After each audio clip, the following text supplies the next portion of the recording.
A lot of movies with the word Scarlet in the title. And whenever they had like a hot librarian, she would do this move with the glasses. I hope my raw sexuality does not distract from the humor. This is the move. Zoomies.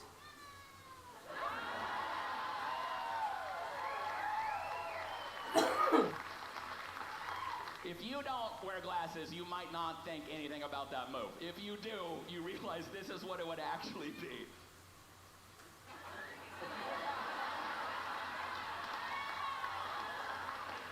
Does this turn you on? You're gonna have to tell me. I literally, are you still here?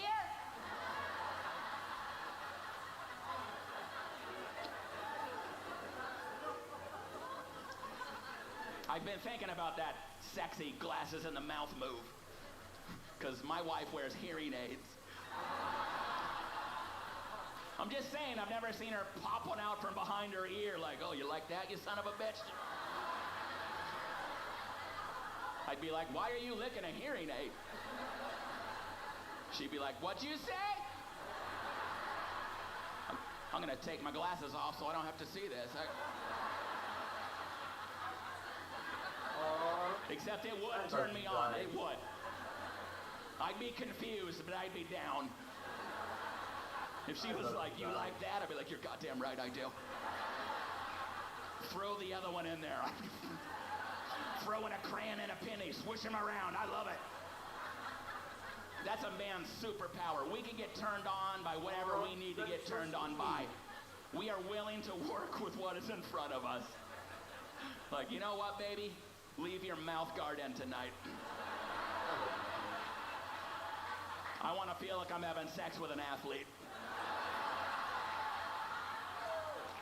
Yell touchdown when you come. Fine, if you come. Jesus Christ. Yell it when I come. I'm trying to have fun.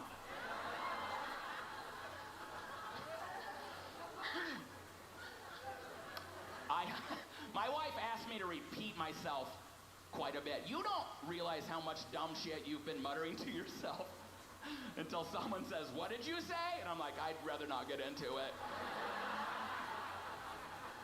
I don't even know I'm talking. I'm just like looking through the freezer. And my wife's like, what did you say? I'm like, nothing. She's like, well, you said something. I'm like, yeah, but it's not important. She's like, well, if you don't tell me, I don't feel included. Okay, I said frozen burritos are neato. Yeah, you feel like you're a part of things now? You feel included in us both feeling dumber? Is that what you were going for? Also, I lied. I actually said frozen burritos are neato. That's what I said. You married me, live with it.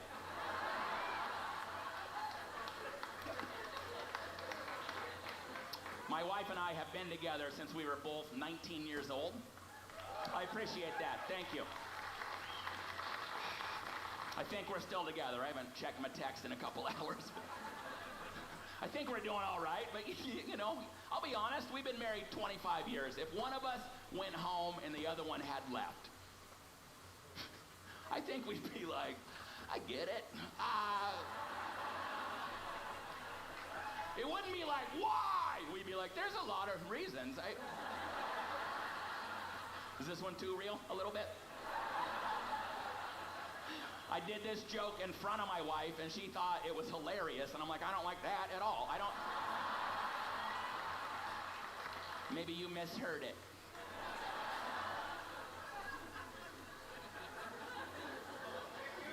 I wish my wife and I were high school sweethearts. We didn't quite make it. We're community college sweethearts. It worked. It's less adorable. Community college sweetheart sounds like we were already used to not getting our first choice. Like, let's do this relationship for a couple of years, transfer to a better one, we'll be fine. I had girlfriends in high school. I don't know what you guys heard, but let's put a stop to those rumors right now. I did very well in my church youth group. I didn't come here tonight to dry hump and tell, but trust me. I feel like some of you are judging dry humping, and I won't stand for it. It's the safest of all the sexes. Latex has nothing on denim, I assure you. That's why every time I see a kid named Levi, I'm like, guess one got through.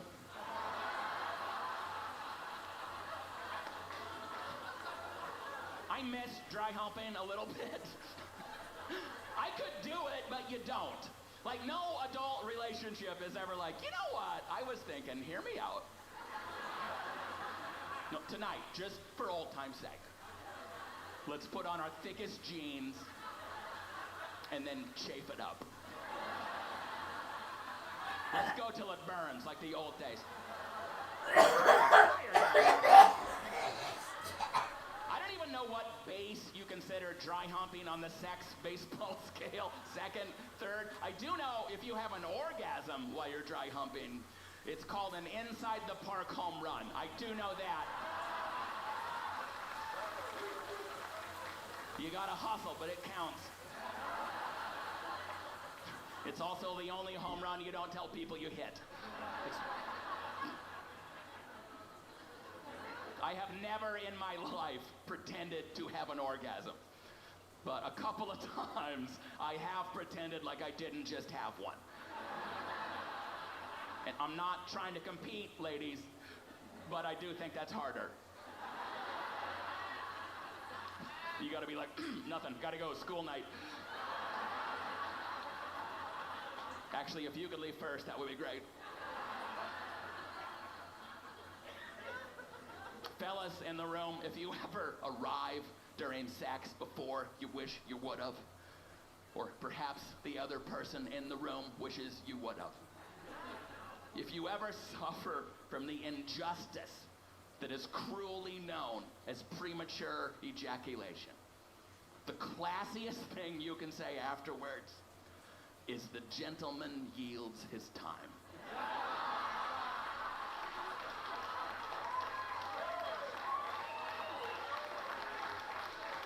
Maybe throw in a bow, like, "Milady," like, sell it.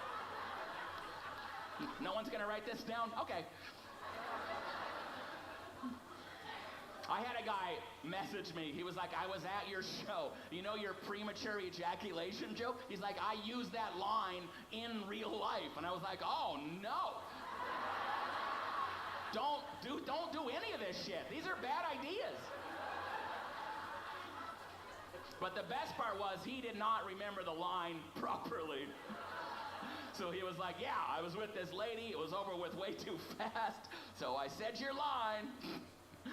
I was like, I bid you adieu. That's worse. Did you say bon voyage when you came, you weirdo?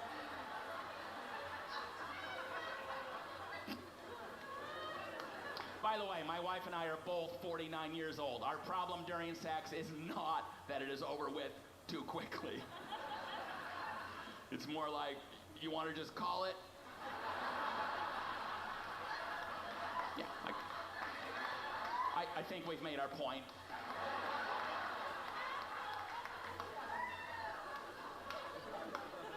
Most days I don't feel that old, but the other day I forgot the word nectarine. You ever lost a word, it's just gone? Now I'm a lunatic. I'm trying to describe it. I'm like, it's like a peach, but it's not a peach. It's like if you shaved a peach. Do you know the fruit? I'm mad they can't get my clues. It's a hairless peach, god damn it! And then finally I was like, you know what? I have got to pick a different safe word.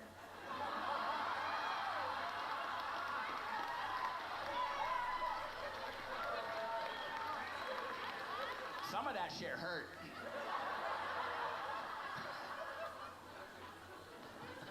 Does everyone know what a safe word is? A couple of blank stares. It's just a word you say during sex. Have you guys had sex? Okay, shit, we'll slow it down. When two people care about each other, or they don't, not my biz. Safe word's what you say to let the other person know they've gone too far. And a lot of times it's fruit. I don't know why, but banana, pineapple, very popular choices. I think if you're at an orgy and you yell out fruit salad, the whole room freezes. No, you're right, I've never been.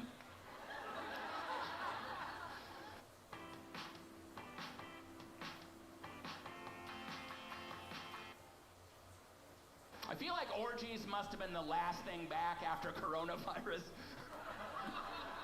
They never talked about it on the news. They were never like, phase 4, group sex is back. Get on out there. I bet the first one back felt like a junior high dance a little bit. Just people against each wall. Like, I thought I was ready, but I'm not. I'm just gonna hang out by the snack table. I have no idea if orgies have a snack table, but I always picture one, and I think that says a lot about...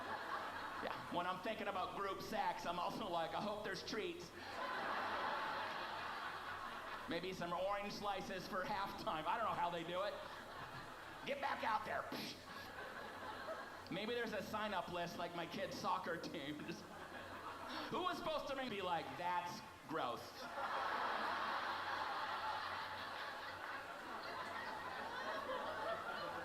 I did do a show at a sex club one time.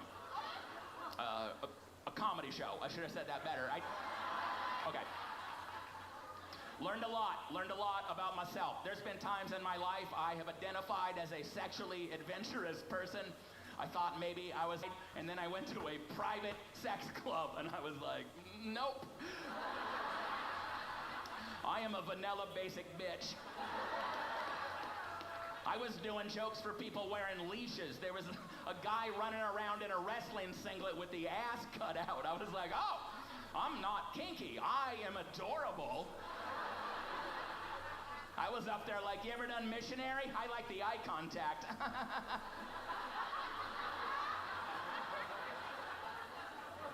They had a room in the back with a bed, which I thought there would be, but there was only one. That surprised me. I did not stay for the after party, but there was a lot of people there. Is it a line waiting for your turn at the bed? Everyone's mad at the lesbians? You have to be done at some point.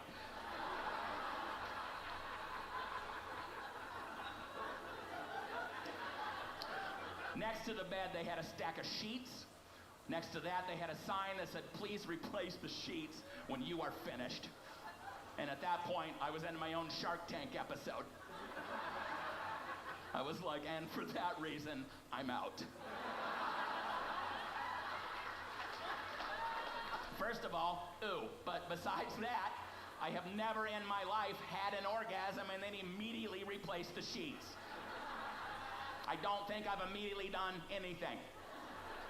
I'm not sure I can handle the transition between orgasm and sheet replacement.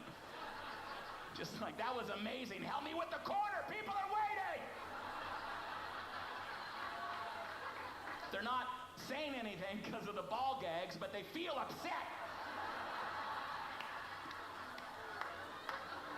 I was surprised they had actual sheets. They should have had that butcher paper at the doctor's office. Whoosh, next! Grab an orange slice.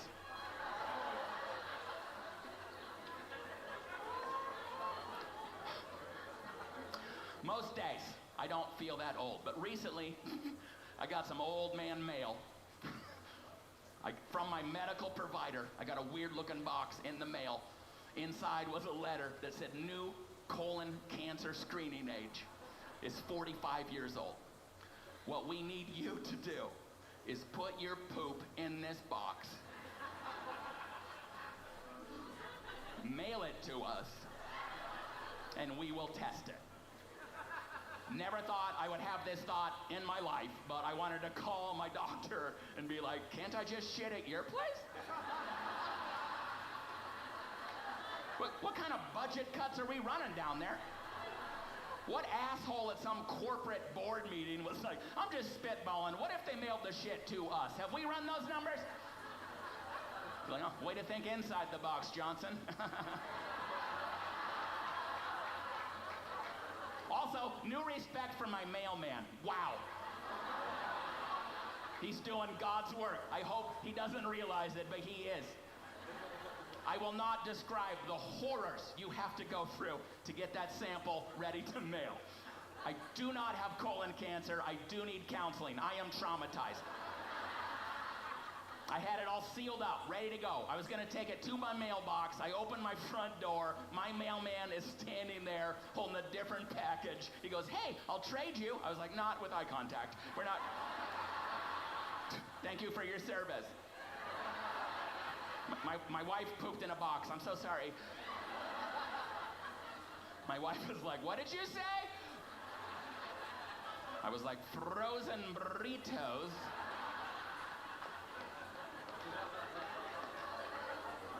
I had a prostate check not that long ago. I didn't know how lucky I was I got to do it with a doctor in a doctor's office. I will never take that for granted again. Maybe next year they'll send me a letter. Stick a finger out there. What do you think? Watch a YouTube tutorial. We're busy as shit down here. I hope it's not Zoom. It's a tough angle. Can you see it? Honey, get the ring light.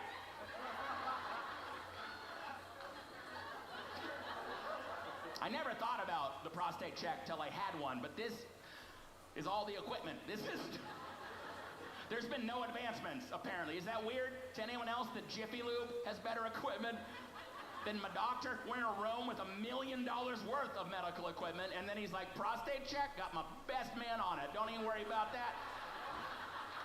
What are you gonna run it to the lab? What the hell are we doing? I've been with my wife to some of her more sensitive appointments. I thought that's the treatment I was going to receive. I thought they'd be like, we'll pull the curtain, you can disrobe. Which, disrobe is a medical-only undressing term. It is weird any other time.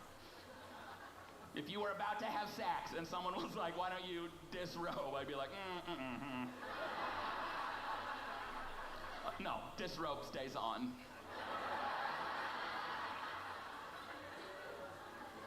I got none of that. I got no robe, I got nothing. I got very abruptly. My doctor was like, drop your pants and underwear to the ground. And looking back, what I'm most embarrassed about is how quickly I did it. I should have stalled a little bit. Instead, it's like I've been waiting my whole life for those sweet, beautiful words. I had shorts on, I had keys, I had change, I had a wallet. It made a sound. He's like, why don't you go ahead and drop your...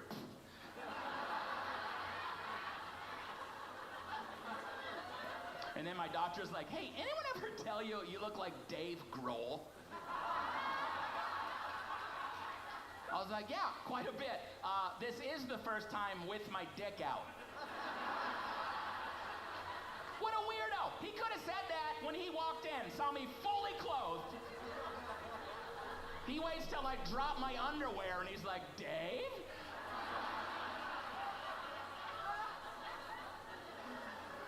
So then I'm standing there wishing I'd chosen a longer t-shirt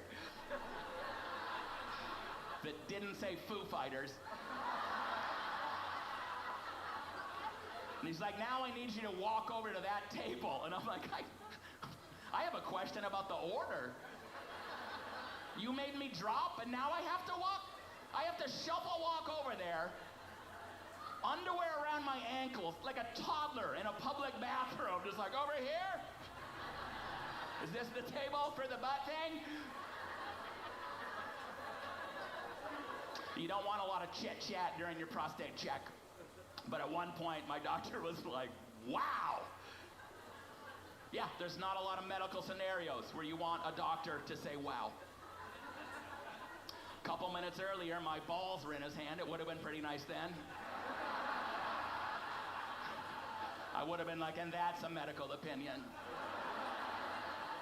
Can you write that on a note? I'd like to show people. But here's what's weird. He said, wow, and then nothing. No follow-up. I had to check in. I had to be like, hey, hey. You said, wow, I'm freaked out. Is everything okay? This is so much information. I'm apologizing to each. In hindsight, I think I was a little bit too flattered. I was like, this old thing? Go on. Doctor. There goes my hero.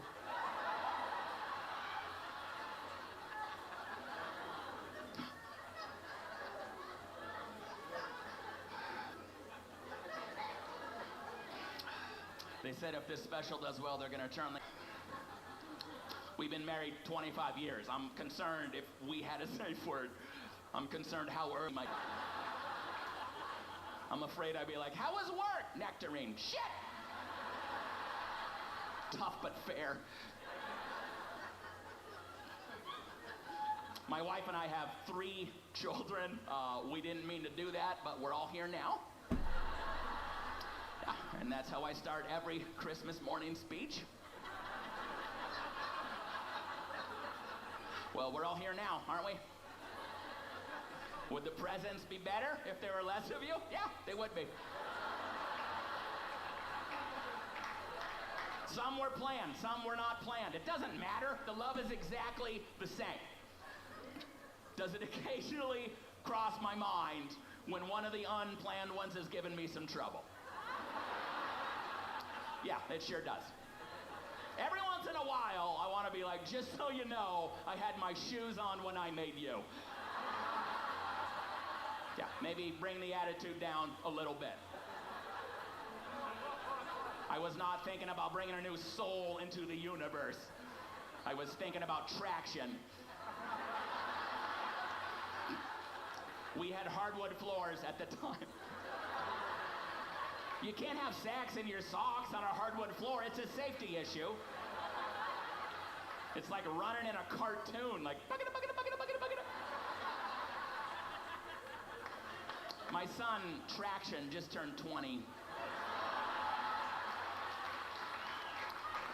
He's a good kid. Quick impression of my son. He's in college. He'd been in college a while. He came home. My wife said, hey, you ever run out of laundry detergent? He was like, didn't know I had any. I was like, have you been doing laundry? He's like, yeah. I'm like, have you been using soap? He's like, the machine costs $3. I thought it was included. You guys, my firstborn, my only son, has been walking around campus smelling like hot water asshole, bringing great shame to my family. I knew he was going to struggle because I went to the college orientation before it started. Big table out front, name tags for all the students. They're in a clear sleeve. They got a pin on the back. I don't know why my son did this. He pulled the name tag out of the sleeve, tried to stick it to his body, and it fell on the ground. I didn't look at him. I didn't look at the name tag. I looked at my wife. She looked at me. We did not speak. But we both communicated the same thought. And that thought was, we fucked up. Our boy ain't ready. Have you ever assembled a bicycle, but when you're done, there's a bag with 3 screws left over? And you're like, well, hope those weren't important. That's how I feel about my adult son right now. I'm holding a bag of screws, watching him wobble down the goddamn road. I did not say any of this at the orientation. These were inside thoughts. Out loud, I was like, hey, buddy, you're driving. Oh, a lot of money.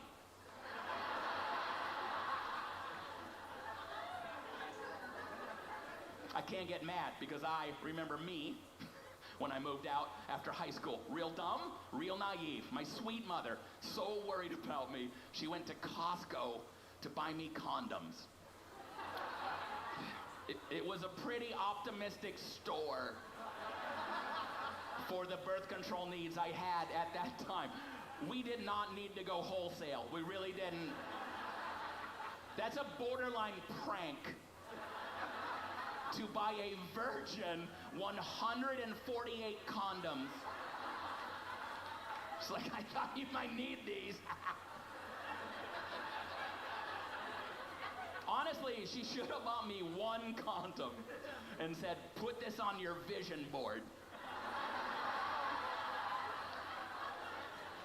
No, not with a thumbtack, sweetie. Also, you know what a young lady does not want to hear from the young man she's hooking up with for the first time? When she's like, do you have any condoms? Like, ooh, my mom got me some. Don't go. I have 147 more.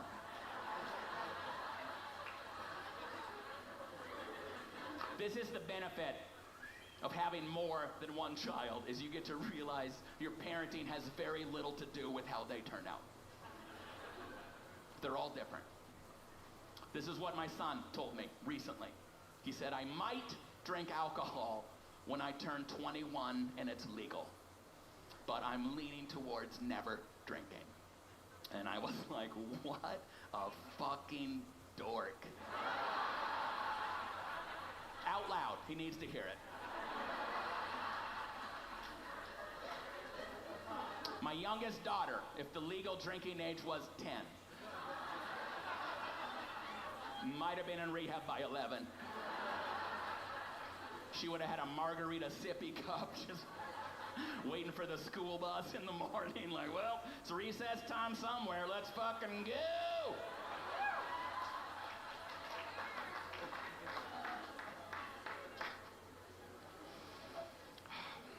When my son was in high school, his last year, we got a weird email from the high school. I'm gonna count that as an applause break. Yeah, that's 2. That makes 2. Are there stairs over there?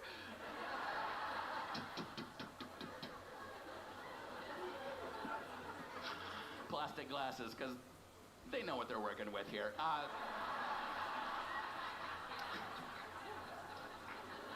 Feel like week 1 when they opened this club, they had glass, and then they're like, we cannot fucking do that anymore.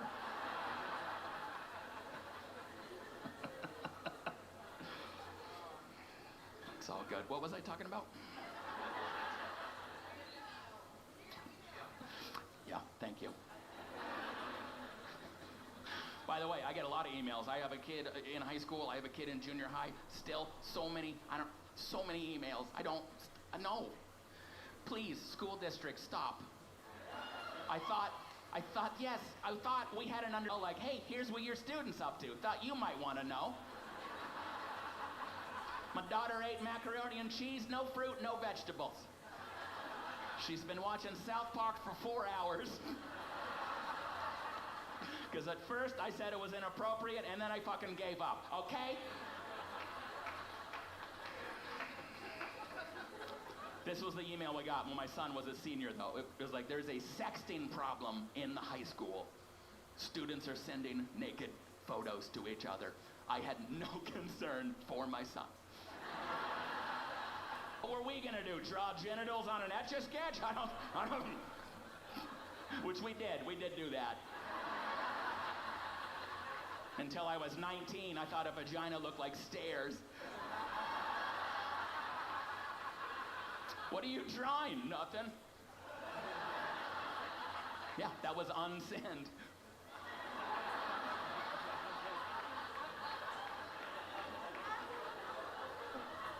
By the time sexting technology was available, my wife and I had been together for a while, and it's different. What's my wife supposed to say if I send her a picture of my penis 25 years into marriage? Like, oh, you still got it. Cool.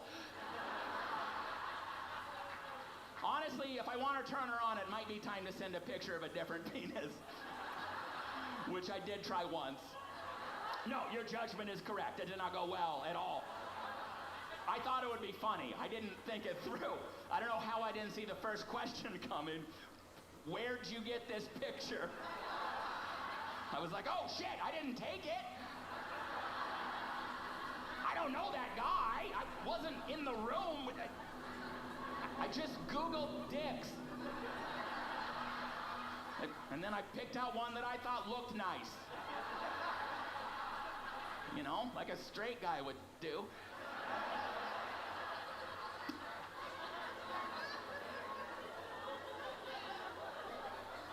I hear from dating women that unsolicited dick pics just show up. It's a common occurrence. That should never happen.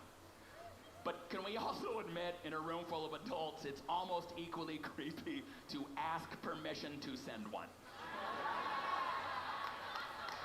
That's also a very rough conversation. There's not a romantic way to say, would you like to see my penis?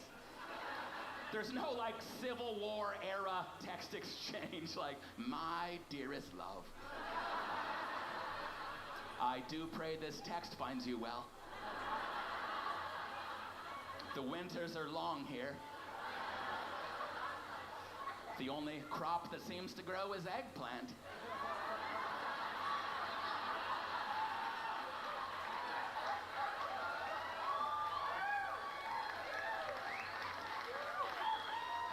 Perhaps you'd like to see one?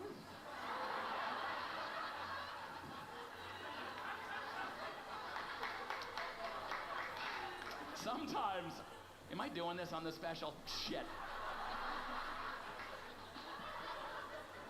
Sometimes when women talk about receiving an unsolicited dick pic, it hurts my feelings a little bit. Because they're like, gross, disgusting. And I'm like, hey, I have one of those. There's not a heterosexual man equivalent to being horrified that a random naked woman showed up on your phone. No dude is gonna be like, throw in the river, what the fuck? I would consider it a gift from the universe. I would believe in angels. I would show my wife, look what God can do. I don't think straight women appreciate the penis quite as much as straight men wish you did. You don't need to be over the top. You don't need to be like, whoa, what are you gonna do with that thing? All right. But maybe an honest reaction like, hey, I've seen those before. But damn, that's a pretty nice one. That's a lot better than, well, I love you, and it's a part of you. Gross! Also backwards. I think I'm a part of it. Everything in my life is because of it. The wife, the kids, the house, the minivan, the mother-in-law, the drinking. It didn't think this shit through.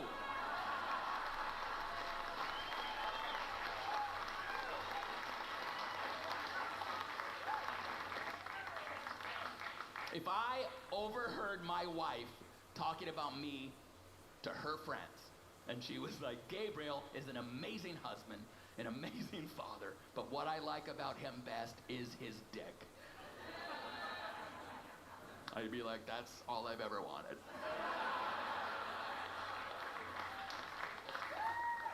I can stop being a good father now. By the way, I received an unsolicited dick pic once. I don't like the judgment that's happening right now. This whole room's like, what were you wearing? Fuck you guys, I didn't ask for it. All I'm saying is I had a much different reaction to the dick pic I got than my female friends. In fact, my first reaction was like, well, I've seen those before, but damn, that's a pretty nice one.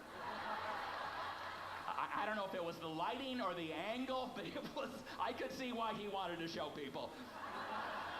I was like, is that portrait mode? Wow. I didn't text that to the guy. It was my first one. I think you're supposed to delete or block or something. I think I sent the worst response to a dick pic you can send. I sent back a thumbs up. Oh shit, I think we're dating now.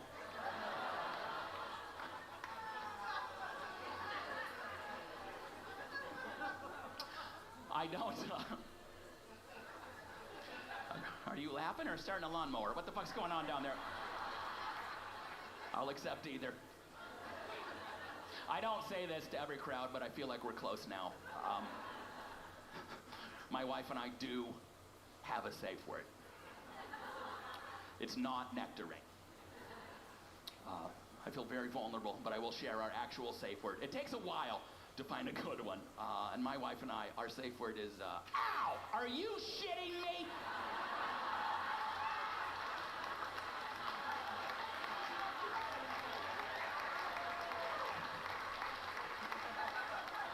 I'm not sure why I turned around on that one. You know, eyes on your own paper. You guys, I've been a comedian a long time, 22 years.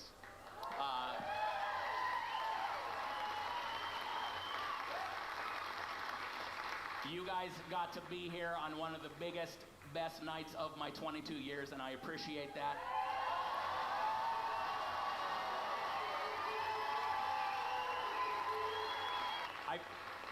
I do want to mention, I did a show here March 14th, 2020, which was like the whole world was like shutting down at that time. Like every day, like NBA's done, Broadway's done, everything was shutting down. I was only here because someone else canceled. But this is what happened. This is a very Spokane thing, and I hope you guys never change. On that show on March 14th, I mean, I'm here, like, I don't know if I should be here. I don't know if this is the right thing to be doing. Why am I, you know, this guy comes up to me after the show and he's like, thanks for coming. And I was like, thank you for coming. I didn't know what to expect. And he goes, 'cause of the snow?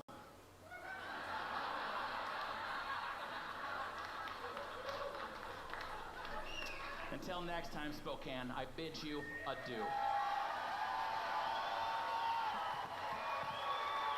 Thank you so much. I appreciate you guys. Thank you.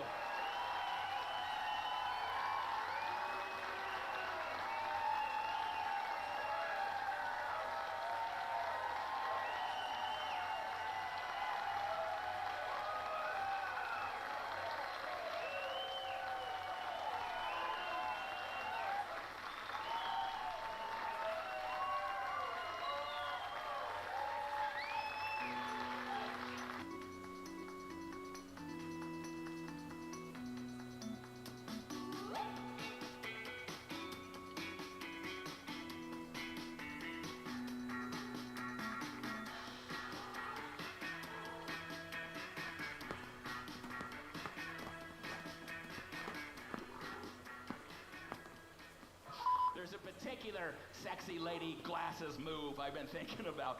I'm older than many of you, but I've watched a lot of softcore cable porn in my time. A lot of movies with the word Scarlet in the title. Whenever they had like a hot librarian, she would do this move with the glasses. I hope my raw sexuality does not distract from the humor. This is the move.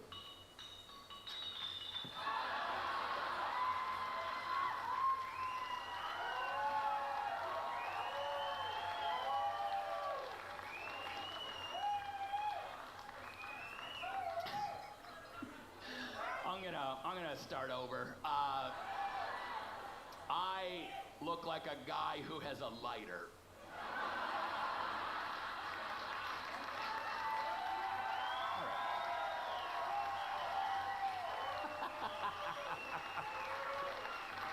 Rough skin, discoloration, bumpy skin, meet Aveeno tone and texture for smoother skin in just one use.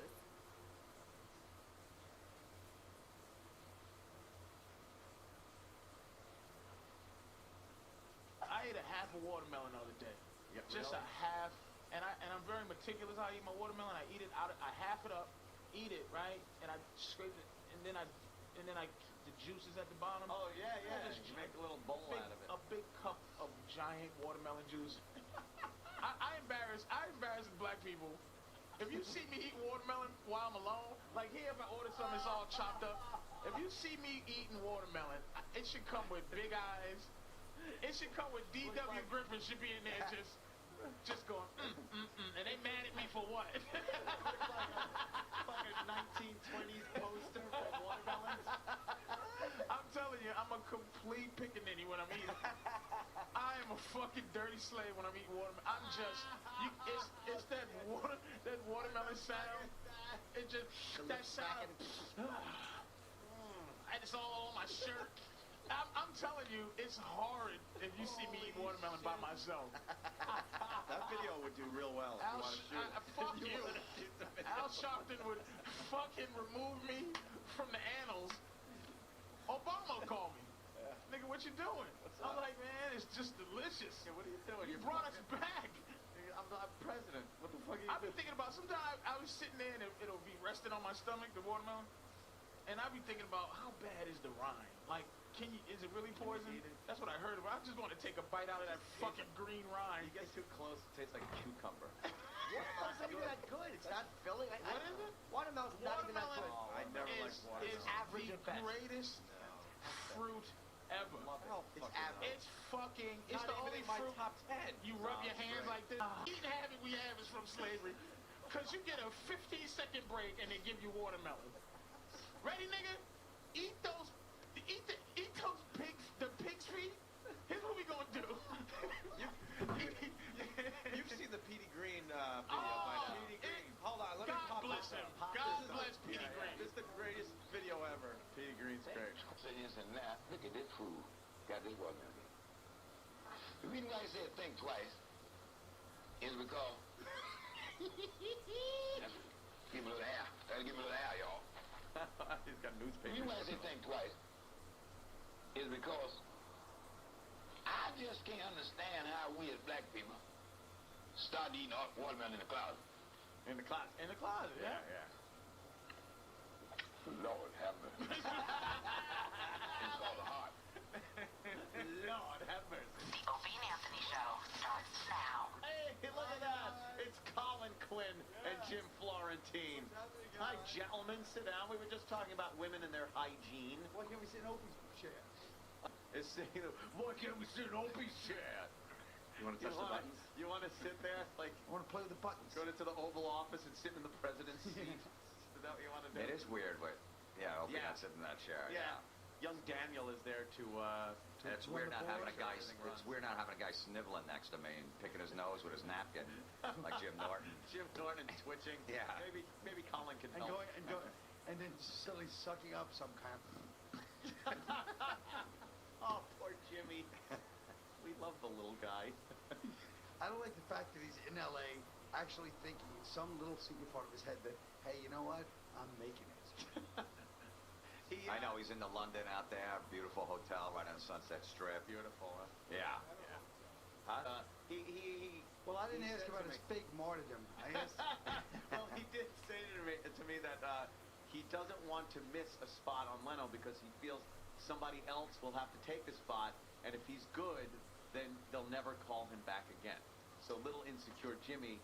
And if they never call him back again, how does doing great there or doing terrible affect anyone's career? Just interested. It's not 1990 and the Tonight Show or Letterman, is it? You don't think doing well? No, it doesn't on- matter. It doesn't Te- launch careers or You know, look, Jay's called him over to couch a few times, and yeah. no launch. And me and him are playing the same clubs. What he should do is refuse to go over. When Jay goes, come on over. No. No. Girl, you got to, for the guy, it's a little more of an effort because you got to make Take sure care. she's taken care. Take care. I got to take care of her. I don't care. I come, get on the floor, bitch. I let you sleep on the floor next to the bed. What's the matter with you? Thank you, good night. Inside, give him a sense of fucking pride, you pricks. I swear to God, his clothes are for a long time. Ah, shit.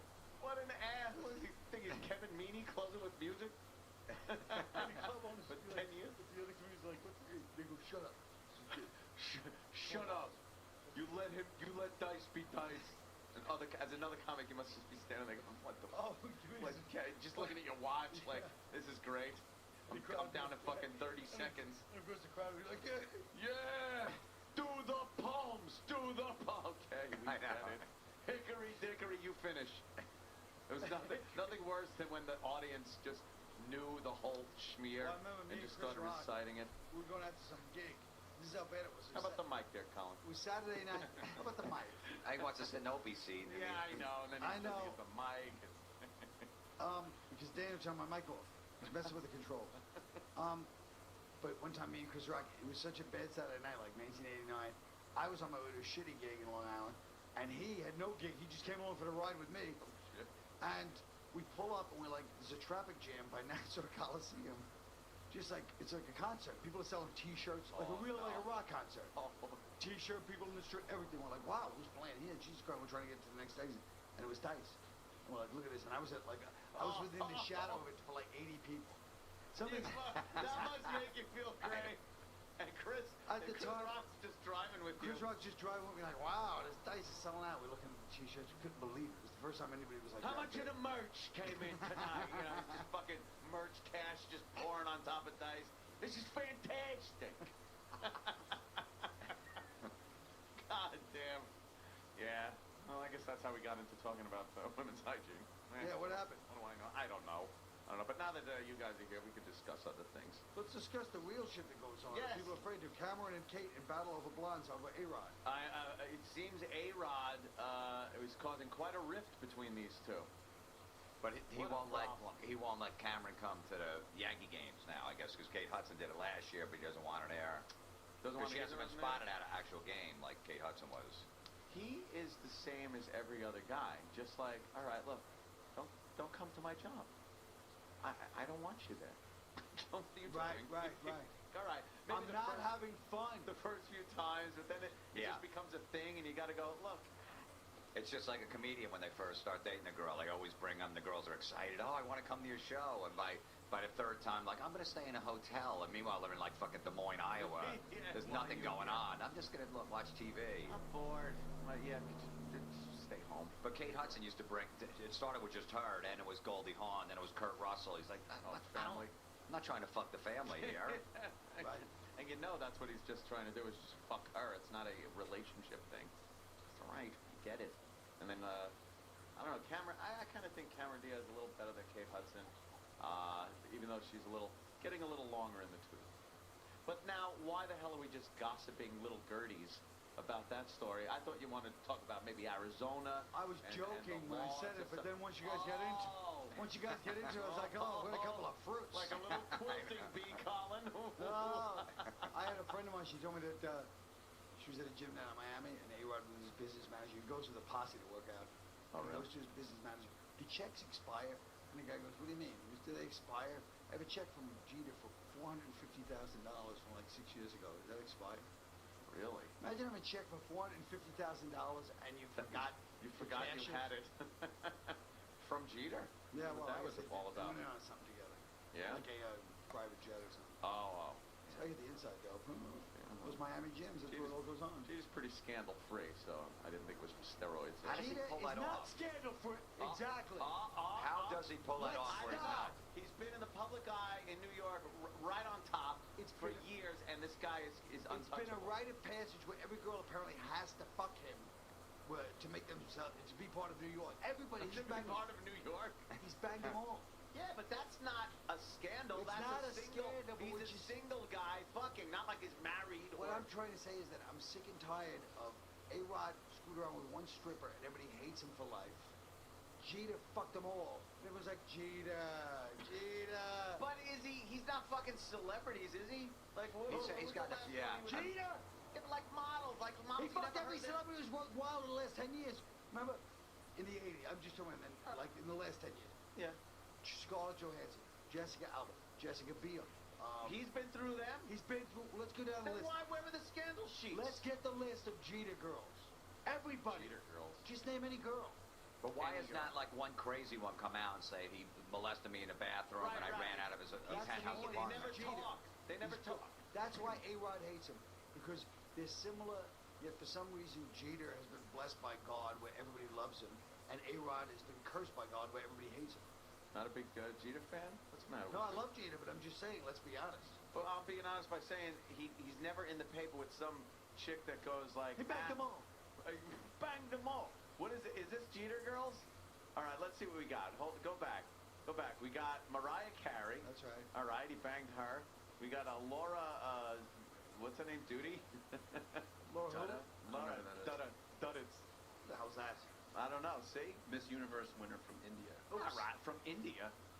Well, okay. Well, I mean, She just fixed his computer. Jordana Brewster. See, all right. Jordana Brewster, big star from the movie, I've never heard of Fast her. and the Furious. Yeah. Oh, okay. Oh, what the hell? Oh, no, pop-up. Fucking pop-up Dana's ad. screwed up. All right. Who else? Dana's got pop-ups. Oh, my God. Huawei. Adriana. Wait, is that the Victoria's Secret? It's only begun. The hottest Vicky Secret It's only model begun. that Wait till there you see ever this was. list. This is absurd. And these are all girls that he's been through. But this is nothing. This is nothing in the All list. right, continue. Vanessa Manillo. Manillo. Yeah. She was All the right, MTV host. Oh, okay. Yeah. Jessica Alba. Yep. That's a big score. Yeah, right he there. had that Okay, one. That's a big score. Pre-kid, in her prime. They don't talk though. Vida Guerra. Guerra. Yeah, that's Mars's lady. Oh yeah, you like her, Mars? Yeah. Well, sorry, you're not the Puerto Rican she was looking for. You're not the brown-skinned man she wanted. No, Jeter's half Irish, half black, I think. Yeah. So he Go looks ahead, Puerto look. Rican. You're right. Jessica Biel. How do you score an Alba and a Biel? Excuse me. It's amazing. It goes on. It goes on. You really studied this. No, it's just one day I noticed, I go, what's with this Jeter? How come A-Rod, it was the day A-Rod got caught with one stripper in Toronto. Right. Yeah, which yeah. any They made of a us big, could do. made a And big they were deal like, about it. gee, A-Rod, what a bastard. And Jeter's like with 6 girls. Maybe because like, he's hi, with guys. royalty. Maybe he's with fucking Hollywood and modeling royalty. And he's not married. Jeter's fucking banging some stripper in a Canadian There's stripper. a lot of reasons for it, but it is sad that even on the field it happens. Jeter's Yeah. just blessed with a slight thing where people love Jeter and He should people just hate A-Rod. He just run in front of A-Rod every time he makes a play and just take away A-Rod's play all the time. Yeah, and then go, well, when A-Rod makes a play, she just applaud, like, good for you, man. Give him a little tussle on top of his hat. Just make him feel totally See, that's what, like if Tiger Woods would have just banged Look, it's the- celebrities, right. none of that shit would have got out. He's banging Yeah, these yeah. little girls that are looking for 15 minutes of fame. Perkins waitresses. Perkins waitress. Who's this? That's the one he's dating seriously that he might getting. Oh, Like, Minka Kelly? yeah, this is the one he's been with a couple of Minka years. Kelly. And- There's more on this list. And who the fuck is ScarJo, what about Scarlett Johansson? Who's that? Nah, that's over. All right. That slideshow. But supposedly he had that Rachel one too, that Tiger Woods, the first Rachel girl Oh, that came really? out. That one was hot, yeah. You know, I just think because She was a real spoofer. it's I think it's because it's royalty, and they don't talk. They don't fucking talk about. Oh wow, he smacks me in the face. He likes fucking getting Right. a fucking pinky up his ass or something. You never hear anything about You like Jeter's your pink- sexual exploits, but then you hear A-Rod with the stripper. You knew when he was in the club. She's sitting on his lap. He's squeezing her tits. You know, whatever's happening. Well, yeah, you act like that's wild. She's sitting on his lap, he's squeezing her tits. What is it? I understand. I'm I gonna know. do that to I'm her. not saying. I'm not saying it's bad. I'm saying, yeah. I mean, he should get away with it Sitting as on much his as lap. Jeter does, I guess. But there is a reason that no one is able to dig up dirt, and Jeter isn't all over scandal sheets. So And it's I'm nice telling you, the charity reason stuff. is not because of the girls or anything. The reason is because there's just that slight thing Yeah. that made Jeter likable, that makes A-Rod unlikable, and it's affected their whole lives, even though they have similar careers. Well, Jeter always had, or A-Rod always had that thing hanging over his head about making so much goddamn money and not Yeah. having the ring, and Jeter has always been a guy that could perform on the field and apparently always off clutch. the field. Yeah, always. Always Yeah. clutch. So yeah, A-Rod took a lot of shit for that, but then to have it boil over into, you know, all right, he's fucking a stripper and this one's fucking everyone in Yes. Hollywood. I don't know. I don't see him in the scandal sheets as they call them back in Yeah. the 40s. I like using 40s vernacular. Scandal The scandal sheets. Buy those photos back from him.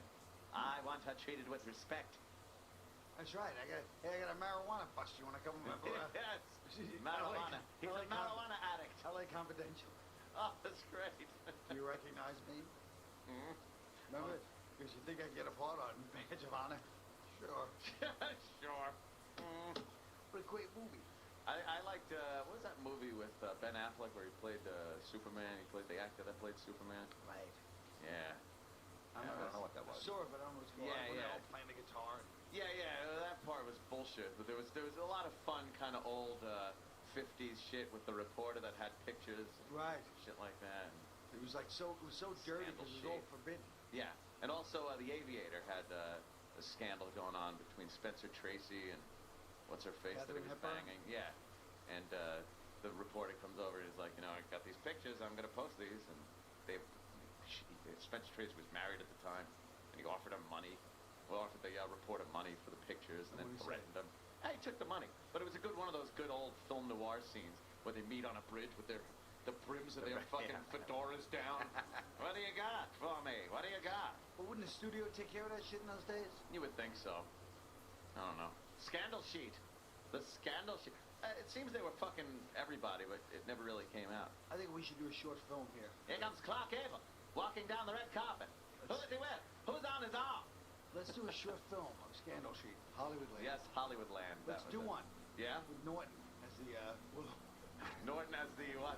we'll blackmail Norton with pictures of him having missionary-style sex with an old human being. Yeah. How come there's no scandals about Norton coming out like LT with 16-year-old prostitutes? And Yeah. girls coming in a room and pimps. Guy's been getting away. He's New York royalty, Norton. Jimmy is New York hooker royalty. He really is. And There's never been one. No scandal. He's Because he he's freely a known admits guy. it before anybody. He does. He's never tried to keep a secret about his fetishes and what he does with these women for hire. And LT, that situation. It started out. He raped a 16-year-old and beat the fuck out of her. Right. That was the first inkling we got of the story. Then it turned into the pimp beat her up, but he fucked her and paid money. And then it turned out he didn't fuck her. He jerked off in front of her and paid her money, and now he's not going to get nailed for statutory rape. But I don't know. You're LT. You paid $300 to this girl. You don't know her age, and you don't fuck her. Little fishy to me. Yeah. I think he banged her. And the original story was he did. There was a condom in the fucking. Yeah, supposedly there's still. Garbage or Yeah, something. there is one. So they'll do DNA testing on that, see if he did or No, not. the guys jerk giant off with a condom condom. too. I know. Oh, that's fucking one of those goddamn. What do they call them? Magnum? Magnums. Just a magnum full like a fucking smoothie dumped in a magnum. They get two cops that carry it out. Yeah, they put it in a body bag and wheeled it out into an ambulance. But yeah, that was a tricky little situation for him. A 16-year-old? Ooh, so watch out. Well, what do you do at that point? Because he comes in, he goes, how old are you? She goes, I'm 19. Really? You're 19? Okay. Yeah. Now at this point, what are you going to do? If you have proof of identification, I need 2 forms and a major credit card. Like in Raging Bull. Can you prove that you're 19? She's 19. Remember the kids? yeah. She's 19. Then he shows the cops coming. Wake up, Jake. He's like, does that look 18 to you? Come on, Jake. Let's go. Bring it over. You know? Yeah, LT. Oh, well. And then, what else is going on? Oh, there's this, I guess the president was in Buffalo. Where'd he go? He was doing one of those fucking photo ops. This guy cuts the goddamn budget for anti-terrorism in New York by over 25%. Perfect timing. Perfect timing, yeah, because nothing's happening in New York. And then he comes for a fucking fundraiser. He comes to the East Coast for a goddamn fundraiser to raise money for Democrats for this disaster of an election they're going to have in November. So he was up in Buffalo, and some fucking cougar comes up to him and actually said, what was her line? You're a hottie with a smoking little body. To the president, right to his face. And she gave him a hug, and then she's like, oh, I'm a little worried what the first lady's gonna think. And there she is, just some Buffalo Betty, some fucking big-ass cougar, thinking she's gonna, and then she said, eat your heart out, Michelle. Like one of her pals are watching, and she's there virtually sucking the president's dick. instead of really sucking it like we had with Clinton. Right. Those were the good old days. But just the fact that she's some cougar. Like, if the president was able to go out and maybe do a little banging. I know Clinton liked him a little chubby, but at least she was 22. Right. This 44-year-old buffalo fucking hose bag that's in a wing place just happened to be in a wing joint when the president walks in. Tells him, you're a hottie with a smoking little body. It's not even a good line. No, there's always those women out there. Like, she thinks, like, oh, he might go with, look what I said to him. Maybe he's Yeah. not. I have this comedian friend of mine, Joe Howard from Cleveland, who's married. He's been faithful to his wife for like 15 years. And after the show, we're signing shit. Girls always, these stupid girls come up, go, you know, we'd ask you to go drinking with us too, but you're married. He's like, my wife is way hotter than you. Look at a picture of her and look at you. I wasn't even thinking about going out. You know, and they're like, what do you mean by that? You know, just trying to throw it out like, you can't have any because you're married. It's like, I don't want to fuck you anyway. Wow, that's a good comeback, though, because... He just pulls the wife out. She's smoking hot. Here, look, this is my wife, and look at you. Although, realistically, it never matters if the girl is hotter than who you're with. No, it definitely. You will fuck a pig. You never get one hotter than your wife anyway. I guess married one him. thing about this guy, Joe Howard, I guess he's not worried about repeat business. Girls innocently joking, drunkenly, their big night out in Cleveland. Hey, you can't come. Fuck you, you pig. Here's my wife. What a fucking... empty seats next to I know. He sounds like a real fucking charmer, this guy. Well, he's only a feature, so he doesn't have to worry about drawing right now. He can still piss him off. Guys will, though. It doesn't matter. Hot wife or girlfriend. It's just all about the new. We talked about the new the other day with Bobby. 'Cause Bobby's in here, and Bob Kelly is a happily married man. He just discusses how happy he is, and there's a guy that had to go through 4 years of therapy to stop fucking anything that moved, aside from who he was in a relationship with. So he's now happily married. And I said, do you want to fuck other girls and stuff like that? He's like, yeah, but I don't think about that. I don't do it. You gotta think about it. And he had to come clean with every one of them. I remember when he went through it. Oh, yeah. Like, supposedly that's what Tiger Woods didn't tell about the neighbor, the 21-year-old. Yeah, he kept that one. He only left that one out. That was the And biggie. that was the smartest move he could have made to leave that one out. Yeah, because fucked in the long run. To have said it would have been easy. If he had said it, he still would have screwed people. What are you, a fucking idiot? Right. He was just hoping that one wouldn't talk, but she did, and that was the... Wasn't it the babysitter or something? Yeah, they knew her since she was 14. And do you think he was gonna like leave it so that he called her up and go, you're the only one that didn't mention it? Yeah. Probably in his head he had some idea. Don't say a word I know. about this. I'll be by because she's right there. I fucked him. Oh, I know. shit. That's the straw. The wife goes up to the husband, honey, she just told me something. We gotta sit down and talk. I'm leaving. Goodbye. My neck hurts. I gotta go. Fuming mad and thinking of dollar signs at the same time. Yeah. Especially when you know them when they're 14, even though you got them when they're 19 or 20. Yeah. It doesn't matter. It's awful. There is some kind of a weird stigma to that whole thing. I went out with a girl back in the old high school days, and she had a little sister. She grew up. I broke up with the girl, but then maybe a couple of years later started seeing the younger sister, and man, was that older sister pissed off. Oh, of course. Oh, was she Right. pissed off because she knew everything I was doing to the sister. Right, yeah. She knew. She was able to vividly picture it in her head, everything I was doing. And oh, was she pissed. Yeah, really mad. Wound up ratting me out to the father and everything. It was just an ugly scene. She came home all fucking drunk off her ass one night. She was legal, but illegal to drink. Right. And that never stopped What me. bit of description was that? She was legal, but illegal to drink. Illegal to drink. Legal to fuck. Illegal to drink. You know, with the age of consent in New York being 17 years of age. So she was like, go to the liquor store and get me a bottle of 151. I'm like, 151. But you know what? I'm looking, just going, Of course. Yeah, 151. He's going to get hammered a lot quicker. And she's just swigging off this bottle, and it turned like that. She went from being like, wow, this is really cool, to just gone drunk. And then I realized, like, wow, she's got to be home, and she's fucking a good 12 hours from even being reasonable to walk in a door. Like Animal House, you dropped her off in front of the house in a shopping cart. I wish I had, because when I knocked on that door, I was like, all right, the door opens up. I'm kind of propping her up, and who answers the door? The fucking sister, the oldest sister.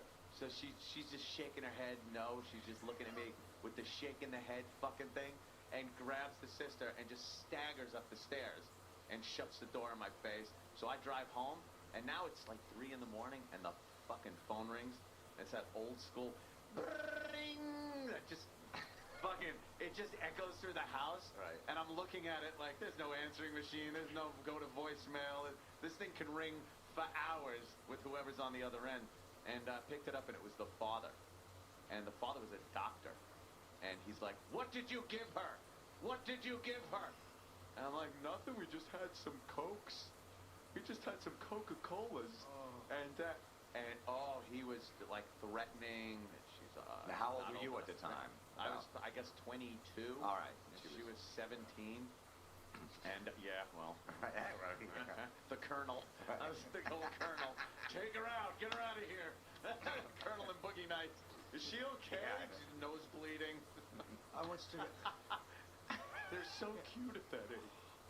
The colonel. Jack, you What have a to creep. understand. What a creep the Colonel Oh, was. the colonel was a ghoul. I know. Jack, you have to understand. The colonels. But one time I took this girl out who was underage, and I was like 19. I didn't even have a driver's license, but the father was take my car. Like he thought I had a license. Oh, but I great. didn't. Because And you then wanted on all our the way back, DNA samples. like 3 in the morning, we come back to her house. She lived in Staten Island, and then I'm pulling into the driveway like real quiet. She's wasted, you know, just drunk, like yeah. And I'm pulling in real quiet. And I'm a little drunk too, and I just start driving, and suddenly I hear. They had like a little fence. It was Tottenville, which is a nice neighborhood. And I didn't know how to drive. I was 19. I didn't have a license. I grew up in Brooklyn, so I'm just driving.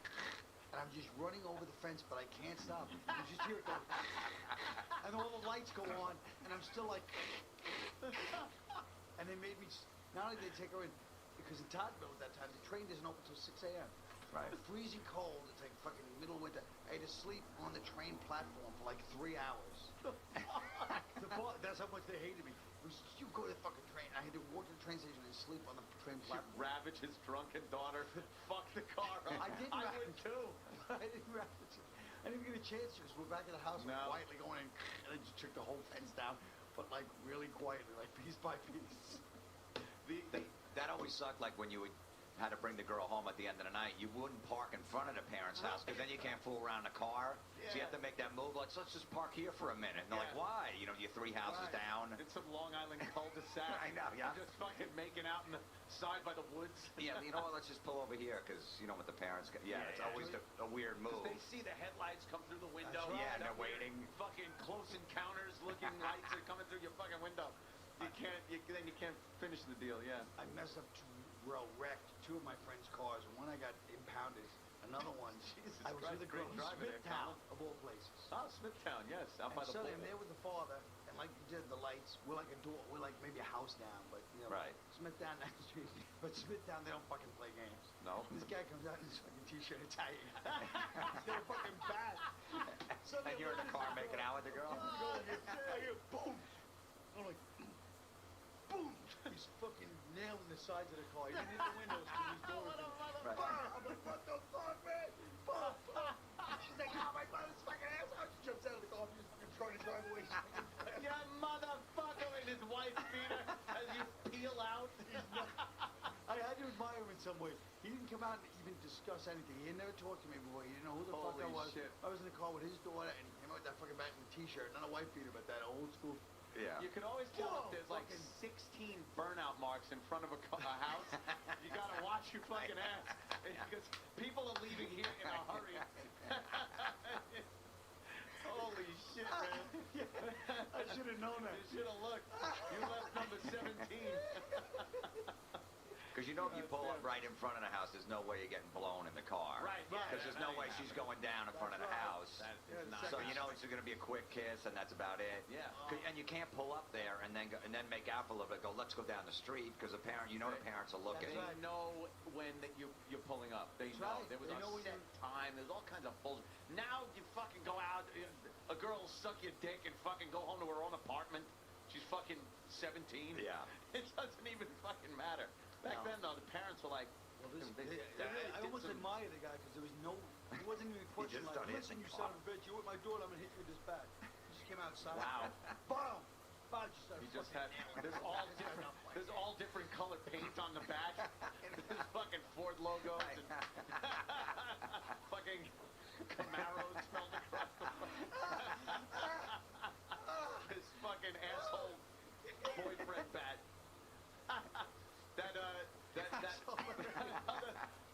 The older sister of the girl that I went out with, when I was going out with her, and this just goes to show you how scummy you are as a guy at that age, because I think I was like, I had to be 17 at the time, still kind of trying to get through high school, and going out with her, and I had this big four-wheel drive pickup truck, and we used to drive into the woods with this thing, and do our business there, and So, you make it sound so erotic. Do our business. Oh, that's all In it a was. truck in the woods. That's all it was. It was one of those stupid fucking songs, one of those Bob Seger songs. Sounds like you Well, I Night went moves. into the woods and took off for a pin. It sounds like Springsteen, but fucking. What are you gonna do? So we'd go into the woods, and we'd have to go to the liquor store and get a big bottle of wine for her, and she would chug the wine down. Gets to work up the bravery to take her clothes off or some shit, and it was like gang rape, or are you talking about some no, relationship? just me and Oh, her. sorry. And she gets out of the truck and just starts vomiting, just projectile vomiting red wine. And you know what? Didn't stop me. No, you can't. Didn't stop me. She came back in, and the whole cab of the truck within seconds just reeked of vomit. And I still went in for a makeout. And yeah. Bobby Kelly's here. Hi, Bobby. How you doing? What's going on, man? Yeah, it just didn't stop, because something like that at that age, you put in some heavy time to try to get some pussy back then. Yeah, even if you just bought her a wine, that was like $8. Yeah.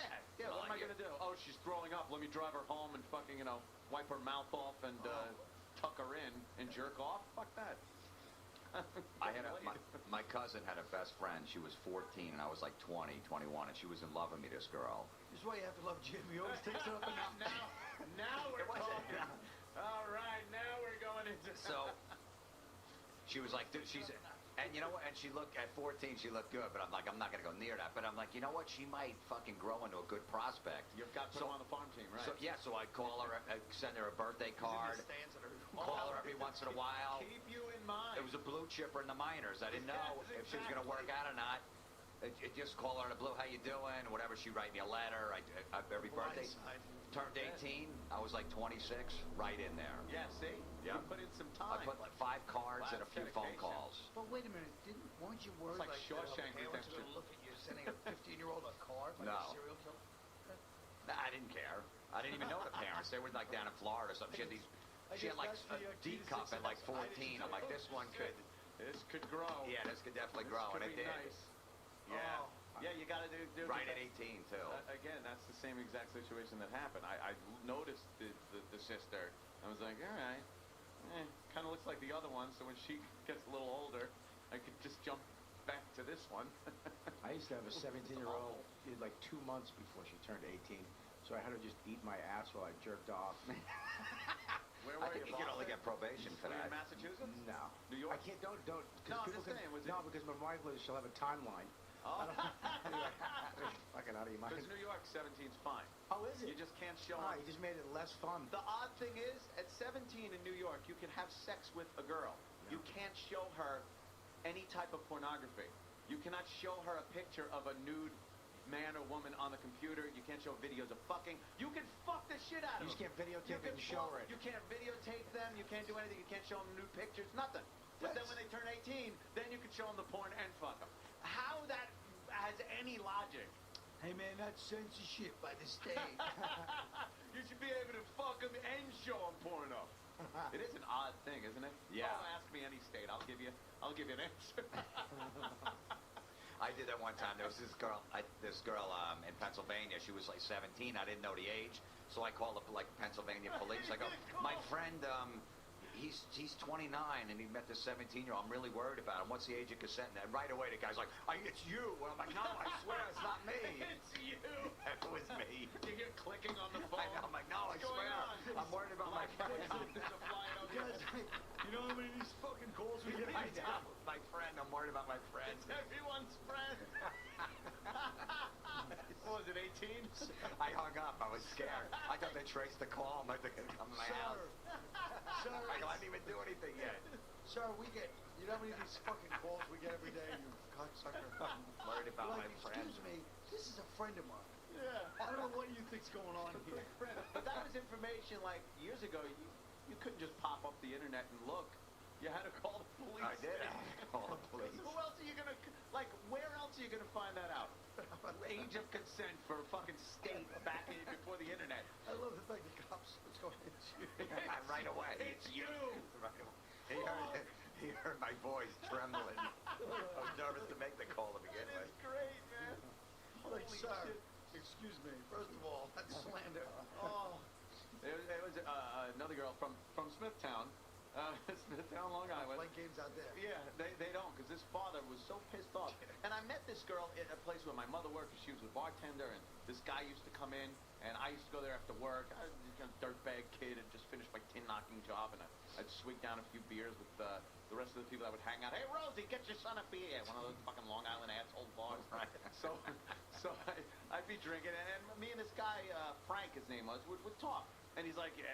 So after a while, he's talking about his daughter and how she's going out with this asshole guy and shit like that. He goes, you know, you're a funny guy. I think you two would have fun together. I'm like, all right, no problem. So he invites her down to this bar. We have a couple of beverages.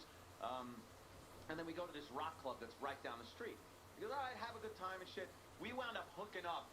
And it lasted like the whole summer of just fucking silly. And he progressively got more and more pissed at me, knowing that this was happening. Right. So she's ready to go up to college, Quinnipiac College up in Connecticut. So I was going to take a little road trip up there, and Take a poll. yes, the Quinnipiac pole. We're gonna go up there with the T-birds. Yeah. So I had let my mother know. I said, Do yeah, a I'm little going up to tin knocking Quinnipiac. up there. Of my Right, own. tin knocking on the road. I let her know that I was going up to the college. She works at the bar, and there are people are like, oh, where's Anthony? And she goes, oh, he went up to the college to visit this girl, Lisa. And then everyone in the bar knew and started razzing Frank, the father. Oh. Like, hey, so Anthony's up visiting your daughter. When I got back down, he calls me in for a father meeting, like in his house, in his study. It was one of those fucking scenes where you're like Arthur sitting in front of fucking the one he's supposed to marry in front of her father.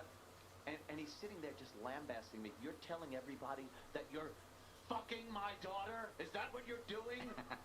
and I wish I was like knowledgeable, because at the time I'm just a scared kid with this old horseshoe bald guy yelling at me, and he's just saying these horrific things. And then one thing that caught me, he just goes, well, listen to me, my fine feathered friend.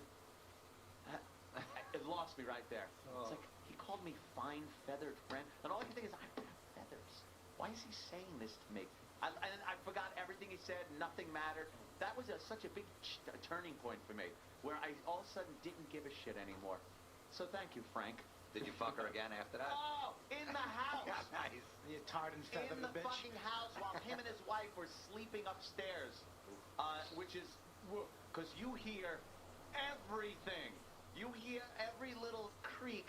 Picture an old colonial in Smithtown. Still, I didn't know they had colonials in Still Smithtown. selling. Well, you know, he put a dormer on it. You know, a mother-daughter. Goddamn Long Island. That's But you actually hear every creak. I used to have the hottest chick ever.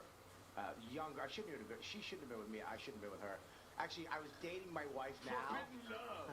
Pumpkin. I was dating my wife now, and I actually dumped. This was when I first met my wife. I dumped my wife to date this girl. I literally called her and goes, look, I can't do this. All right. And everything was going great. She was Sensitive Bob. fucking crying. Crying. I dumped my wife who I love now and live with. I dumped her in 2 seconds for this girl to be with this young girl. Oh my God, I met her over, she was staying with this Italian guy that used to own a restaurant. I was Oh, my okay. friend.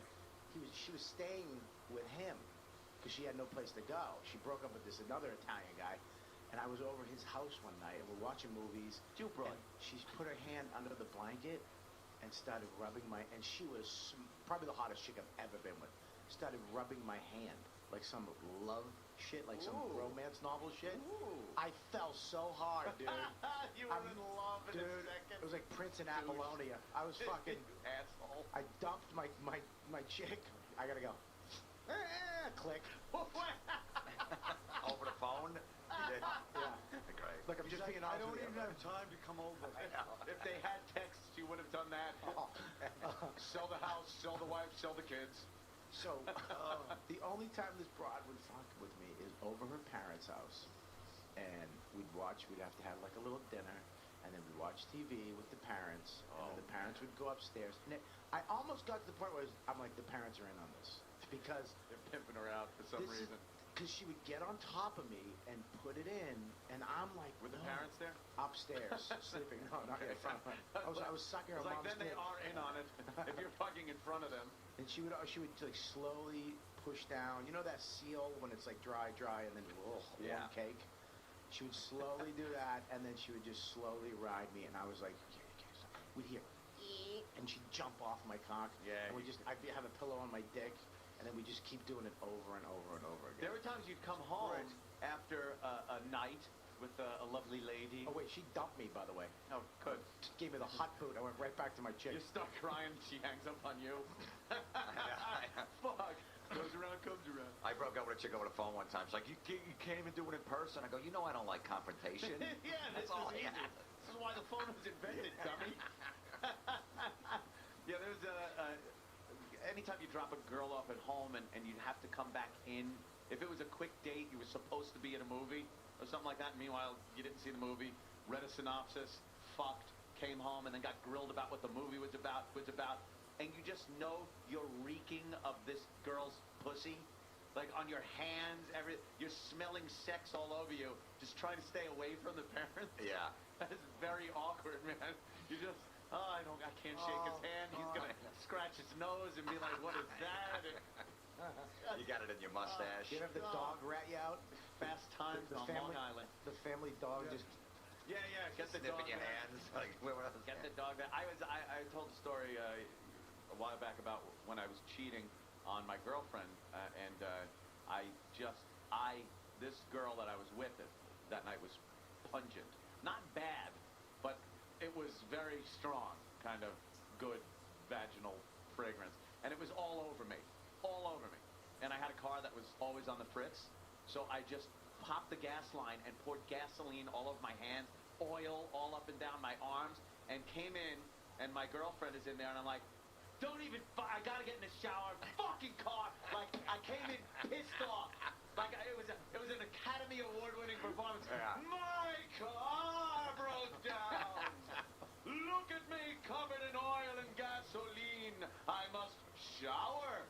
And went right upstairs and showered. What if you scrubbing? What if you walked in and she was covered in oil and everything else? Yeah. Oh, the stove exploded Don't today. touch me. Don't touch me. You see the back door slam and some big black guy leaving. The Nike heel, I just catch it going out the back door, swinging. One of those white fucking headbands that only black guys can wear. Touche. 4 couples are here for cherry darts. Yeah, I guess we should do that. We'll take a break. And I guess we're changing studios. Is this what I'm being led to believe? Well, this studio is not nearly the space that we need to conduct some kind of contest like cherry so darts. this is like pre-game. Yeah. And then for game time, we hit the field. That's right. And All right. So if you guys want, you guys can get to know some of the couples or whatever, and then when it's game time, we'll just take the walk down the hall and go to the cherry dart studio. All right, so we'll do that. We'll take a quick break, and then Dan's we'll doing a bring better some of job the than couples Opie. in. Ooh. Oh my God! Don't say that. Twitter will get wild. The message boards will start. Did you hear what Colin said? Oh, copy paste. Colin doesn't like Opie. You can tell. I heard an inflection in his voice. Opie runs the board incorrectly. Oh my God! Colin said, click, tickety, tick, tick, post. copy, post Twitter, copy. Yesterday, I typed in a photo. I was just, sending some stuff. I accidentally put in O, A, and O. It's fucked up. Oh, Bobby Kelly! Why'd you put Anthony's name first? Oh, you can tell some favoritism. Favoritism, post. I fucked up. So I'm just an idiot, and I got dyslexia and the learning fucking problem, and I hit A-O, and, oh, dude, and I just seen all the things on Twitter, sending it to Opie, trying to, I'm like, are you fucking retarded? My fat finger's on an iPhone. And the day after you sold out Jay Moore to fucking that website. Yeah, I know, that too. Fucking Christ. It's so funny. People always think you're serious when you're joking on here. Like, for example, I'm going to say this. I hope Norton bombs on Leno tonight. Oh, shit. Let me ask you something. Am I joking? Yeah. No. I hope he tries. I hope he eats it hard. Get out of the fucking Leno. Calm down. I'm trying for it. I'm trying for it. Eat those I'm balls. trying for it. All right, so yeah, we'll meet some of the contestants. Wow, this is exciting. Gearing up for Cherry Dogs. You know how this works, right? Girls, Yes. girls get on all fours. Somebody that they brought with them, a guy or girl, we don't care, preferably a girl, but they take a little maraschino cherry. Preferably go. They dip it in whipped cream, stand at, I guess, dartboard distance, and they have to lob the dart in and try to hit right in the asshole. That's the bullseye. And we measure, because it leaves a little spot of whipped cream. Bobby explained the whole thing to me at the cellar last night. It's beautiful. And In front of, like, one of his normal friends. oh, really? She's coming here, the writer, yeah, Adrian. Normal friends. Adrian the writer. Well, somebody who's not a debauched comedian like Oh, us. he okay, is. yeah. It's not fucked up since childhood. I Yeah. understand. Oh, she's the one writing the book. Yeah. She's coming in. Nice. All right, so yeah, again, we'll talk to some of the contestants when we get back and have festivities. Thank you, of course. Bob Kelly's here, Jim Florentine, and the lovely, talented Colin Quinn. I'm so goddamn hungry. Let's order some food. Yeah, let's do that. Fucking starving, man. N-words gotta eat. Hell yes. We'll be right back. Look at this. Faisal Yes, Colin?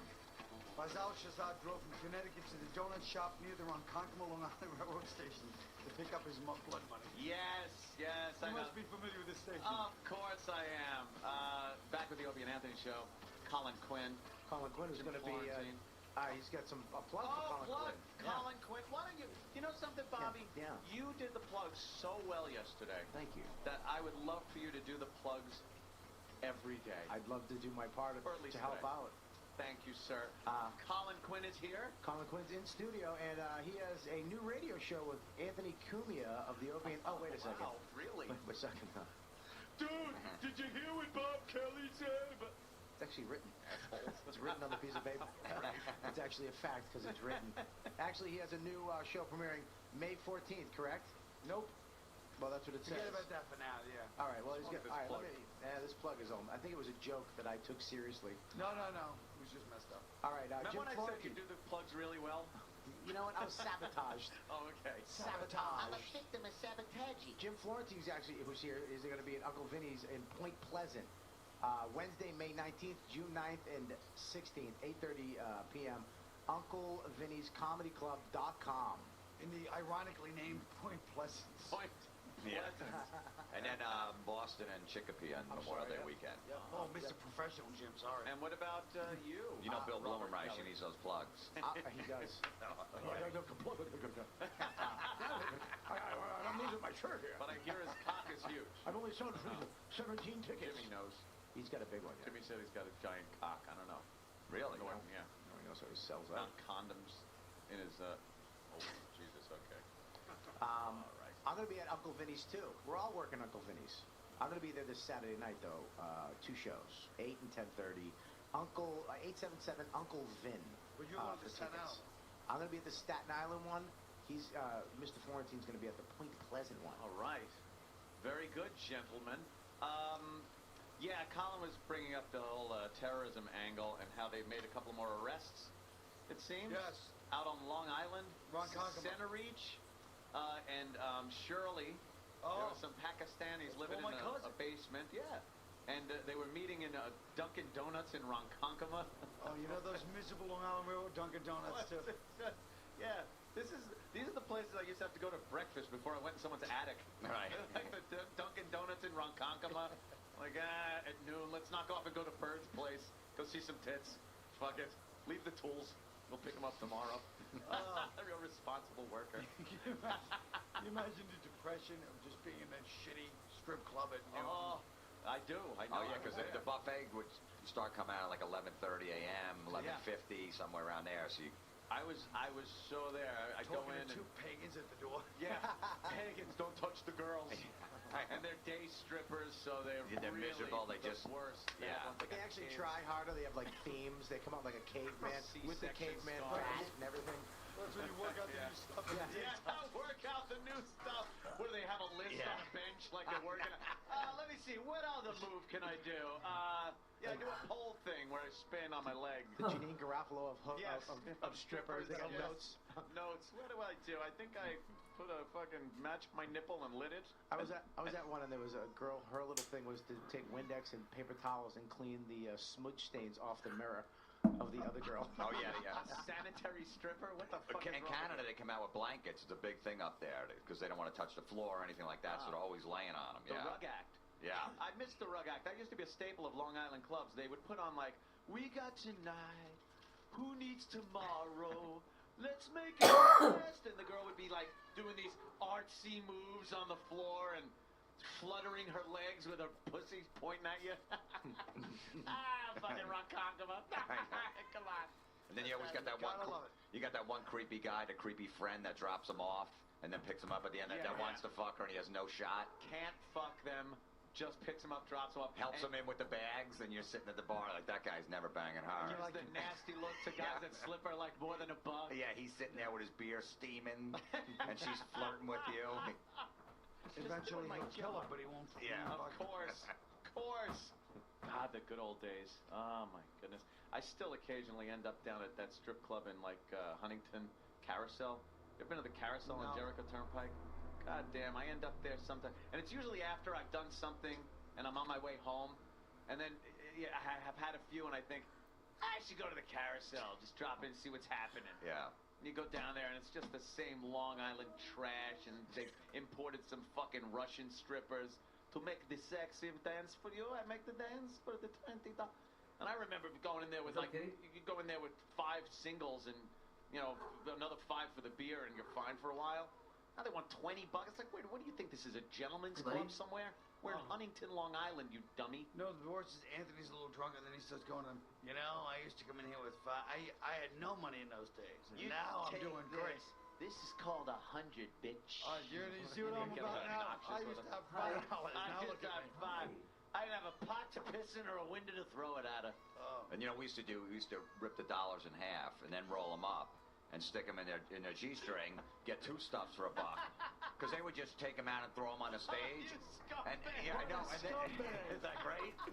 But then you had to be out of it within an hour, because then the girls would start talking in the back. Some fucking asshole gave me a half $1. Did you ever play closest to the pole? When it's just the ugly stripper, you just take your ones instead of just try to get them to the closest to the pole. Throw it in. You don't want them coming over to you. She's not even near you, just throwing them at the pole. And she thanks you. Thank you so much. It had nothing to do with you, ugly. There were girls that would walk on the bar. Sadism. Yeah, there were girls that would walk on the bar, and you would literally cover your beer. I would take my hands and cover my beer when she's walking over the bar, because I don't want any things falling off into my beer. Calcium deposits off her vagina. Yeah, and she noticed. How do you think Dunkin' Donuts, do you think they like this kind of advertising? Advertising? Yeah, I think they do. Is it just getting your name mentioned? Even though Use some munchkins made out of C4. You'll find out Dunkin' Donuts has a lot more to...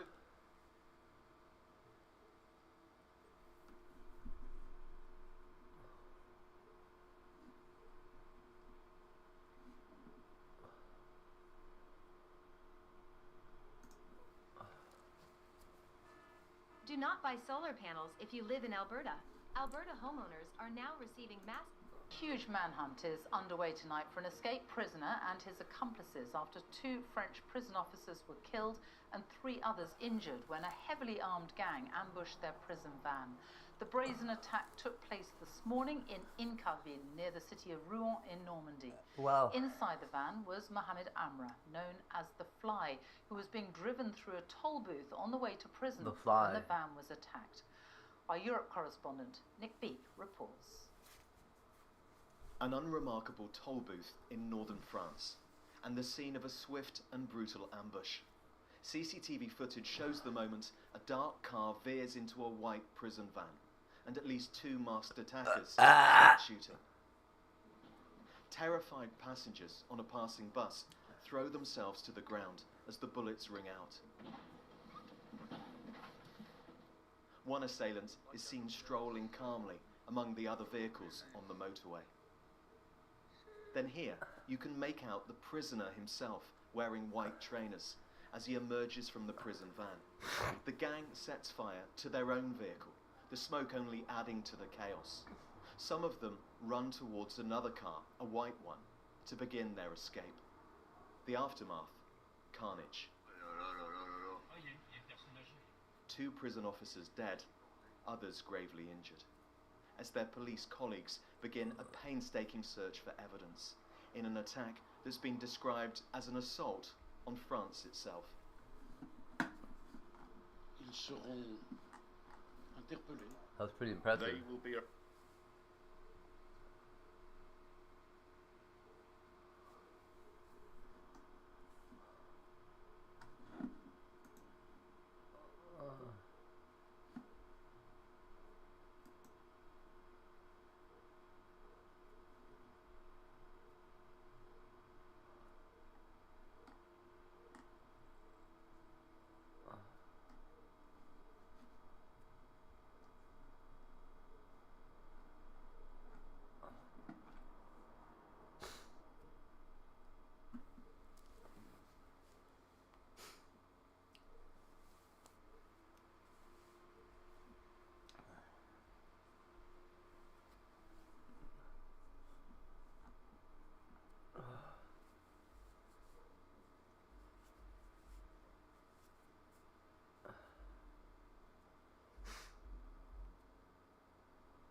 Hello there. You're about to see a compilation of the most hilarious fails that will brighten up your day. Let's get it on.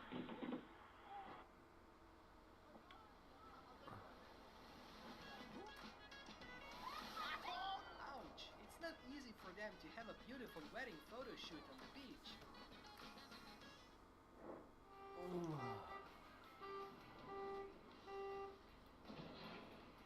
Oops, looks like someone's getting fired.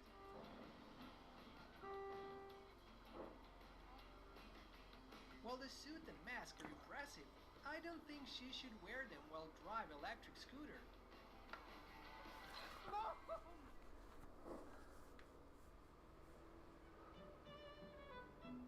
If you're wondering why your garbage can has been missing for months, this is the reason.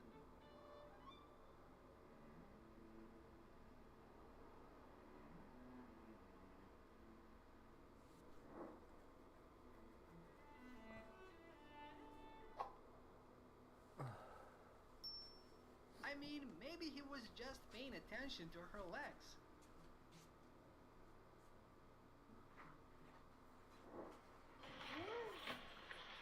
Well, I bet but she wouldn't have her wedding on the beach after that fell.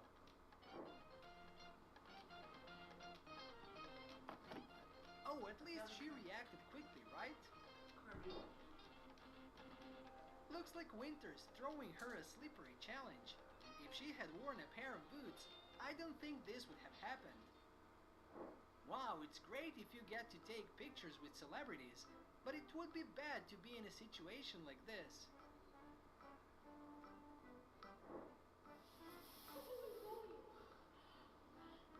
It wasn't her lucky day, was it? Man, this is boring. Bro, look at this guy. I bet it was his first time roller skating. No, come on, bro, come on. This Chad, you watching this, Chad? Dude, you need some training wheels, bro. Whoa, look at that squat form, though. Now he's learned the hard way. Never step on floorboards before they're glued down.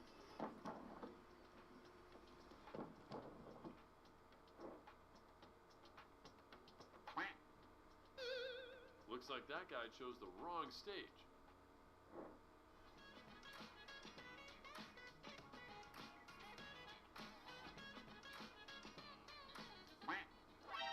Maybe it's a way to show that she's leaving a part of herself on stage.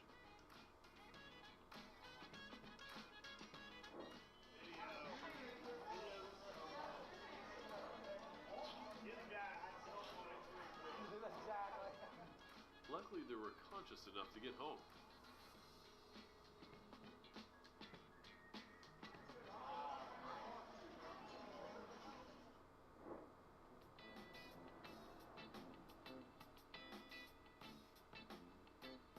Ouch!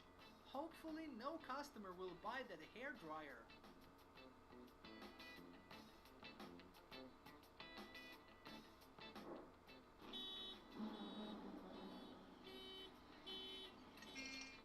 That's why you need to be careful when moving on ice.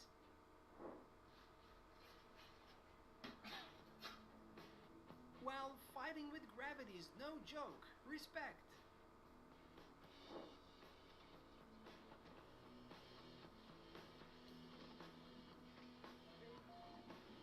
At least he stayed on his feet. That's a win. Don't jump as you walk down the stairs. She still has another birthday cake, so that's something, right?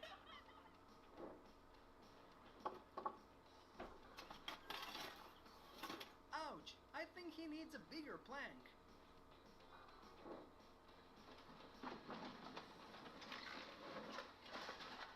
Ouch! If he moves that pallet more slowly, this will not happen. It's called tip and turn, isn't it?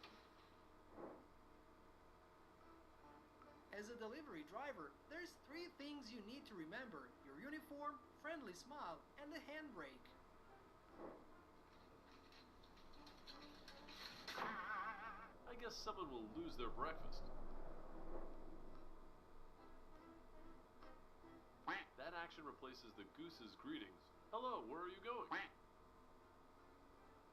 Look at this. No strain on your back? Nothing happened? Well, it's a way to lighten your wallet in a hurry. Yeah, that's called karma.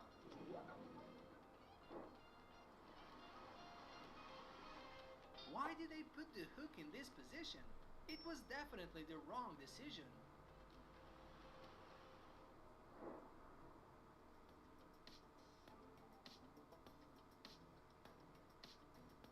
What's wrong? No, it would be better if she used spoon's bottom to break the caramelized sugar.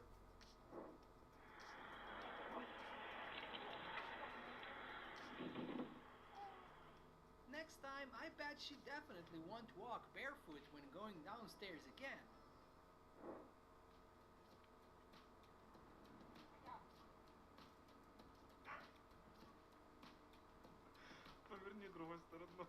Well, he finally told her how to use it correctly.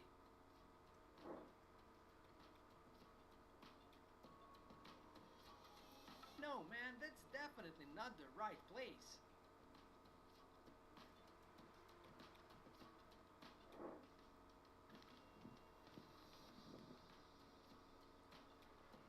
She was delighted, but the joy was gone after a few short seconds.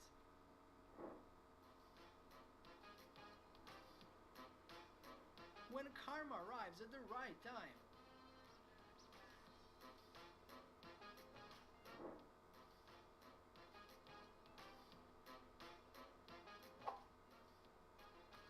Why does that guy just look at him and drive away? He should have helped him up.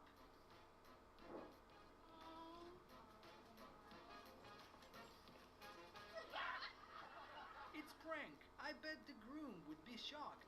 Well, it seems his reaction was beyond their expectations.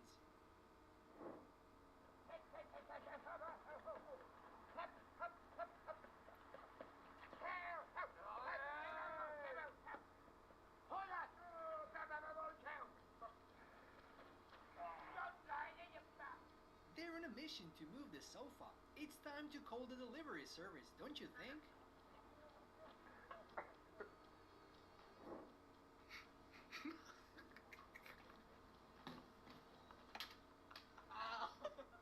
This guy gets instant karma throwing sticky goo at the store ceiling. This could be the reason why your food takes too long.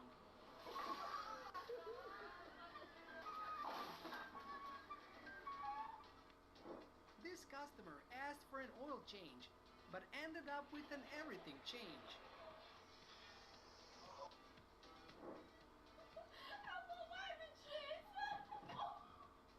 At least they still laughed happily.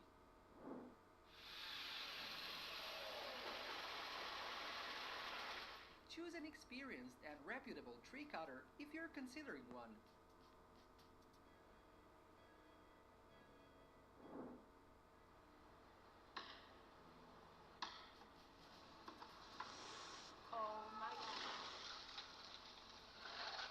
It is time to call a roof worker.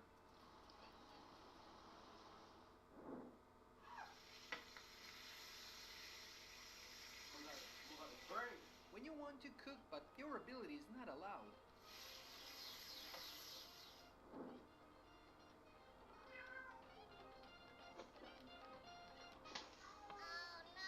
It was just a small mistake, right?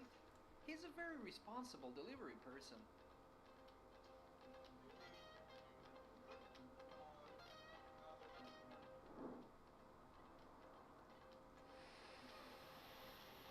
Click subscribe. Do you want to join the free car wash service now?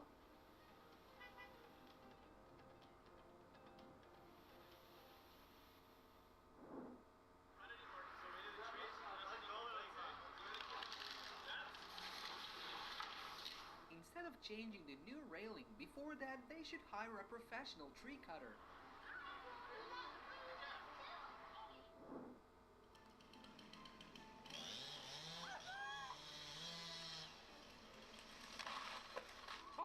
It is very important to evaluate surrounding factors before cutting down trees.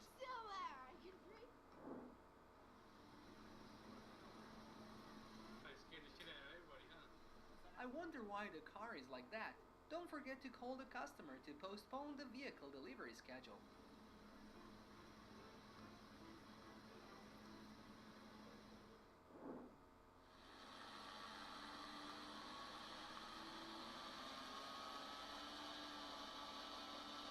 Adjust tire pressure periodically if you don't want to waste your budget.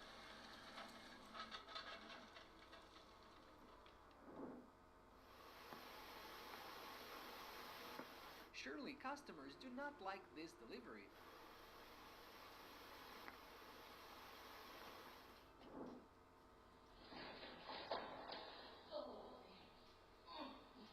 Click subscribe to remind her to hold the door instead of the food next time.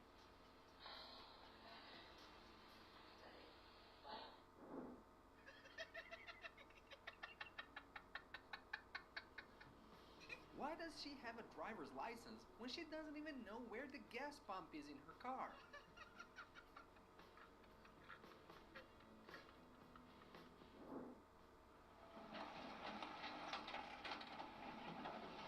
It must have been the crane driver's first day of work.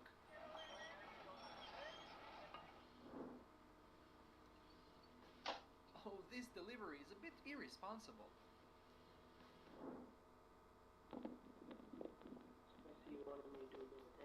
Working spirit is very important, and the delivery person understands that.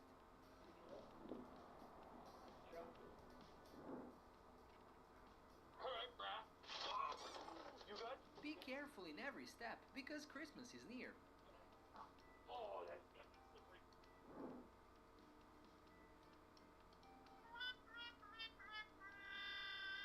Fortunately, because that didn't happen to her customers.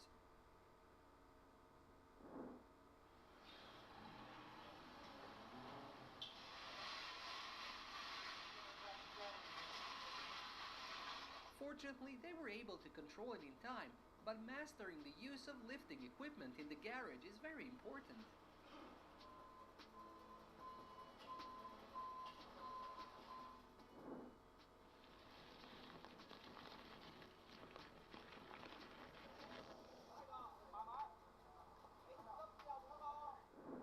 De la hermosa República Mexicana y comenzamos con Tampico, mínimamente despejado, temperatura muy cálida para nuestras playas y la siguiente playa en Tamaulipas también mínima de 26 grados, alcanzando como máxima los 30. Como ven, se nos Remember not to do anything when you're drunk.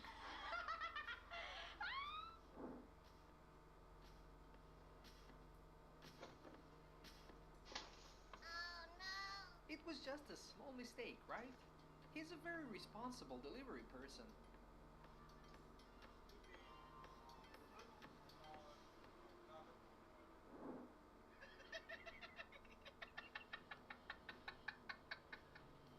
Why does she have a driver's license when she doesn't even know where the gas pump is in her car?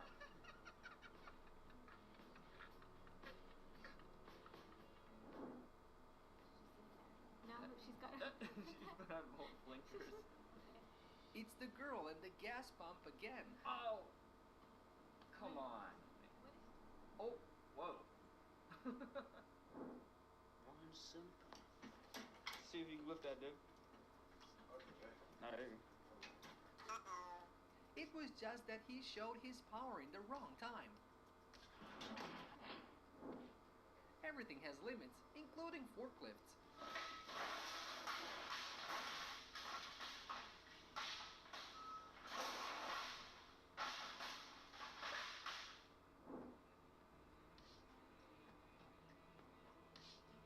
It's amazing. It looks like he keeps his balance very well.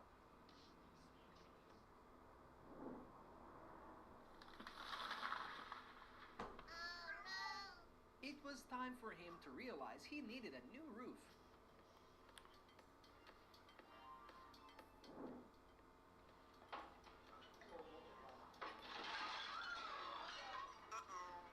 Pay attention in every special step, especially when you work.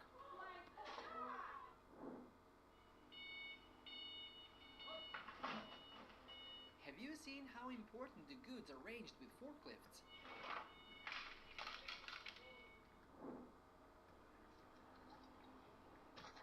Tell the delivery unit if you encounter such a state.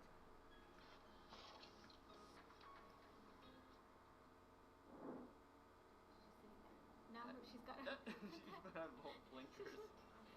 It's the girl at the gas pump again. Oh! Come on. Oh, whoa.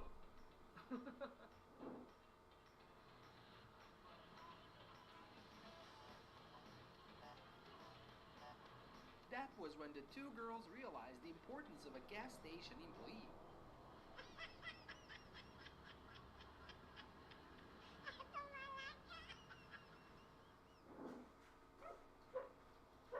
The weather does not support to work, but the delivery person has solved this problem very well.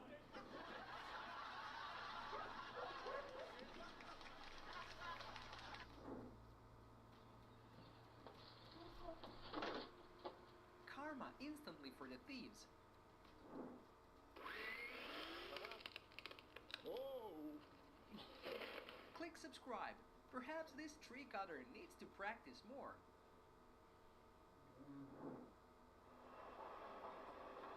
Holy I I thought he wouldn't make it until he gave his thumbs up.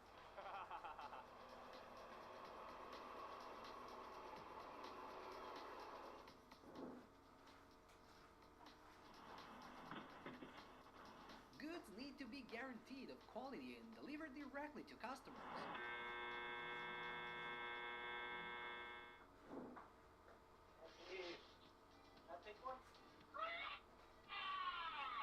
Halloween is over, but prepare yourself if you're a delivery person.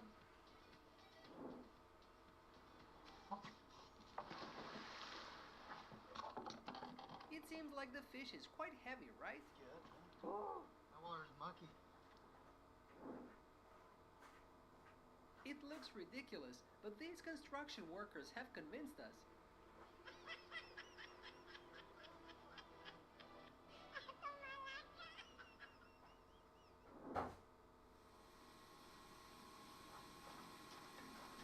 To avoid unwanted events, ask for support from colleagues. This thing just splashed cement all over my fucking... Can someone help me remind the driver that he's wasting a lot of concrete?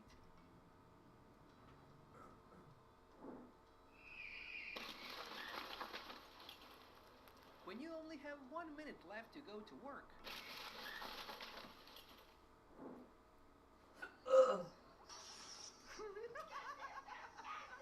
Be careful if you are surrounded by mischievous people.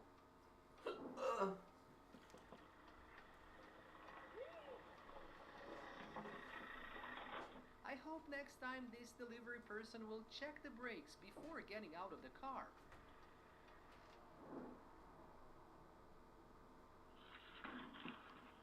Not a good day for gardening, right?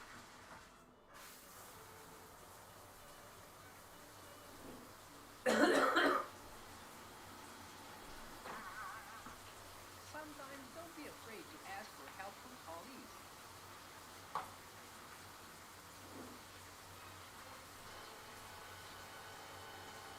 Oh my god, I wonder if that driver has found his go-kart yet.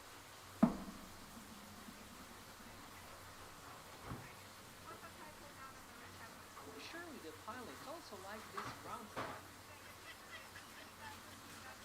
Oh man. What a bummer.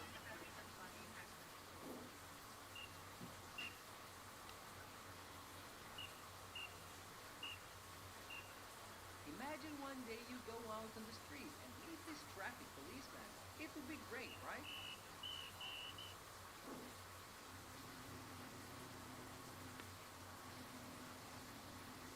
Is it a new way of working invented by these workers?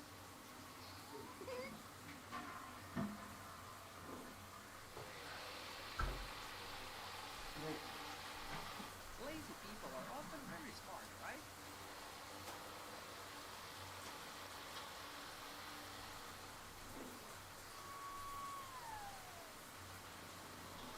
Oh no, that's not another feature of the lawnmower.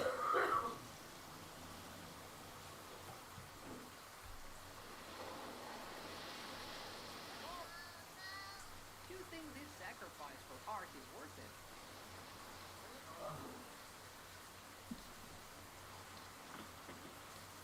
Goods need to be guaranteed of quality and delivered directly to customers. Well, you guys want to know good.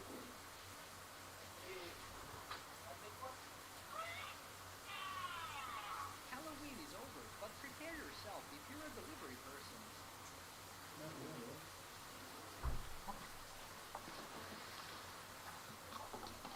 It seems like the fish is quite heavy, right? Water's mucky.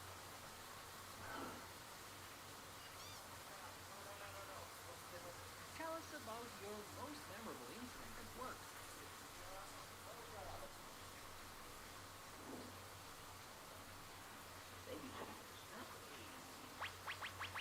And of course, responsible delivery people will receive good luck.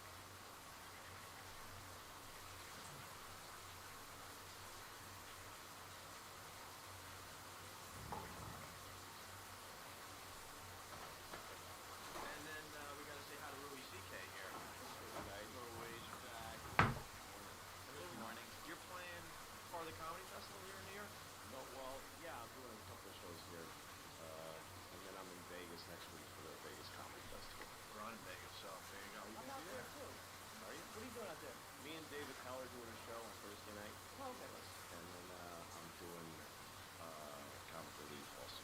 Oh, nice. You're on Saturday. Jesus. This is just traveling minstrels. You guys just wander the land, spreading laughter. I'm out there with our friend Saget. I'm doing Bob Saget show in Vegas and with Jeff Ross. Yeah, he's doing like a dirty show. I know. I get stuck on a late night show. It starts at 1 in the morning. I'm on last. I'll be on at 2:45. Because you're foul. Oh, I don't know the language. That's all right. They're all sober by that point. Yeah, you should do it tonight. All corny, awful political jokes. Oh my God. Yeah. Well, your comic relief is live, right? Isn't that live on HBO? Yeah. Yeah. Great. Yeah, it should be fun. And they haven't done that in years now. I think they took a few years off, yeah. Took a few years off. They had to find a new cause, I think. Yeah, right? there weren't any more homeless people. They fixed it. Yeah, we fixed the homeless problem with the first one. They realize people in general don't care about the homeless. So I earned that cake. I earned that cake. Why do you step on it? That's why they're homeless, because nobody cares about them. What's yeah, If nobody anybody cares. They put them in a house. the homeless don't even care. No, they don't. You know, why help someone that doesn't care? What was That's that not true. catchphrase They had? What? They had like because it's not a laughing matter. It was no. It was here's some money, bum. Holy, pissed me off, dude. Why would they even say that?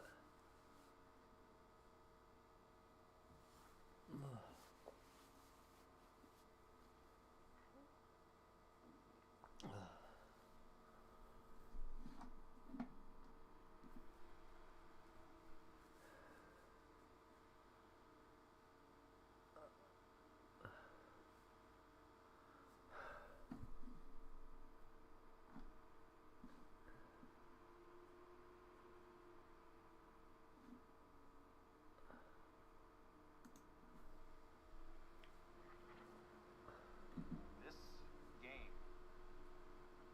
you're not ready for it. All right, guys, you ready for your headliner? You know him from his YouTube, you know him from his movies, you know him from being one of the best stand-ups of our generation. Please give it up for Joe List, everybody.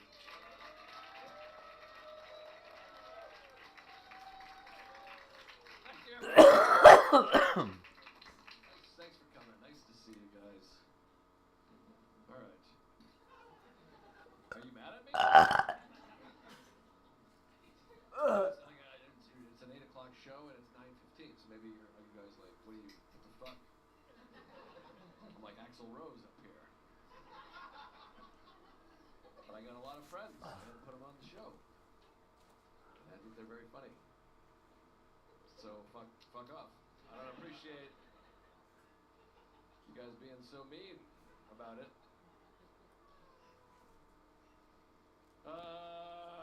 Let me just get right into it, I guess. I thought we'd ease in, but I feel like you guys are fucking with me. You guys Some of wanna the other try some? comics said you guys are a little weird. I heard the right side You is want these? great and the left side sucks.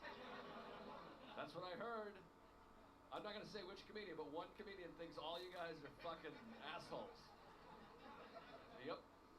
And said you guys are great. So, but I don't see it yet. I think you guys kind of suck. I like you guys. They didn't mention the middle, so I don't know what's going on there. What's No. that? Small wiener. Can't do it. Oh, you're the small wiener guy. Oh, over there. Someone's got a small wiener. I got a small wiener too. Just trying to, you gotta make people feel better, you know? I got a tiny dick, You dude. can have that. My dick is huge. Like unpleasant. Like my wife is bummed out. She's like, oh, get that huge cock out of my face. I put it in her face. I got a guy. Don't worry, I'm gonna do some of my crowd. I think you guys are all here for my crowd work. I know why you guys are here. You want me to I'm gonna fucking lace somebody up. I'm gonna tear somebody a new asshole soon. World-renowned crowd work. This is like that scene in Good Will Hunting where they want to know who did the math problem, you know? All right.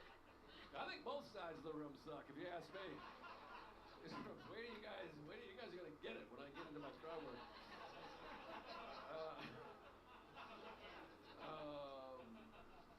I love sport. I'm a big sports guy. Sports fans out there? Yankees, Mets, nice. Yanks, nice. Now I grew up in New England, so I'm a Boston fan because that's where I'm from, you know. And that's the funny thing about team sports. You root for where you're from. You're probably from New York, right? You're not. Where are you from? Oh, okay. So what's that hat? You're a Yankee fan, or are you just? Fishing. Like you're trying to reel someone in. It's working. Right now I'm talking to you. I'm like, I love baseball. You love baseball? Yeah. Just cuts to us fucking, just like, oh my God, what the hell? I just love the Yankees. I hate the Yankees, but that would be fun, you know? We could fucking Sox, Yankees, you know what I mean? I'm getting too into the fantasy here, but anyways, well, it worked. You tricked me. You look like a New Yorker. Yeah, absolutely. I mean, I don't know that it's a compliment, really. I mean, you look. You guys a couple? Oh, okay. I thought maybe he reeled you in with because you guys both have Yankee hats. Nice. I thought fishing though, isn't that like bad? I thought fishing was like when you put up a fake photo. What's that? What's that called? Oh, that's catfishing. Is there a difference? Okay. So what happens though? But if someone, like, if you have sex and then afterwards you just come clean, you're like, I don't even like the Yankees. Because I've done that too. I mean, I was, you know, I would be like, I don't know, I'm not a parachute salesman. I don't know what the hell I was talking about. But I think that's bad now. In the 90s, that's what you did. You just said, hey, I'm a pirate. But now I think that's like, that's no good, right? I remember I read an article that was like if you're like, I'm a professional baseball player, and then you reveal after sex that you're like, you know, a banker, that's like fucking, you're bad. But thank God I'm married, because that was like my only move. I worked at Sears, and I would be like, oh no, yeah, I direct films. Don't get me wrong, it only worked. Well, I should have said direct films, because that's like, people, you know, really take advantage. I should have said something, parachute salesman was funnier.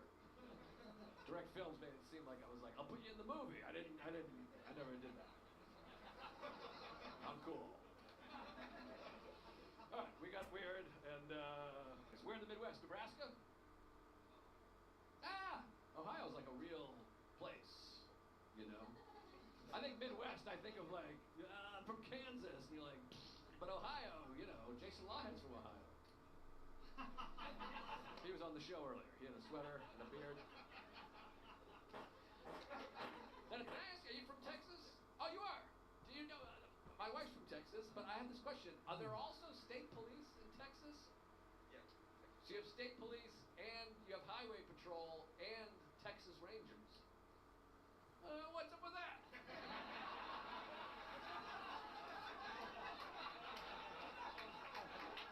What's going on there? You gotta be kidding. Please, just put evening at the Improv right here. You got the Texas Rangers, and you got the state police. I mean, will they both show up? Hey, I thought I was on this game. No way. But that's a good question. What's going on? So what do the Texas Rangers do? Do you know? Okay, so they do like, because I never watched the show. It was the Chuck Norris program. No, it wasn't real. If you can't hear me, I don't think that was real. I'm like, no, I know. It was a TV show. But so the highway patrol, because in most states, the state police run the highway, but they have highway patrol. We'll get to the bottom of this later, but Texas is a hell. Where in Texas are you from? Oh, Dallas. I like Dallas. Oil.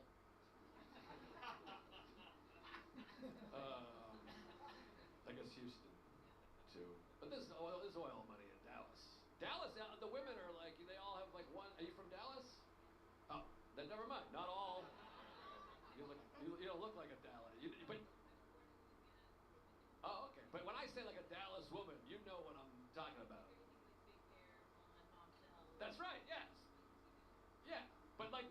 airport, every woman has like 7-inch, like the cowboy boots and short and like big crazy tits and hair, and they're like, it's crazy. What's that? They're proud. Yes, that's the word. That's what I was gonna say. But it is wild because you're like, wow, you guys all did the same thing.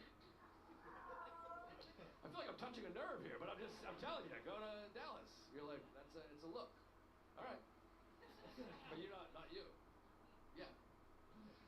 Woo. Where are you guys from? You guys from here? New York? Vancouver. Oh, I love Vancouver. The Canucks. Are you a hockey fan? Growing up, not anymore. You ditched it. All right. That's fair. You live here? Nice. Stanley Park. Beautiful park in Vancouver. And then, oh, what's that street? Don't tell me. Hastings. East Hastings. Woo! You been there? You guys know about East Hastings? It's a wild scene. You can go on YouTube. Type in East Hastings, Vancouver. It's quite a sight. You know about it? What do you think goes on? If you had to guess, based on my action, what do you think? Riots. Rides? Remember after Stanley Cup? The riots? Oh, riots. Why are you saying that so weird? What? Where are you from? Buffalo. I'm in Buffalo this weekend. Come out. Did you just heil? What the hell was that? The fuck? You see that? That was crazy. What's going on in Buffalo? The guy, I was like, I'm in Buffalo this weekend. He's like, all right. I was like, whoa, Jesus Christ, sir. It's not that kind of show. What the fuck? You live here now. Well, come back up. You here too? Ah, damn. Yeah, I'm flying. First class. What? Riots. 2 syllables. Are you guys hearing this too? I feel like I'm being fished. What the fuck is going on here? He's saying rides. Riots. Riots. Like I'm a riot. Yes, there were riots. Anyways, no, it's like a drug play. Like it's like a, what do you call that? A safe space for drug? Kensington. Kensington? In Philly? Like that. Oh, I think I'm in London, which I think is like where you shop. What's that shopping street? Isn't that called Piccadilly? Oxford. Yeah. Kensington, Oxford, same shit. Anyways, it's crazy. There's lots of homeless people there. It's really, you gotta see it. It's crazy. I sound like a bad person right now. I'm just saying it's there. They should be helped, and I believe in, helping them. But I'm like, check it out. It's fucking crazy. Buffalo's cool. Buffalo's funny because you go to Buffalo and they're like, you gotta have the wings. The buffalo wings. But I'm like, we figured it out. We have them other places. Yeah, everyone always says it. See how they're like, no, I'm like, it's like sugar and butter. It's fucking, not sugar, whatever. It's hot sauce. They're so, pardon my language, cunty about the buffalo wings. It's crazy. They're like, there's no way. No one else has figured it out. We got it.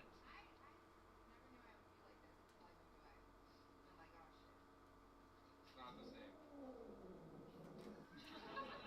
I don't know what to say here. I don't know. It's like I'm arguing. This weekend, I've been to Buffalo many times. No, I went to Anchors Away, or whatever the fuck it's called. That's the place. Go to Barville. I've been to Barbell. I lifted barbells earlier. Flip it. Woo! 25-pounders. Barbells, baby. Barbill. Brand. All right, time for some hot crowd work. Are you from Vancouver also? Oh, nice. What do you like better, New York or Vancouver? Yeah, what do you like better? Yeah, well, you moved here, so must like it better. You guys are from Buffalo, huh? Nice. Sabres. And the Bills. And the Bisons. Yeah, I'm going to the Bisons game Saturday. Yeah. I know a lot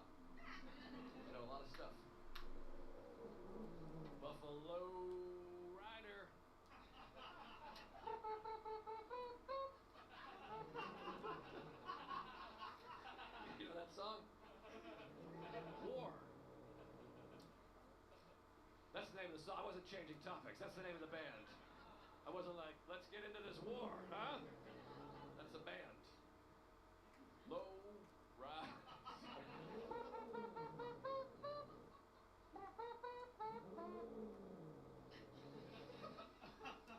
The crowd, it's not a crowd work night, you know what I mean? That's the thing with crowd work. Sometimes it's not coming. Where are you from? New York. Nice. City's so nice, they named it twice.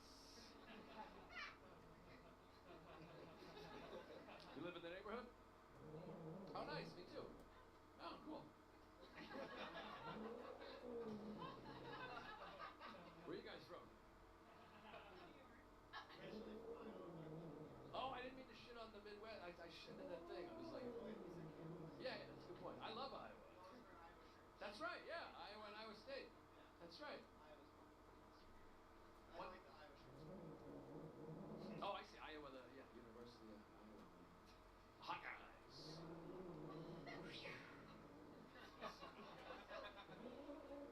Wrestling. Brooks Wheelan, he's from there. You know him? Yeah, he's a comedian. Very funny. Make a clip out of that, would you?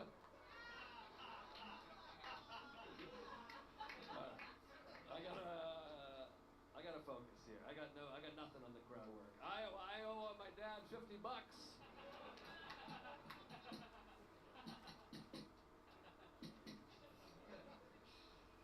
Some of you are like, this man has no talent whatsoever. I understand.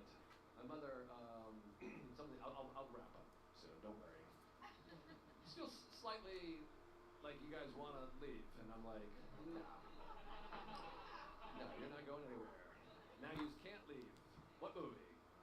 Bronx Tale. Yeah, not a great film, frankly, but it's fun. It's very fun. I know New Yorkers are like furious. It's fun. It's okay. It's good. It's a little. Yeah.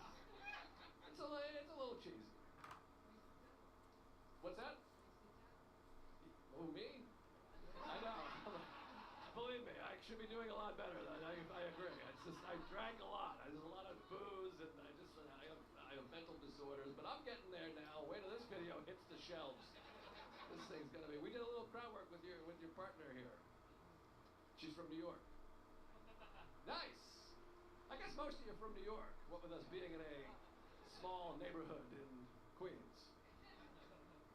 Who's the furthest away? Vancouver. Can anyone top Vancouver? Where are you from? Minnesota? I don't want to get into geography here, sir, but Vancouver is like twice as far as Minnesota. Oh, Venezuela. Ah. Fernando Valenzuela. From Mexico. Not from Venezuela at all. Remember Fernando Valenzuela? He was a pitcher for the Dodgers, yeah. He did a twisty thing, and he was fat, and he was good for like a couple seasons. He has nothing to do with Venezuela at all, but Mexico's closer to there than here is.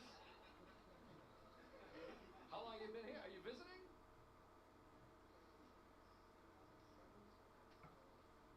I moved here in 2007 too.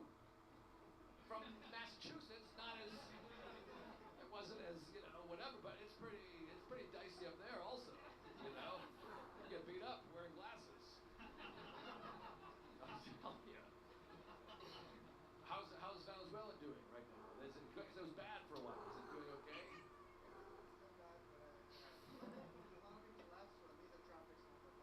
Oh, that's good. Yeah. Now that's the ultimate bright side kind of guy. This guy's like, this traffic's not bad. It's very, very dangerous. But you can just cruise right through the lights because everybody's hiding and fleeing. But, well, that's cool. I'm glad you got out. You're here.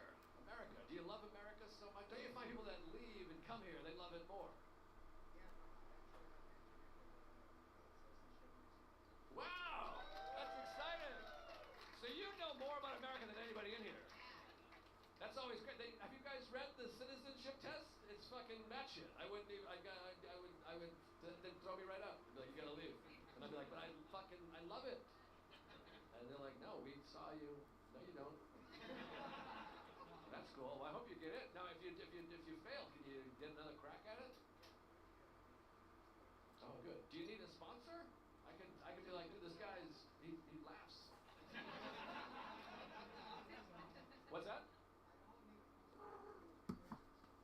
appreciate that. Thank you. That's very sweet. I feel like you're fishing better than he is. I'm like this guy. I might marry this guy. Get him in the country. I've been wanting a reason to break up with my wife, and I think I found it. I'm like, I gotta. That's a joke. I think you guys took that serious, but well, that's cool. You never go back there? Oh, right. Oh, good. Is your family here? Oh, wow. That's cool. I'm glad you're here. All right. I went to Peru and Ecuador. Those are near there, sort of. And Aruba. I've been to Aruba. Aruba's really close. Do people go to escape to Aruba ever? Right.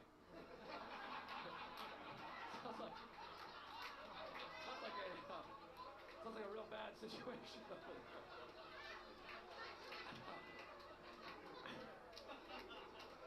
guy's like, you're not getting the picture. It's really very unpleasant to be there.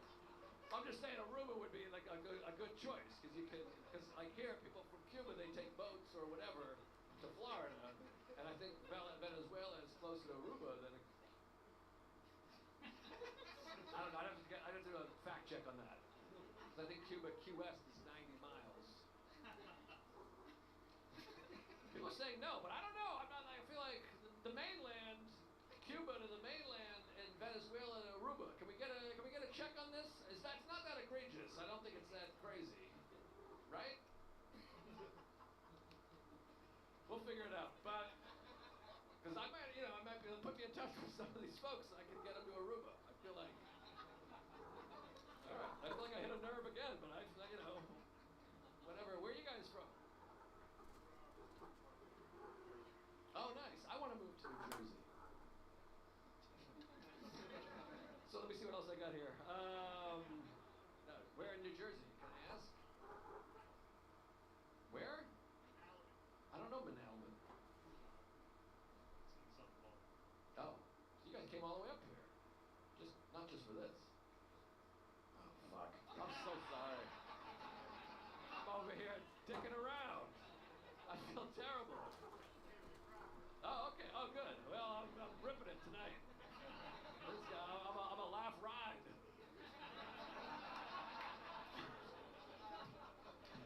Well, thanks for coming. Get them a beer or something for me. I feel terrible. Get them. I love that. I'm like, you got a long drive. Get them a couple alcoholic beverages on me. Sorry, I'm in the middle of a joke. I was going to start telling a different joke. What joke was I telling? Uber Eats. Yeah, sorry, I have baby brain. It's when you want to fuck babies. Is that joke funny? I did it once. People, you're shaking your head. I don't know. I did it once, and my friend laughed, and then I keep doing it. People were like, no, stop doing that. You like your balls play with? You like your balls play with? No? Right? You and me both. No? Fucking, maybe I'm gay. You like your balls play with? You do. Sir? Interesting. Balls? Yeah. You were so funny, you're like this. It's like you felt not proud of it. You're like, I felt it. I don't get it. I'm not a balls guy. Balls? Yeah. All right. You sound like I'm stupid. That's a little hurtful. But there's three of us and one of you. Fuck them up. I'm not a tattoo guy. You guys have tattoos? Tattoos? No? No tattoos? Tattoos? Is it a Buffalo Wild Wing? Just kidding. Buffalo Wild Wings from Columbus. You're from Ohio? Ohio. Buffalo Wild Wings. There's one on Broadway now. Did you guys know that? It like popped up out of nowhere. Did you guys know that? I didn't know what he told me. That's how it turns. It's gonna be all corporations up and down Broadway. Which I go to Starbucks every day, so I'm part of the problem. But anyways, Buffalo Wild Wings. You look furious that I even brought up Buffalo Wild Wings. They're terrible. They're not as good as what's it called again? Chicken wings. Barbill. Barbill chicken wings. I feel like you're dating a man with like a mental disorder. Like, are you? Like, inappropriate relationship. You're taking advantage of this poor, sweet soul. He's just like, chicken wings. This guy, he's fucking. What's the word? I'm from the 90s. What is the word we use now? He touches paintings, if you saw my previous comedy special. No, I'm just kidding. I'm teasing, of course. What joke did I start telling? I don't even know. What did I say? Did I say something? Buffalo Wild Wings? Tattoos! You got a tattoo. Is it a buffalo wing? That's what I was going to say. It's a chicken wing? No. What is it? Can I guess? Can I get 3 guesses? Will I be able to guess it? Probably not. Somebody's initials? No. I'm right here, sir. You don't have to yell. What's that? A shark. Is it, all right, this is the last guess. This is a big moment here. Is it, thorns? Can you tell us? Hakuna Matata? No kidding. That's Matata is what I was going to call you a second ago. Hakuna Matata. This is getting out of hand, folks. It means no worries. Yeah, fucking, yeah, Jungle Book. No, wait, that's Bare Necessities. The simple bare necessities. Jungle Book, greater than Lion King, don't you think? Oh, fuck off, whatever. Lion King's just Hamlet, or what is it? Not Hamlet, the other one. Macbeth. Shakespeare's overrated, don't you think? Fuck that guy. Both news. Oh, shut up. Dork. To be or not to be? That's the question, you know? It took me a long time to realize he's talking about suicide. To be or not to be. Right? Alright. You have it on a shirt too. That's hilarious. You have a tattoo and a shirt? 2 shirts? This man loves the Lion King. I really think you're dating a man with special needs. I wanna married, yeah.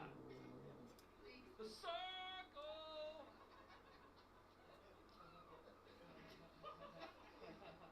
Jonathan Taylor Thomas, right? And James Earl Jones. Everyone has 3 names in that movie.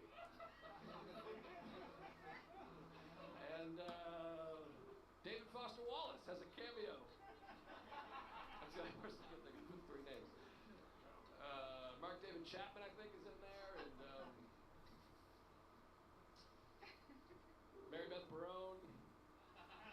That's Canadian. All right. What if I just Chappelle this? I just stay there for like 7 hours.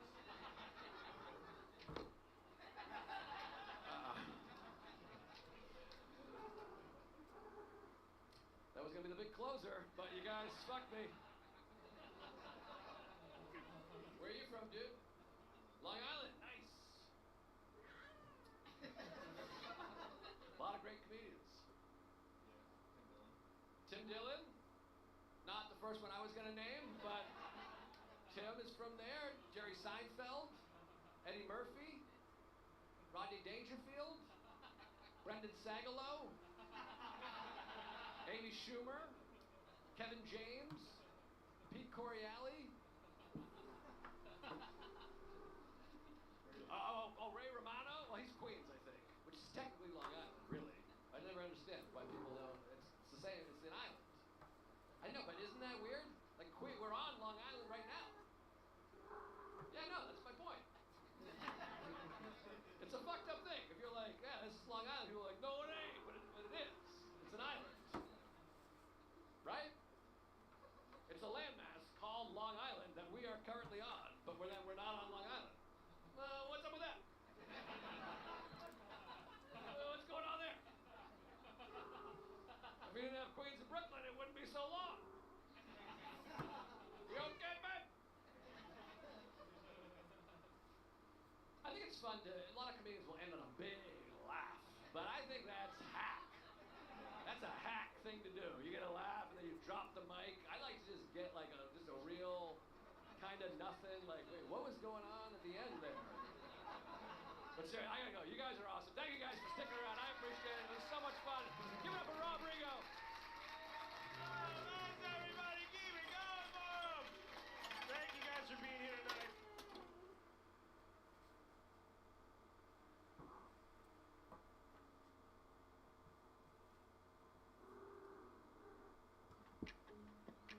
25 years of innovating has led to today. Today, your EV inspires your adventures. Get in a Kia Niro EV and see what tomorrow brings. Kia, movement that inspires. All right, it gives me great pleasure to bring this man up here. Ladies and gentlemen, Joe List!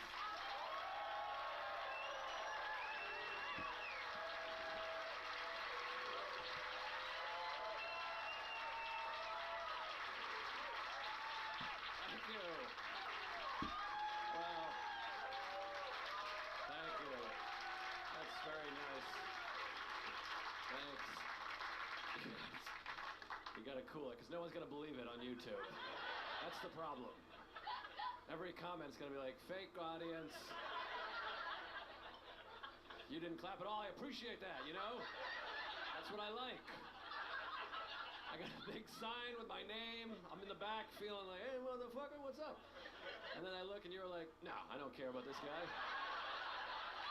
That was perfect. Puts me right where I need to be for the big show. The sign was a mistake. I blew it with the sign. It's too big. I didn't realize how big it was. I mean, this is an outrage. I can't compete with this. I thought it was gonna be like a little like Joe List. Well, luckily it only cost $25,000, so I'm breaking even because of this monstrosity, but thanks for coming, guys. This is very exciting. Yeah, oh, thank you. Appreciate it. You're so nice and lovely, and thank you. No masks in the crowd? Maybe a couple? No? I support. Either whatever you guys do, I support it. That's my mask stance. That was my mask stance all the way through. Whatever people did, I would just do whatever the people around me were doing, and then I would make fun of the other group of people. That's how I handle things. I'd meet up with friends, they have masks on, I'd wear my mask, I'm like, I saw some alt-right fucking assholes with no masks. And then I'd meet up with other friends, they're not wearing masks, so I wouldn't wear mine. I'm like, I saw some cuck liberal sheep over there with their masks. Believe these pussies? I just want everyone to like me. That's my stance on everything. Israel, abortion, whatever you guys think, I think the exact same thing. I agree with all of you individually. You're all correct. I got vaccinated. Unless you didn't, then I didn't either. Stupid idiots. They'll be dead in no time. I did. I got vaccinated, and it was fun, I guess. Whatever. I don't like getting shots. I'm afraid of needles. I'm not afraid of, I don't know. I just don't like getting a shot. And I told the lady, I was like, I don't do well with needles, so just go easy. She's like, what happens? Are you gonna hit me? Or, I was like, what? Are people hitting you? Maybe I'll hit you. Shit, I didn't know that was an option. I had not crossed my mind to hit you. But now that it's out there, maybe go easy. And I was like, no, I'm not gonna hit you. She's like, well, what happens? Are you gonna faint? And I was like, you know what? Just put me down for a regular. Just somewhere between psycho and pussy. Just a normal. I was just making small talk. I wanted to say something before we did it. What happens? I'm gonna be like, ow, shit. That's like worst case scenario. Eee. Just normal.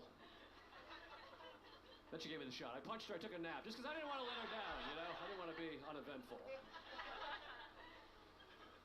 COVID was fun. I liked when we started to first come out after the lockdown, and then you'd meet up with your friends and kind of feel them out, see who's been taking it serious. Did you guys do that? Like I'd meet up with a group of friends, and I got like one friend, And he's like, I haven't left my house in like 6 weeks. I'm like, oh, that seems weird. And then I have another friend, he's like, I wear the mask indoors, but not outdoors. And I'm like, that's fair. And then I have another friend, he's like, I fucked 48 women in 3 days. And I'm like, oh, that seems a little risky in any time period. You gotta be careful out there, but I hope everyone gets the vaccine. Not because I care about public health. I just want them to stop talking about the vaccine on the news. Because every time they talk about the vaccine, they feel the need to show a needle going into somebody's arm on the TV. They're like, we gave out 1 million vaccines, and look at it! Ah! And they get like multiple, like 4 in a row, just different angles of like a needle going in, and I find it appalling. It's disgusting. And my friends keep telling me, they're like, you got a needle phobia. I'm like, I guess I got a needle phobia. I didn't think I did. I just don't like, I'm not walking around like, a needle. I just don't like watching them go into people.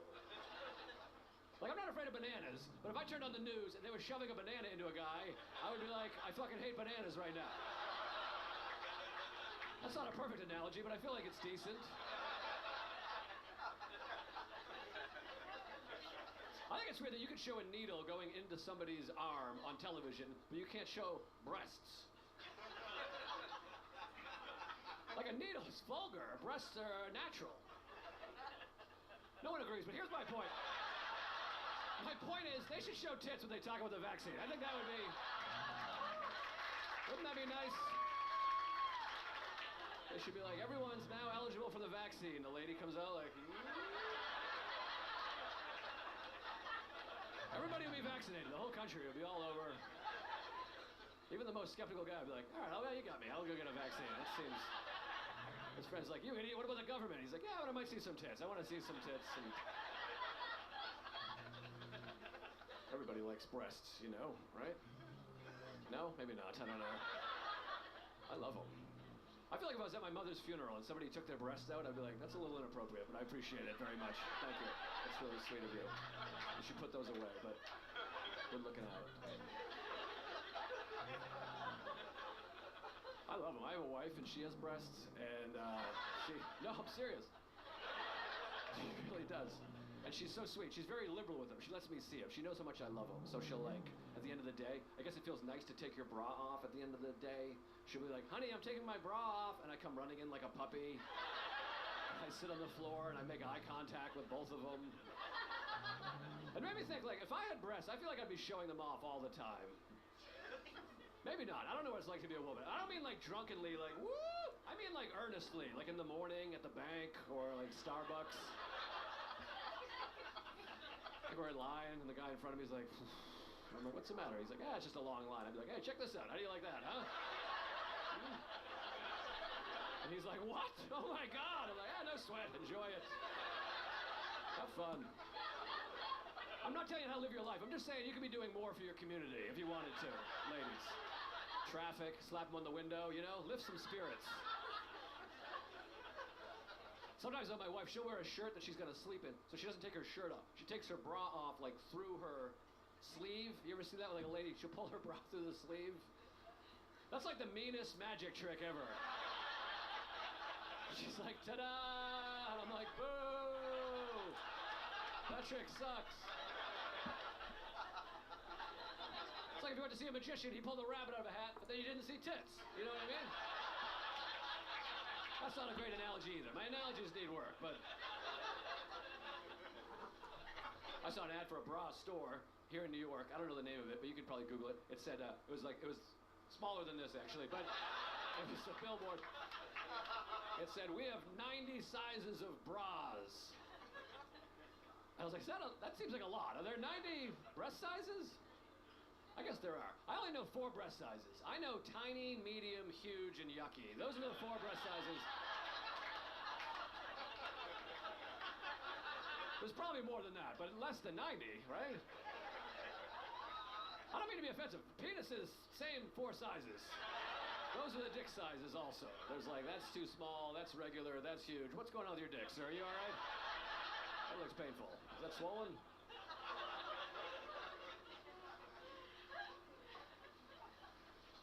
Sex is fun. I like breasts and sex. I look smart. I look like I'm gonna have like intellectual stuff. I'm a moron. Sorry. I feel like I come out with like glasses. I'm like, ooh. But I'm like, what's up with tits? And there's plenty of shit jokes coming also.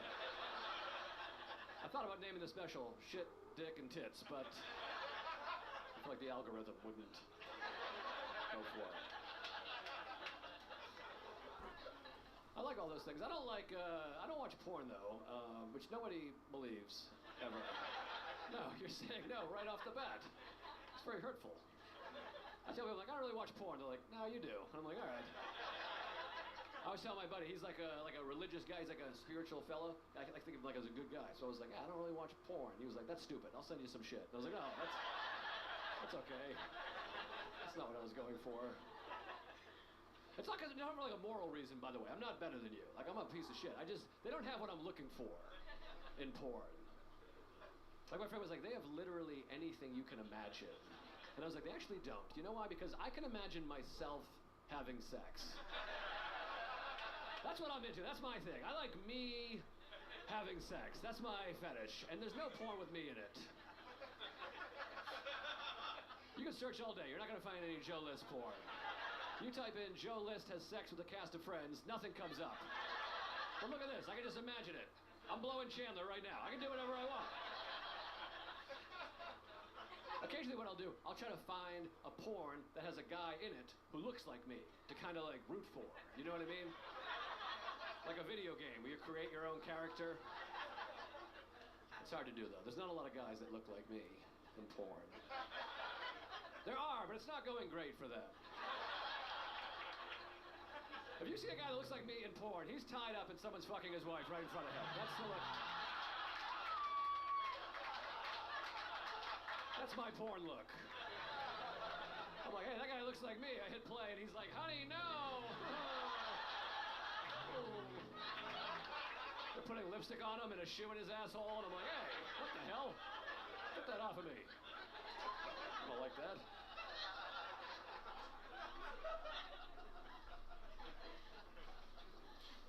I have a wife too, and we have sex, which is nice. We have like a healthy sex life, so that's like another reason I don't need porn.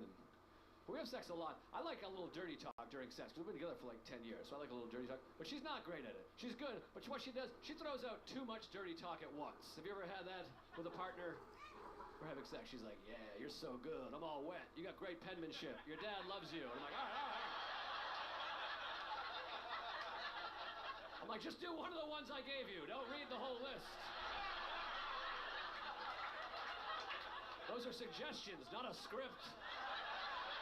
Just pick one and riff on it.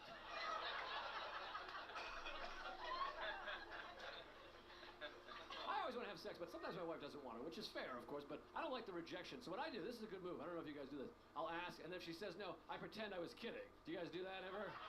It's like a pretty good move. I'm like, we should have sex. She's like, I don't feel like it. I'm like, well, not now. What? You thought I meant right now? That's hilarious. You thought right now, in the middle of the afternoon, I wanted to have an orgasm inside your body? You're wacky.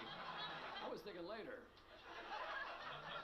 What do you think, like 6, 7 minutes? Because I'm pretty... I want it.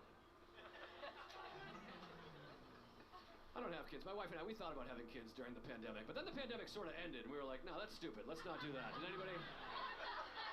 We were at home, we were like, wouldn't it be fun if we had a kid running around, but then restaurants open? We were like, we'll just go out to eat. That seems a little easier. Save a few bucks. Here's the thing, if you're gonna have a kid, I feel like you gotta have like missionary sex, just like regular, I love you sex. Because I like to get a little nasty in bed. You don't want to get too nasty, and then you have a kid, and anytime you look at your kid, you're like, ah, shit, that was crazy. That was weird. Is that how it works? I don't know. I just picture like, look at our son running all over the football field. Remember that night you stuck your middle finger in my asshole? That was insane. That was...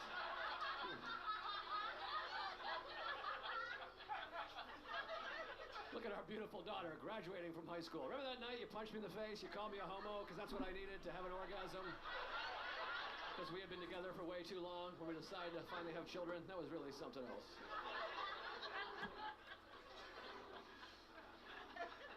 My wife is sweet. Sometimes I feel like she doesn't even know me though. I was on the road recently and I couldn't sleep because I had anxiety. So I called her at home and I was like, I'm having trouble sleeping. And she's so sweet. She was like, have you tried masturbating?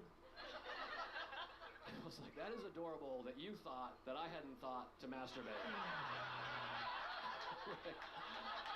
I'm like, no, I thought of masturbating. I thought of masturbating way before I thought of calling you. That was several activities ago. And I don't mean that offensively. That's the first thing I think of when anything goes wrong. We lose power in my house. I'm like, let me masturbate real quick. I feel like that might spring something loose. I lose my phone. My friend's like, want me to call it? I'm like, let me jerk off. I think that I might remember. I think my wife's attracted to me. It's hard to say. I do mixed martial arts, MMA. Anybody doing that? No? I'll fucking kill everybody in here. Beat the shit out of you guys. If I wanted to. You seem very nice, but I do MMA. My wife loves it. She's like turned on. First of all, I thought I was gonna learn like hand-to-hand combat. I learned dick to butt choking, and that's cool too, but I wanted to learn self-defense. I learned I'm attracted to men, and those are both good things to learn. My friend was like, you should do MMA. Find out what you're capable of. I am capable of maintaining an erection while a guy strangles me from behind. How would I have known that otherwise? You know what I mean? You've got to step out of your comfort zone occasionally. I'm kidding a little bit, but it does feel oddly sexual, the sport. I show up, I take my shoes off, I give my buddy $50, we roll around. I'm like, this feels a little fetishy. He's like, we gotta work on your mount today. Get over here and mount me. I'm like, all right. I feel like I'm getting duped, but my wife loves it though. She's like turned on. She's like, oh my God, you're fighting. That's so cool. I'm like, yeah. She's like, that's hot. I'm like, you got that right. She's never seen me do it though. I can't ever let her see me do it. That's the issue. I think she thinks I'm like standing there fighting a guy. In reality, I'm just laying on the ground. A guy's pulling my arm and I'm like, okay, ow, oh shit. I would picture my wife watching that and being like, ooh, look at the way he quits right away. I love the way my husband gives up immediately when a smaller man gets his arm. You can just tap. That's the best part of the sport. You tap the other person. They have to stop legally. They win, but you don't die. Sort of a win-win. I think we should have that socially, you know? You're at like a party or a bar, and someone's telling you a shitty story, and you're like, you know what? I think I'm done with this, actually. And you tap on the forehead. And then you're like, no, you won. That was great. And your friends are like, why'd you tap so early? You're like, I was gonna kill myself if I kept listening to that piece of shit story, so I had to get out of there. I want to be tough. That's why I do MMA. I want to be like a guy that's like secretly tough. You know what I mean? That like looks like me, you know, but like can kick ass. You ever see those guys? Like you're at a party and someone's like, you see that guy over there? You can't tell by looking at him, but that guy could kill you, you know? And then I'm just like, I want to be one of those guys. I'm more a guy like this. I'm like at a party, people are like, you can't tell by like looking at that guy? But that guy is very good at softball. You would really be impressed. That joke never works, but I just want you guys to know that I'm very good at softball. I think that's important. I know I don't have a tough look, because my first day at MMA, we went over striking. That's like punching and kicking. You pussies probably aren't familiar with this kind of shit, but we went over striking. My instructor said, when you throw a punch, you want to turn your wrist like you're pouring tea. And I was like, I feel like you don't say that to everybody. Somehow, I'm pretty sure he just looked at me and was like, you've probably poured tea? Is that something you've done? I was like, hell yeah, you shitting me? I love tea. That's like my favorite beverage. My first punch was terrible. I had my pinky out and my elbow flared.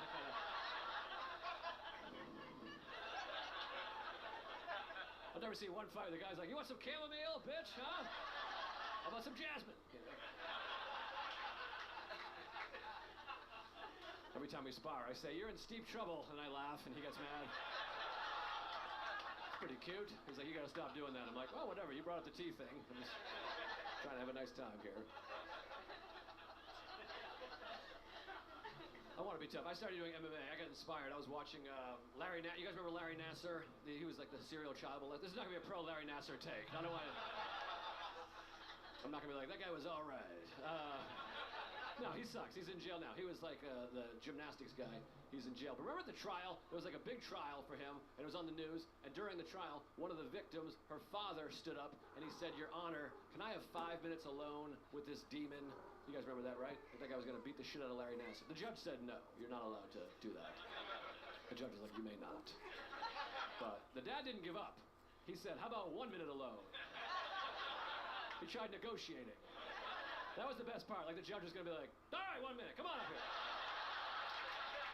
Get these tables out of here. He asked twice. Come on, hit the clock. Get him." He said no again. That's not part of the judicial system, unfortunately, but it inspired me because I was like, I want to be like this dad. And I'm not a dad at all, but I was like, I want to be like that guy, taking matters into his own hands. He's going to beat the shit out of Larry Nassar. I was like, I got to learn how to fight, though, because I don't know how to fight. I couldn't do that. If I was in his position, and I was like, "Can I get 5 minutes alone with this piece of shit?" And the judge was like, "You got it." I'd have to be like, "Wait, what? Oh, shit. I just wanted to impress my wife. I don't want to fight the guy." Because you can't lose that fight. You can't be like, "Let me get 5 minutes alone with this son of a bitch," and come out 5 minutes later with 2 black eyes and a bloody nose, crying. And be like, "Your Honor, can I get 3 more minutes and 2 friends? Is that possible?" How about 1 minute and a weapon? I want to teach this son of an onion a lesson. I think if you have kids, you got to be able to fight a little bit, don't you think? Protect your kids, you know? Yeah, you're saying yes, right? I remember one time I was a little kid, my next door neighbor, he was my age. We were like 7 or 8 years old or whatever. And then there was like a neighborhood bully, and he beat up my neighbor. And the kid that got beat up, he was all beat up and shit. And then his dad came home, and the dad was so upset that his son had been beat up, he went and confronted the bully's dad. And then the bully's dad beat the shit out of this kid's dad. Like father and son beat up on the same day. Brutal. I felt so bad for both of them. I felt really bad, though, for the mother/wife. Because she had to come home and her husband and son have like ice packs on their heads. And she's like, "What the hell happened?" They're like, "No time to explain. We need you to fuck up Mrs. Reynolds right now. Come on, lad." Aveeno Daily Moisturizing Lotion. Protect and prevent dry skin for 24 hours. Aveeno. This family is dominating us, Mom. We need you. Kick off those heels and kick some ass, goddammit. I do like kids. I have nieces and nephews, and they're really fun. I like them. They call me Funkle Joe, and it's really sweet. It's adorable. Not even like as a joke. They're like really earnest. Like, "Hey, Funkle Joe, what did you have to eat today?" And I kill too with them. You guys are laughing with these kids. I pull my thumbs off, and I'm like, "Whoa!" It's killer. Sometimes I pretend to walk downstairs when there's not stairs there. I'll be like, "I'm going downstairs." It's better if there's a couch. You guys aren't seeing the full effect. I did it recently. I'm getting old, though. I did it recently, and I fell down the stairs. I was like, "Uh-oh, I'm going to go! Fuck!" And my knee gave out. My nephew didn't even get it. He's like, "Uncle Joe's drinking again." I'm like, "Shut up and get help, you piece of shit."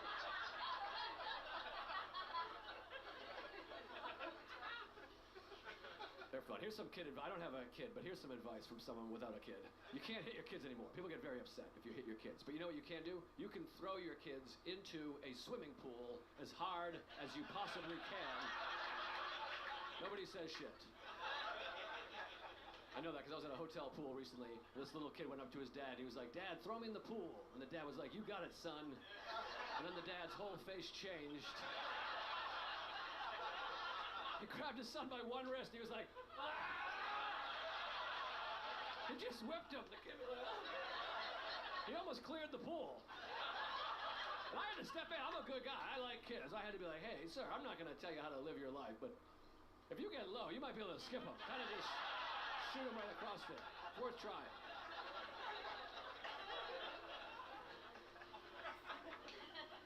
I was in a hotel pool recently, and as I was in that story, so I guess twice recently. A lot. I was in hotel pools every week. Every once in a while, I'll be the only guy in the hotel pool. Have you guys ever had that happen? You probably have like families and shit or whatever, but it's the best. You're in like a hotel pool. It's a huge pool. You feel like a millionaire. It's exciting. I splash around and shit. I'm like, "Frederick, bring me my pool toys." Just to have fun, you know. Somebody else came in, which is always a weird moment where you're in the hotel pool alone, and then somebody else walks in, and you're like, "Excuse me, can I help you? Hello?" Oh, this is public. Okay, gotcha. And a lady walked in. She had a kid with her, like whatever age this is. Like you carry it like this, and it says shit. I guess 2 or 3 or whatever. And then she got in the pool with the kid, and then the kid looked at me, and then she looked at her mother, and she said, "I don't like that man." One of the most hurtful experiences of my life. Because I wasn't like splashing her or giving the finger. It was just my face. And she was like, "Nah, I don't like that." And I wanted to be like, "I don't like you. How about that?" Nobody like 6 people like you, and they're obligated to. I got 70,000 Twitter followers, you dumb bitch. How do you like that? Yeah. Yeah. Let's see you sell out the Village Underground with a giant sign that you paid for with your own money. Also, you don't need a pool. You're like a foot tall. Go take a bath, you asshole. What are you doing down here? This is for adults. I didn't say any of that, of course. I put my head down and just left. She bullied me out of the pool. But... They should have, you know what they should have is like like the hotel room should have like a monitor that lets you know who's in the pool. You can't have that. I just realized people would be jerking off to the monitor. As I said it, I was like, that's no good. Women could never swim again. But they should have like a color-coded system. Because sometimes you go down to the pool, and I'm traveling by myself a lot, so I'll go down there. I went down recently, there was like a bachelor party in the pool. I'm like, I don't want to swim with these bros. They're gonna like hold my head underwater and piss on me or something. So I gotta like leave, but pretend I didn't want to swim. I'm like, do you guys know where the business center is? I have a towel and orange shorts on. I'm like, you guys, I gotta check my email. That's why I came down here with flip-flops on.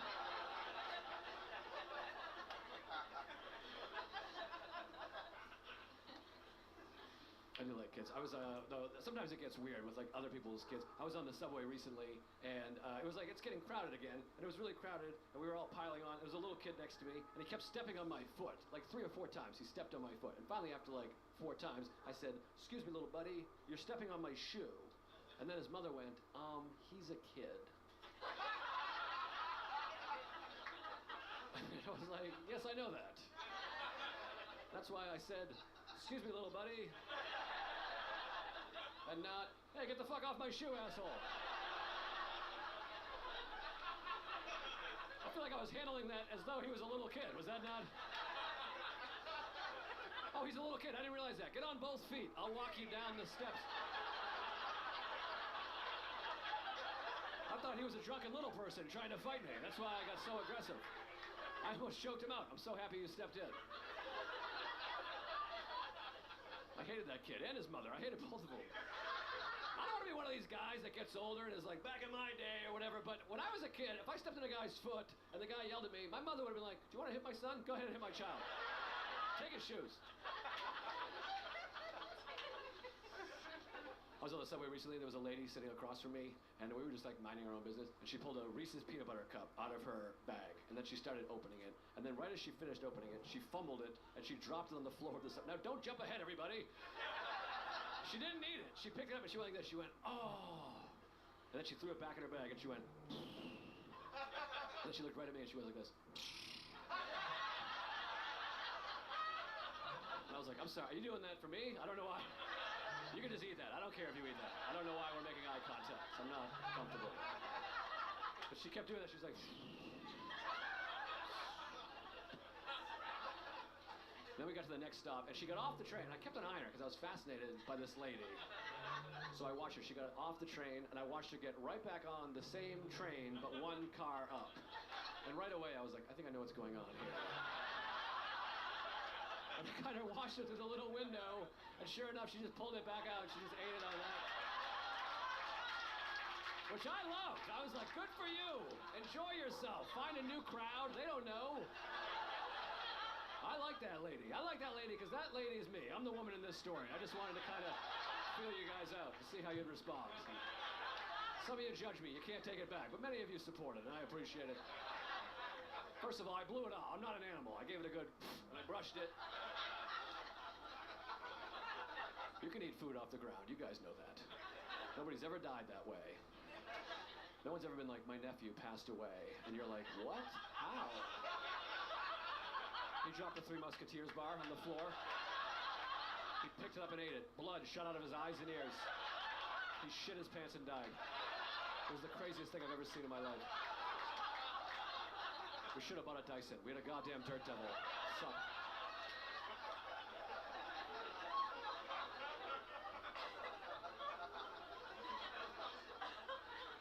I was at the, a lot of times comedy is very isolated. Like I said, I'm always in hotel pools by myself. It's a very isolating profession.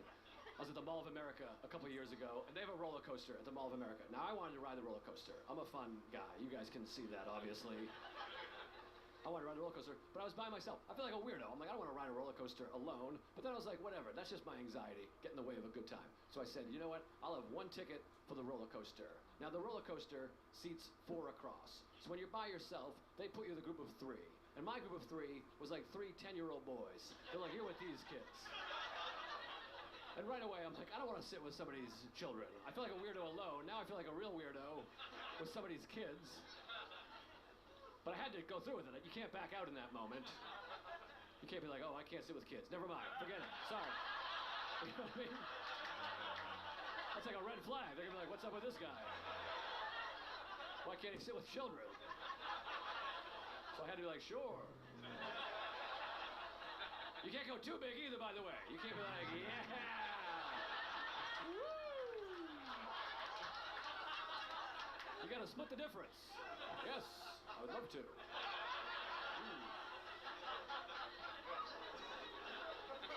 So then I sat with the kids, and you've been on a roller coaster. They're like right next to you. Like our legs are touching. We're like right here, and I'm like, should I say hello? Should I be like, hey, what's up, guys? All right. Or is that like a stranger danger? I don't want to freak them out. But then it also feels psychotic to just stare straight ahead. So once again, I had to split the difference. So I kissed the cutest one on the lips, gave him a little split. Nothing serious, just soft, let him know I'm a good guy, you know. It was weird because the cutest one wasn't next to me. There was like a piece of shit next to me. I had to lean across him. He got jealous. That part's a joke. I gotta make it clear that I did not kiss a child. But the story really happened. I really did ride a roller coaster with 3 kids at the Mall of America. And then there was a lady over here. She started waving like this. Now I'm an idiot. You guys are probably like, oh, I bet she's like the mother of one of these kids. That is correct. I'm a dipshit. I thought she was a fan, so I started waving by. I was like, oh, hey! I'm just like you. And I was like, oh, that's your child. Oh, well, that's your kid. Okay, I see. That's why you're both horrified. I got you. My bad. I had to ride the roller coaster. I rode the roller coaster. I didn't even enjoy it because I was so anxious. When I get off the roller coaster, they try to sell you a photo. They take a photo of you on the roller coaster and they try to sell it to you. Would you like to buy a photo of your experience? I was like, you know what? I think I'm going to pass on the photo. Feels a little inappropriate. So I'm like, yeah. Let me get an 8x10 of me and the boys.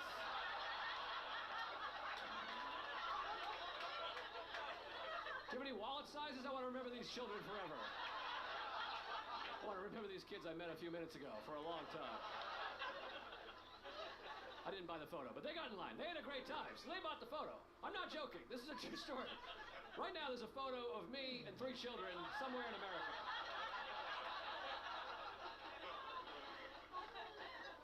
It sort of motivates me professionally. Like, I think it'd be fun if someday my career just explodes. I don't know if it's tonight, but someday my career just takes off and that family's at home watching a movie and they're like, is that the fucking guy from the roller coaster?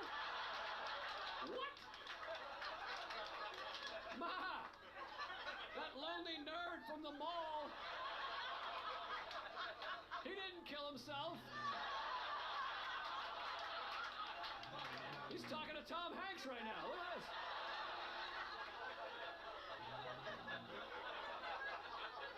I think that'd be fun, right?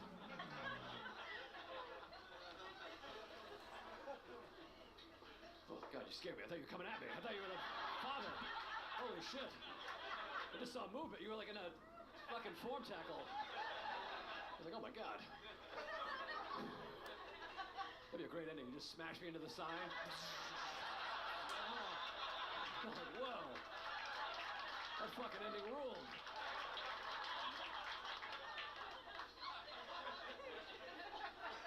Anyways.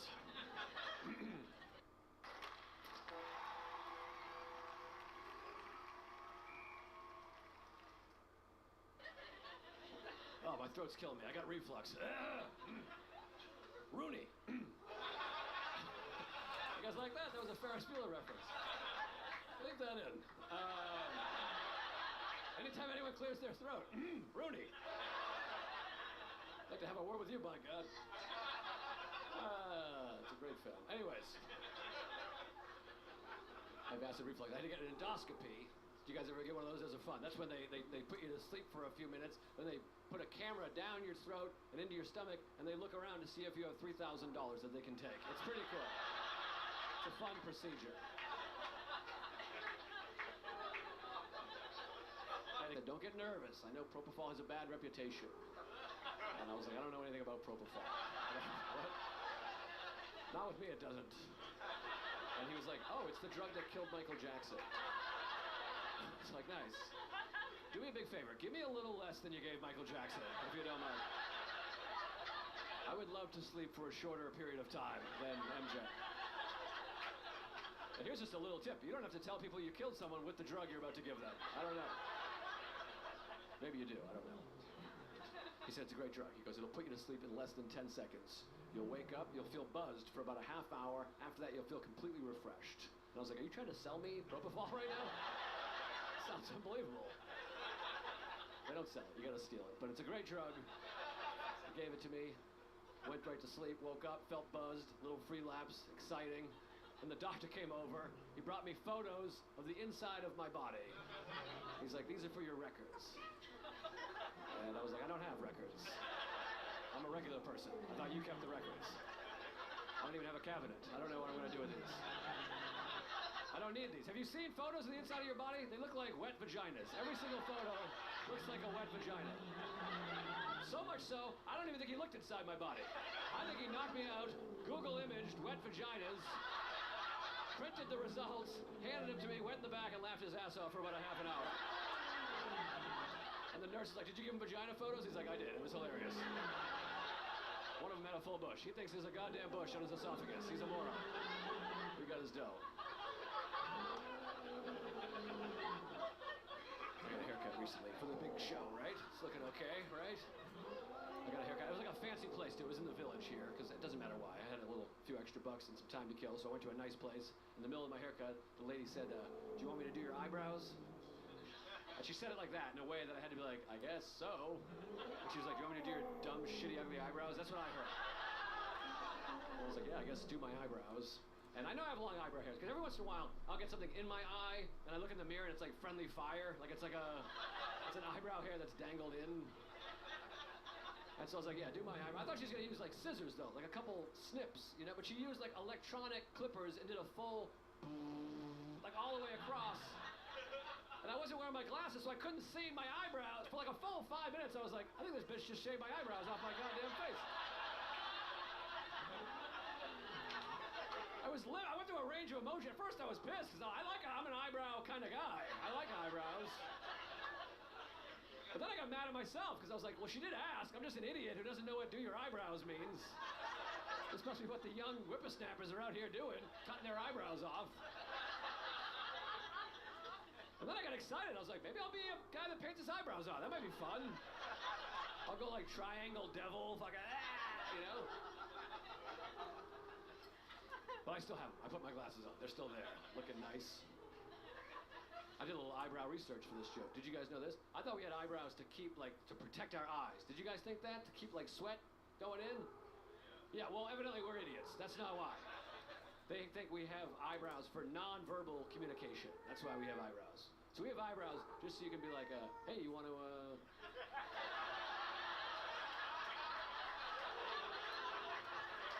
They're for getting laid, evidently. I had no idea.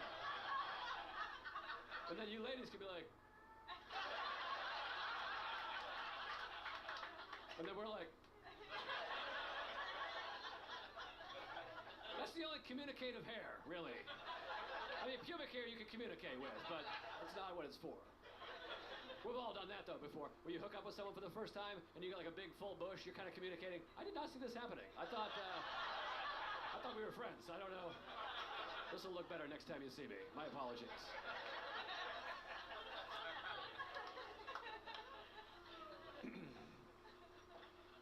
Anyways, boys, so I don't have kids, but here's another reason to not have kids. I think that, like, you can mess your kid up. That's like a bummer. You know what I mean? Like, as hard as you try, your kids still end up, like, messy. Like, my parents are great parents. They're still together. They said I love you a couple times. They hit me twice, hugged me twice.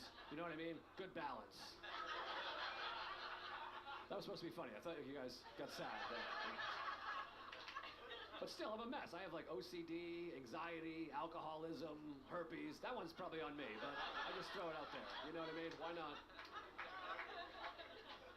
I got trauma, you know, nothing too serious. I'm not gonna make it weird in here, but like one time when I was a kid, this hurt me. I was a little kid. I went with my dad to pick up pizza. We ordered pizzas, and I was like, I'll go with you to pick it up. And then we picked up the pizza, and he just forgot about me. He left me in the pizza place.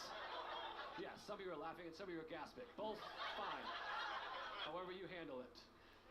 I looked up. It was scary. I looked up. He was like pulling away. I had to run out there like an action movie, and I was like, no! And I banged on the window. He was startled. He was like, oh shit, sorry. It hurt. The worst part was the pizza was in the passenger seat. That's what hurt. He had to unbuckle the pizza and be like, oh my God, I knew something was there that I loved. Something warm. I had to sit there crying in the pizza heat, you know, my asshole all warm. I got over it because there was pizza, but you know. To this day, I can't use seat warmers in the winter. My friend's like, you want a little heat? I'm like, no, don't touch it. I'll shit my pants and start crying. You don't want me to... No heat.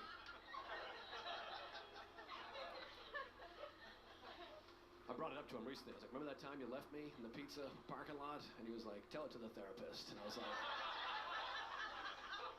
no, I did. He said I should confront you. That's why I'm bringing it up right now. Like,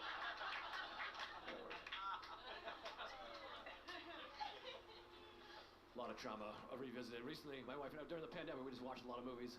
I rewatched Dirty Dancing. That's a great movie, right? Everybody remembers that one? It's old, you're shrugging, didn't care for it, you don't like it? Or you don't know it, or you don't like it?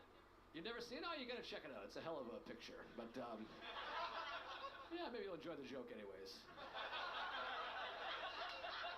My wife and I, we watched. It's a very sexy movie. If you didn't see it, it's very sexy. You'll love it. It's very hot. There's one scene, Patrick Swayze, he's in there, very hot guy. And at one point, I don't know if you remember this. You don't remember this, but some of you might remember this. He locks his keys in the car by accident, and then it's raining. You remember? Yeah, it's raining. See, she's getting like hot and bothered over here. It's raining, and so he kicks a fence post out of the ground. By the way, you see that MMA training? Did anybody see how I kind of kicks a fence post out of the ground. He smashes the window of his own car, and then he reaches in and he unlocks the door, and he's all wet. And that's a sexy scene. I know that because the first time I saw it, I was 8, and my mother went,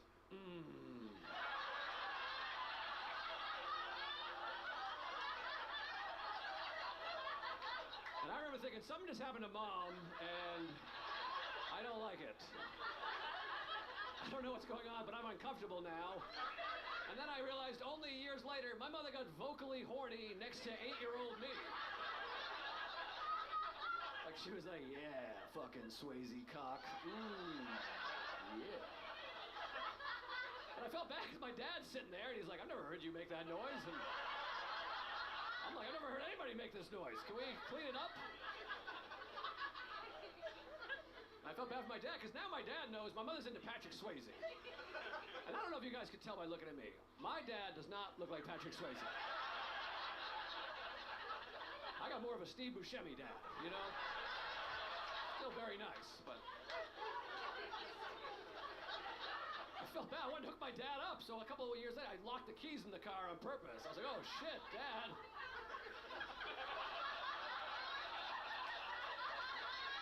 Better get those keys out, huh, Pop? And he was like, I'll call AAA. And I was like, God damn it, Dad. Smash that son of a bitch. My dad, he was sweet, but he didn't know what was going on. He brought Point Break home a few years later. Remember that movie? That was Patrick Swayze, Keanu Reeves. You see that one? No? God damn you.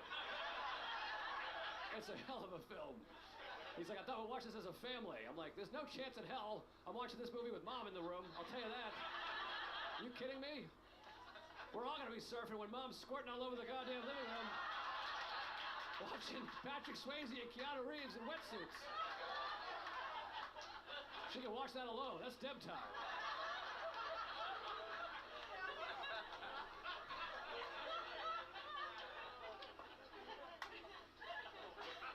How about Forrest Gump? You see Forrest Gump? Where'd you go? You saw that one, right? I love that movie. Some people hate it. I love it. Best Picture, 94.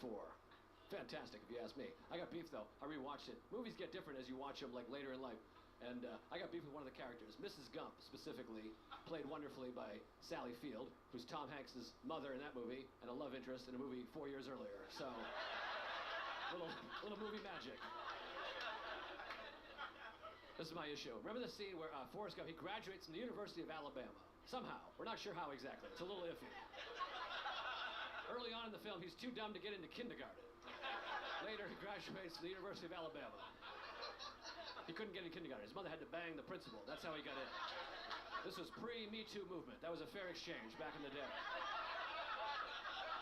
He gets into the public school system, plays football, graduates University of Alabama. And then at graduation, remember this? He graduates, and a guy in an army uniform walks up, and he hands him a pamphlet. And he says, "Have you given any thought to your future?" And Forrest says, "Thought?" Because he doesn't know what thoughts are. He's confused. And then it just cuts to Forrest. He's on the bus. He's joined the army. And there's a drill instructor like, "Get your bitch ass on the army bus, you pussy," or whatever. And Forrest is like, "Oh my God, I think I made a big mistake."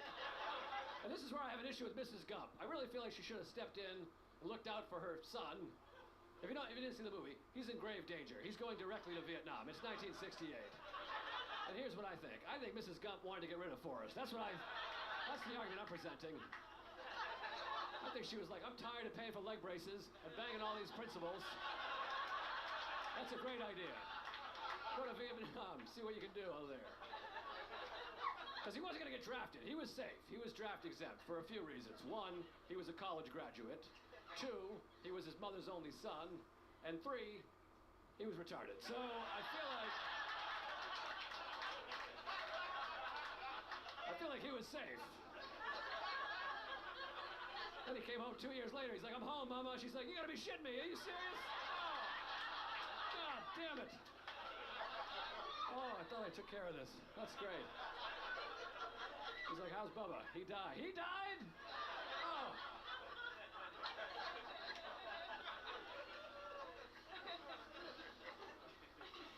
Sorry. I'm from the 90s. I apologize. You guys are so great. I feel like I can be, right? Yeah, thanks. Thank you. Let me see in my head here. I got that one. Oh, yeah. I got a bug. Yeah, I remember now. It's down to cell phones and shits. You guys aren't looking at your phone. They take your phone here, though, right? They're all wrapped up. That makes it easier to not look at your phone. Now I'm triggering everybody in the room, though. You guys are all like, "Oh, shit, I wonder what's going on my phone." Very hard not to look at your phone. We're all addicted, right? It's hard. Some comedians get mad if they see someone in the audience look at their phone. They'll be like, "Hey, get off your phone, you son of a whatever." I just get jealous. I'm like, "Shit, I wish I was looking at my phone. That is better. That is better than all of my thoughts." I'm trying to not look at my phone anymore. I read a book called How to Break Up with Your Phone by my friend Catherine Price. Anybody read that book? Nobody read it. Great. I highly recommend it. It's great. I mean, I'm still addicted to my phone, but it was a fun read. One tip in there, it said, "Write down waste of time on a piece of paper, take a photo of the piece of paper, make that photo the background picture of your phone, so when you open your phone, it says waste of time." And that activity is a waste of time, because it doesn't work at all. I opened my phone, I was like, "Oh, I remember doing that. That was crazy." And then I looked at my phone for about 3.5 hours. Never worked once, but I had a good time doing it. Another thing the book recommends is an app called the Moment app. And the Moment app tells you how many times you picked up your phone that day. It's a good app. Yeah, you have it. It's nice. It's supposed to help you quit. It doesn't help you quit, though. It just makes you want to kill yourself. That's all it really does. I'm like, wow, 178. I'm a piece of shit. I used to drink a lot. If I had an app that was like, "You drank 17 Captain Cokes today," I wouldn't quit. I'd be like, "You're goddamn right I did." And then I'd flip over a table and try to have sex with a really heavy woman. You know what I mean? It's not going to help me. I came up with an idea for my own app. I take a little bit of that, but then there's repercussions. It tells you how many times you picked up your phone, but there's some repercussions. You pick up your phone 50 times in one day, we send a picture of your dick to your mother. That would be a good app. You're like, "Holy shit, I'm at 48. I can't sexually harass my mother. Let me put this goddamn thing away until tomorrow." If And then a half hour later, you're like, I got a pretty good tweak on. Let me just double check. She's seen it before. She'll be fine. She probably won't recognize it. It's been a few months. Years. Shit. Oh, God.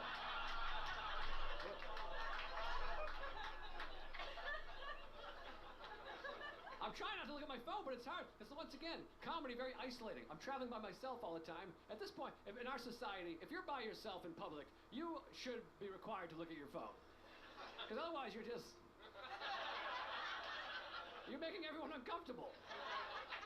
I was on the subway the other day. Every single person's looking at their phone, except one guy just looking out the window. I told a cop, I'm like, you might want to keep an eye on that son of a bitch over there. You seeing this? This guy's looking at trees and smiling.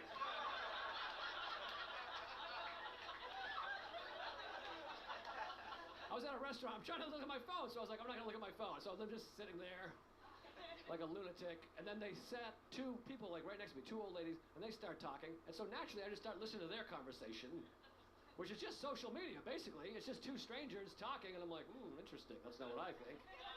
And then at one point, the lady was like, my son's having a baby, and then we just kind of caught each other's eye for a moment, and I gave her a literal thumbs up. I gave her the glasses emoji and a thumbs up, and I was like, we're living in a goddamn matrix, I think. Anyways, time for the shit jokes. Oh, thanks. My wife and I, we share a small apartment during the pandemic, and like, you know, you gotta go to the bathroom, right? Of course. But you don't want your like partner to hear you shitting. That's no good. Right? Yes. So I would always do this. Do you guys do this? Maybe you have like houses. We have a small apartment. I would say, I gotta use the bathroom. Don't listen. You guys ever do that? I say don't listen. And then I remember my wife doesn't listen when I'm talking, so I don't know why I'm worried about her listening to me shit. Like I tell my wife my best story. She's just scrolling Instagram. She's like, oh, that's great. I like the idea that I'm like, I'm gonna take a shit. She's like, let me put my phone down for this. I wanna get... Like I'm like, don't listen. Like she's like, please. You don't want your partner to hear you shitting, but some people I do want to hear shit. Like sometimes I don't have health insurance because I'm an American, right? And I have a bad diet. I'm always afraid I'm dying. So that's like my health insurance. I'll overhear somebody shitting and I think, oh, I'm fine. Have you guys ever had that? You're in like a public restroom, you just hear like, oh, and you're like, I'm good for a while. I don't make that noise when I'm shitting. I got a few years before I need to see a doctor. Sometimes I'll thank them, like, hey, I appreciate that, sir. I hope you feel better. Thanks for your service. Every once in a while, you hear someone shit so badly that I'll wash my hands for like a half hour because I'm like, I need to get a look at this guy's face. I don't know. You guys not do that? It's like a game of chicken. He knows I'm out there, but I'm like, I don't have a job, sir. I'll sleep in here. I'm going to put a face to that noise. Then he comes out and I'm like, I knew you were going to look like that. Somehow I knew what you looked like. I could tell. The problem with public restrooms, the stall door never fits perfectly, right? When you go into a bathroom, like here, these ones are good, but the stall door, it's never like flush. There's always like a seam there. It's like and sometimes it's like way too wide. Like you ever sit down, you're like, why can I see both that guy's shoulders right now? Usually it's like a sliver, like a shirt color. And then you sit down, you're like, I can see an entire human. Hi.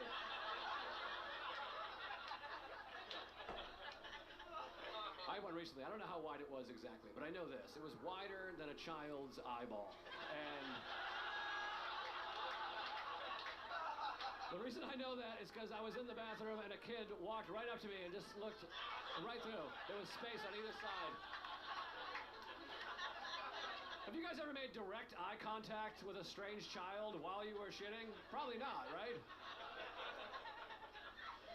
I just kept staring because I don't want to let him alpha male me. I just kept... Eventually, he broke the silence. He went, Dad! It's like, does he think I'm his dad?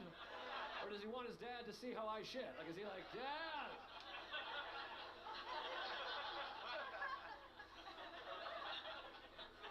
It's good to be back. This is fun. I miss traveling around doing comedy. My last gig before the shutdown, I was in Plano, Texas. That was like my last gig. And I went to the airport. I got a ride to the airport in a cab. And the cab driver was making small talk with me. Now, I hate making small talk with a cab driver because I feel like I have to agree with whatever he says. I feel that way anyway, but especially in a cab because they have your life in their hands. Like, I'm always afraid of be like, that doesn't really make sense. And he'll be like, well, maybe this will make sense, you fucking piece of shit. You know what I mean? You guys say that? So Well, I disagree with whatever he said. We pulled in the airport, huge airport, Dallas-Fort Worth Airport, second biggest airport in America. We pulled in, and I said, this airport is huge. I'm very good at small talk. That's one of my skills. And then he said, oh yeah, this airport right here, bigger than the state of Maine. He tossed that out there. Now, many of you are laughing. Some of you are not laughing. Let me just help you out with this joke. He is incorrect.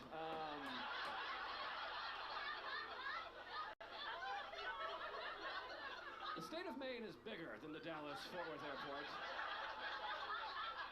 In fact, all the states are bigger than all the airports. That's how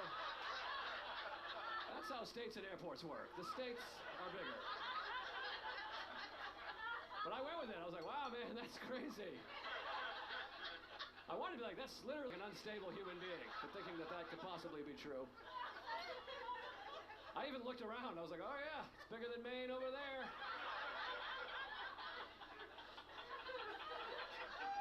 That was embarrassing. That's not the most embarrassing thing. I don't even like to admit this, but I got out of the cab and I Googled it. I was like, let me just do a double check real quick.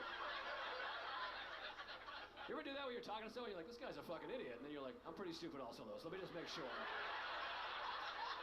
So I Googled it, and I was correct. Maine is bigger than the Dallas-Fort Worth Airport. And I'll tell you what, guys, it is bigger by quite a bit, actually. I'll give you the numbers real quick, because I don't want to make it seem like I'm just picking on this guy. Here are the stats. Dallas-Fort Worth Airport, huge airport, 27 square miles. Very big. That's very big for an airport. State of Maine, 14,583 square miles. This guy wasn't even close. He was off by the entire state of Maine, basically. He missed it by Maine. I knew he was wrong, because you can't have an airport the size of Maine. That would be too big for an airport. You get dropped off at your terminal, you're like, shoot, I got dropped at the wrong terminal. How do I get to Terminal B? Oh, it's a 9-hour shuttle. You're gonna have to take a bus. 9 hours. You might miss your flight. Fortunately, we do have a flight that goes from Terminal A to Terminal B. That's a 30-minute flight, if you want to grab that. You have time. It's delayed. It ran out of fuel because it was taxiing on the runway, and the runway is 475 miles long here. If you're unhappy about it, you can write to one of the 2 senators of the airport. We have 2 senators and 1 governor here at the Dallas-Fort Worth Airport. You guys are fantastic. Thank you guys so much. I gotta go. Thanks very much. I appreciate it. Thanks a lot.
Jimmy Carr, these are my jokes. Let's not fuck about. Before we get started, who's seen me before? Who's never seen me before? You sound happier. I'm not entirely sure this is working.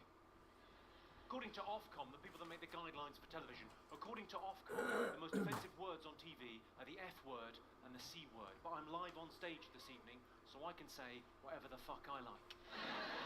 And those cunts can't do anything about it. I had trouble getting out tonight. Had to organise a babysitter. I don't have children. Just found they're a lot cheaper than escorts.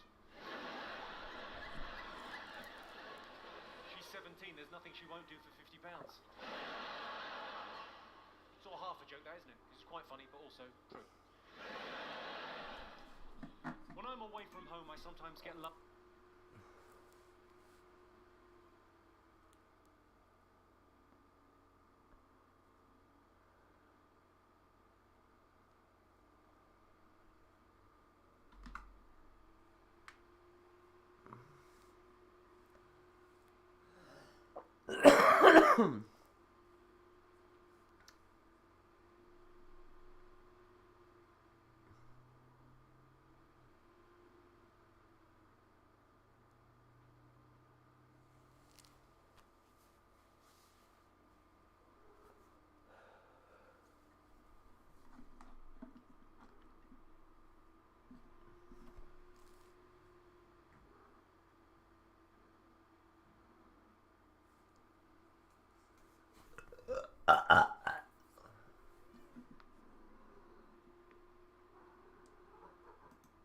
Sir, what is your name? Marshall Mathers. And Mr. Mathers, can you read, write, and understand the English language? Yes, I can. You wanna see me? I'm the mother Dixon Lord, and I be kicking towards the mother camera, looking right in it. I can kick 20 no rhymes in 1 minute. My man! Police are under ground!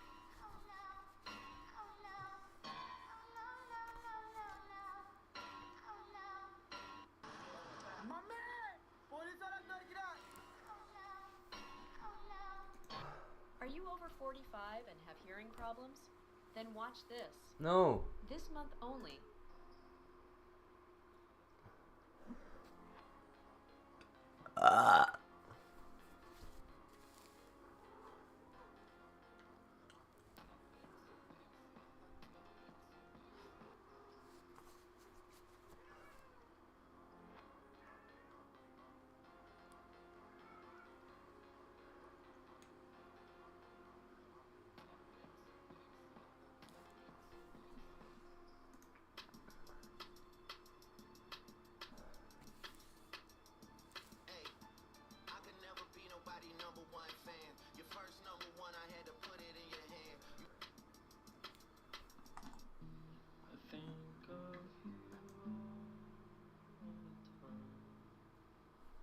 What?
Shit. They make excuses for you cause they hate to see me lit. Pull your contract cause we gotta see the split. The way you doing splits, bitch, your pants might rip. You better do that motherfucking show inside the bitty. Maroon, better make it witty. Then we need a verse for the Swifties. Top say drop, you better drop and give them 50. Pip squeak, pipe down, you ain't in no big three. SZA got you wiped down, Travis got you wiped down, Savage got you wiped down. Like your label, boy, you in a scope right now.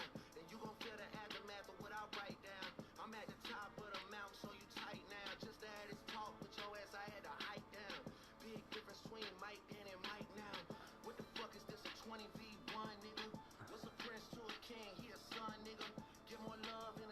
that you fun, nigga. Metro, shut your whole ass up and make some drums, nigga. Yeah, I'm the sixth guy, I'm the front runner. Y'all nigga manager was Charles' little blunt runner. Playing a six and you boys ain't even come from it. And when you boys got rich, you had to run from it. Cash flowing, able bread out here tricking. Shit we do for bitches, he doing for niggas. Jets, whips, chains, wiki. Spinning like you tryna fuck, boy you tripping, Drizzy Chippendale, probably got your bitch Chanel. I just got undone, boy don't make me at the Chippendale. Rolling loud stage, I was turned, that was slick as hell. Shit'll probably change if his BM start to kiss and tell.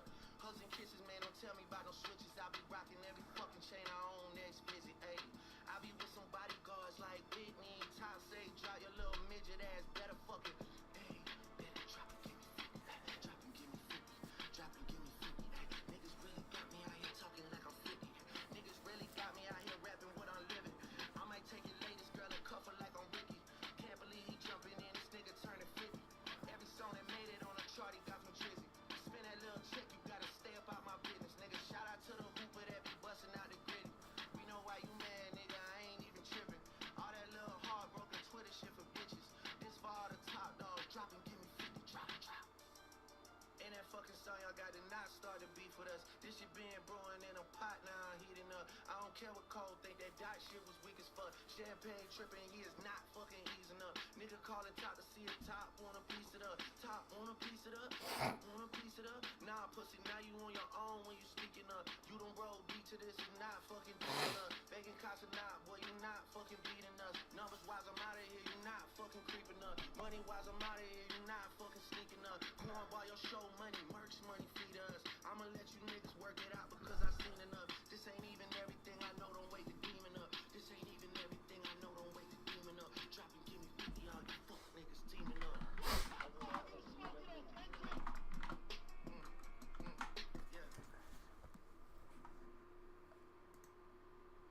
Hey, if you're a renter in Canada and you're struggling with heavy credit card debt, $10, $20, $30,000, I just want to share some numbers with you.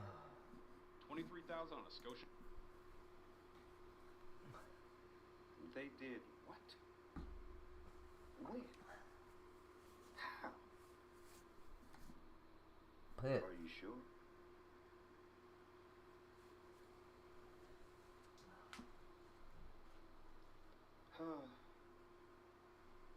Y'all have a good night. And to all. Right off, everybody calling my phone, blowing me up. What happened? What's going on?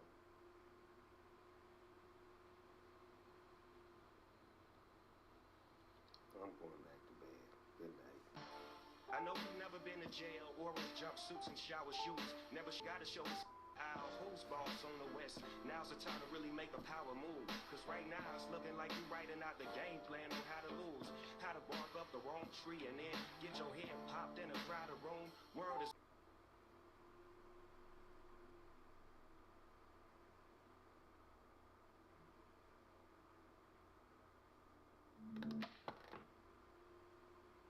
How are you today? Good. How are you? Good.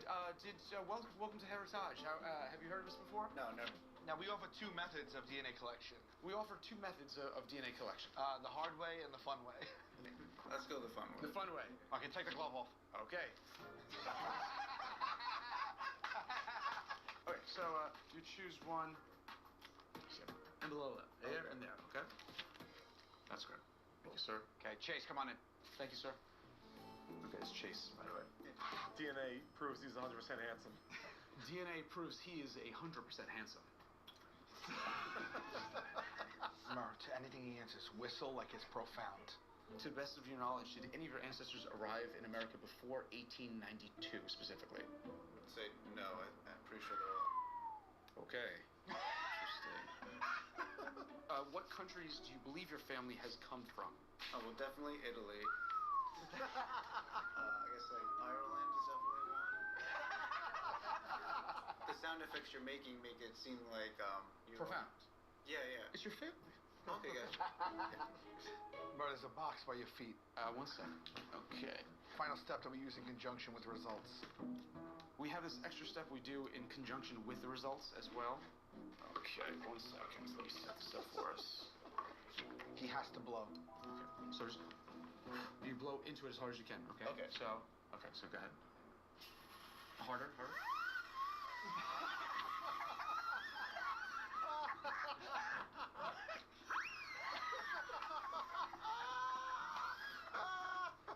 And the fun way is completed. There you go. That was part of the fun. You're Italian.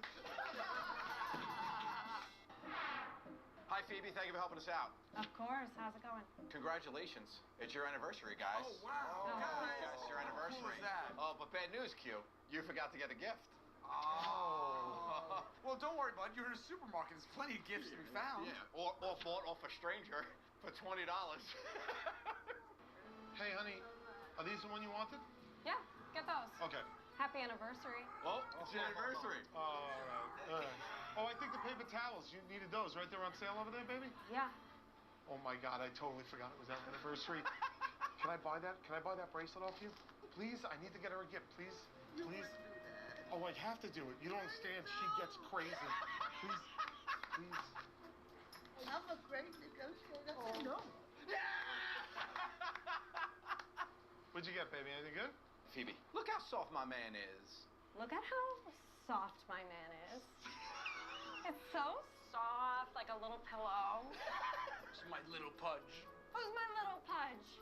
Say it. Say it. Maybe say it. I'm not gonna Say it. I'm a little Pudge? What about my little Pudge? You better make it clear up. He's running away. I've asked her to stop with the pudgy and the calling me fat in public, but she won't stop. Well, don't stop her, because the day she stops, you're going to worry. Oh! What's she saying to you, chunky butt? What's she saying to you, chunky butt? Let her call you everything. Get meaner and meaner what you say. I love you, fat ass. Oh my God, she loves you. She loves me? Who's my little piece of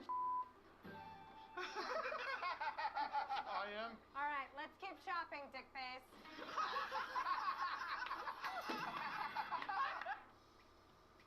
Here we go, Joey. Here we go. Oh, son of a... Oh, no. Oh, Joe. Very nice. Thank you.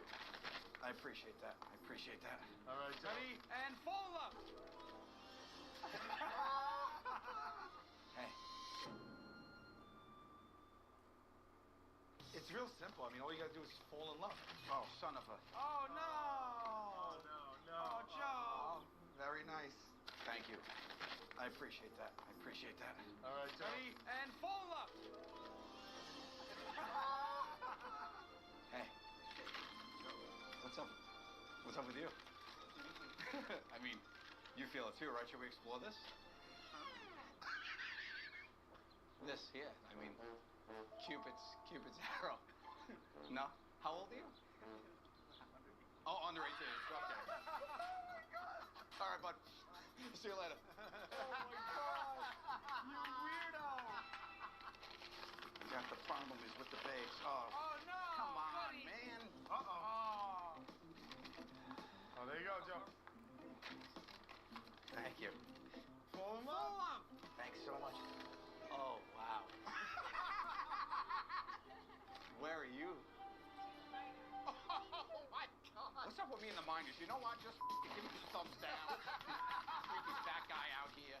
Joe takes a loss for legal reasons. Oh, hi. What's up? Hi, guys.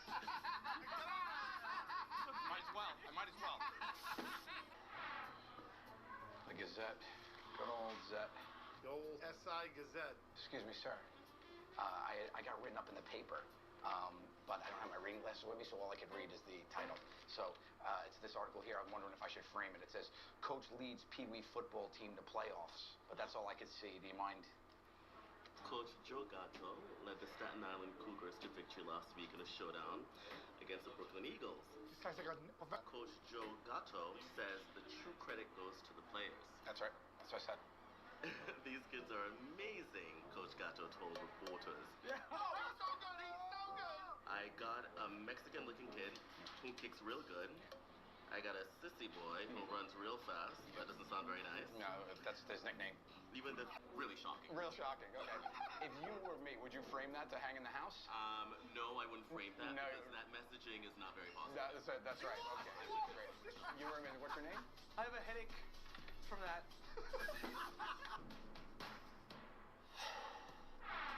Oh, all right, excellent. Sorry, man, I was on break. Q is the employee. Joe is a customer. He's about to steal from the tip jar when Q leaves. Hey, how's it going, man? What can I help you with? I'm playing in a veggie. All right, cool. I'm glad he said veggies because there was something I wanted to show you. There we go.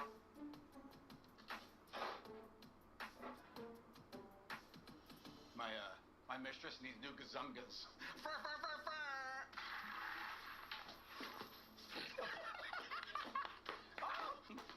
Excuse me? Oh, wow, you told her to pull you? Well, what just happened? Long story short, he took some money out. I heard a commotion. He took some money out of the tip jar. Oh. Guy stands up. I don't know what's wrong with him. Stands up. He goes, "My mistress needs some new bazungas." And then what'd he do? Laugh. Takes some money out of the tip jar. Goes on the floor. Scoots Goes a on little the floor bit. and scoops out? He scoots a little bit. What do you mean scoots? What do you mean scoots? Let me see. He scoots? Oh my God! Oh my God! Wow! And then ran out. He dragged his own ass across the concrete. I thought, what is the one thing this guy's not going to do? I thought wrong. You know, he didn't need to do that. He didn't need to get his pants and ass onto the concrete and then do it to himself. You have an attention for detail. Those are some details that are hard to forget. Yeah. Take the win.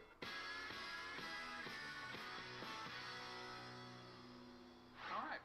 The person that Joe has got to kiss is the pretty girl in purple. That's right. Which sounds like a treat, but trust me, it's not. It's not gonna be. I kind of feel like we're looking at what Joe got to look like in college. Just wandering parties, looking for people to kiss. Non-alcoholic drink in hand. What's up, guys? Who's down to party? Lips and chin starting to sweat. Oh, she's cute. All right, so I guess I try this hot girl in the purple. Wait. How did you just describe her? The hot girl in the purple. There's only one hot girl in purple yet. I mean, if you think she's hot, that's cool. She's hot, yeah. I think she's very hot, Joe. You sons. We invited That's my your wife. wife. Yeah, I know my wife's voice, Mario. to set. You know commandment 4B, right?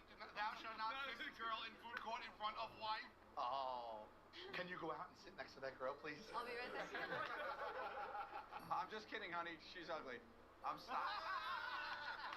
Hi, beautiful.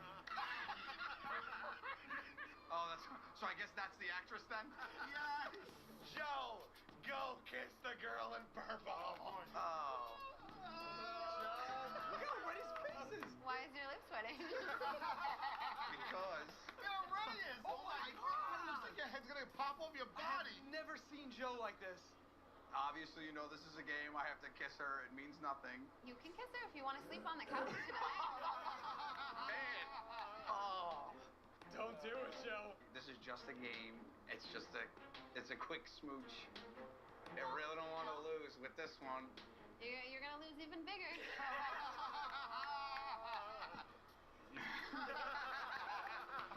Here comes the plane for the landing. No, I can't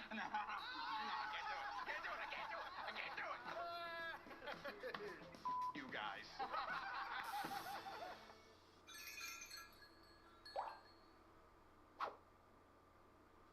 Hey, how are you guys doing? You guys are all here. Yes, okay. Sal gets easily overwhelmed, so we decided just to send everybody in. Just fill this out. Sal, the dude alone. You must be here to clean the toilets. Oh. You must be here to clean the toilets? Oh.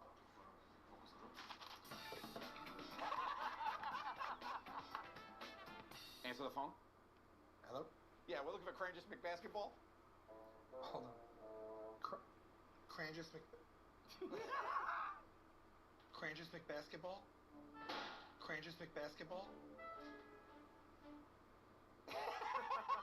Crangis McBasketball? Is that me? It's not matter. Miss McBasketball?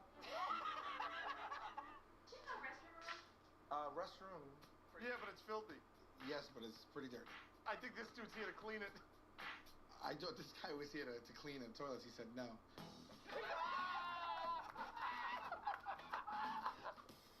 You guys don't mind if I listen to my daily affirmations, right? Do you guys mind if I listen to my daily affirmations? Thank you very much. I'm Sal. I can do this job. I won't fail like all my previous jobs. I'm not a bartender anymore. I'm Sal. Thank you, guys. I'm Sal. I can do this job. I won't fail like Let it play or you lose, buddy. I'm not a bartender anymore. I'm Sal. Sal, I won't fail like all my previous jobs.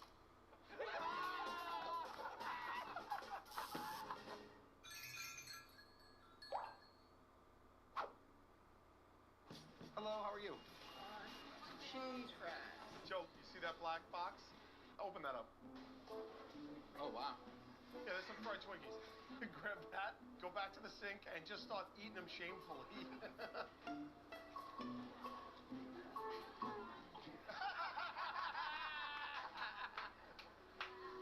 Just make eye contact with her. She's just staring at you. I'm right with you. Start going faster, Joe. Start shoving them in.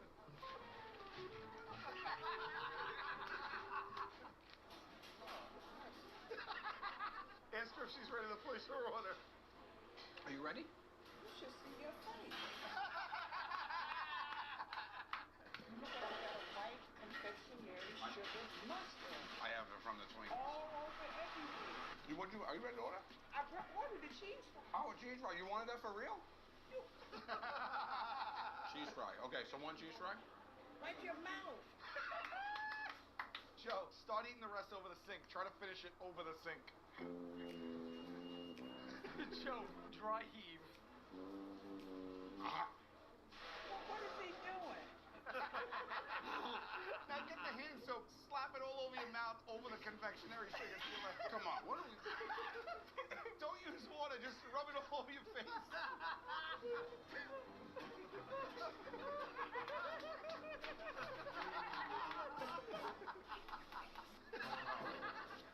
God. Joe, just duck your head under that friggin' water faucet and wash off your face.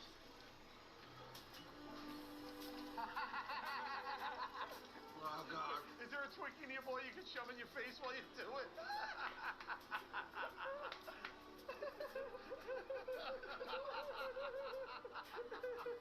Oh, God, don't let me. Can I get my fries, please? That's you. That's on me. Everything's for you. Yeah. I had a little bit of a breakdown. Yes, you did. I seen you. Oh, I'm sorry. What was all that? I was trying to... Should have took a video of us. What did I wish we had it on video.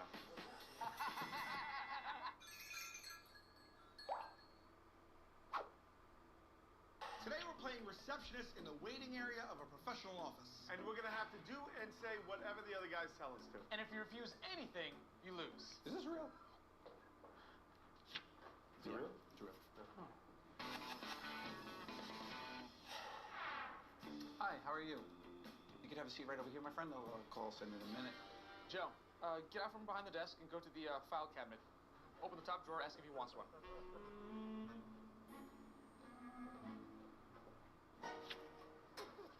It's just a drawer full of hot dogs. Joe, push the hot dogs, bud. You want one, or? Oh, no, I'm good. You know? I'm pescatarian. Oh, you're a pescatarian? Yeah. I might have a fish in here.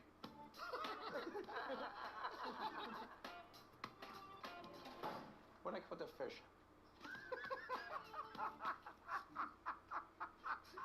Be careful, you know, with beef now. Yeah. It leads to early disease when you get older. Nah, I'm 29. I'll live forever. That's true, yeah. Man, I'm 29. I'm gonna live forever. You're not 29. I'm 29, yeah. How old are you? 29. Oh, my God! I'm gonna tell you, you're between the ages of between mid 35s and 45 years old. Oh, nailed it! He's dead in the middle of that. 5 years old? Joe, just open mouth sneeze on the wall.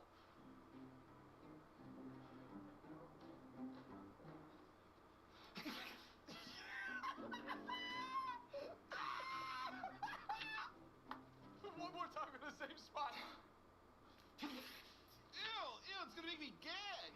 Oh, God. Wipe it off now, sneeze again.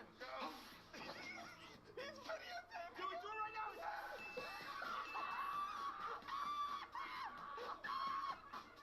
He's videotaping you. You sneeze.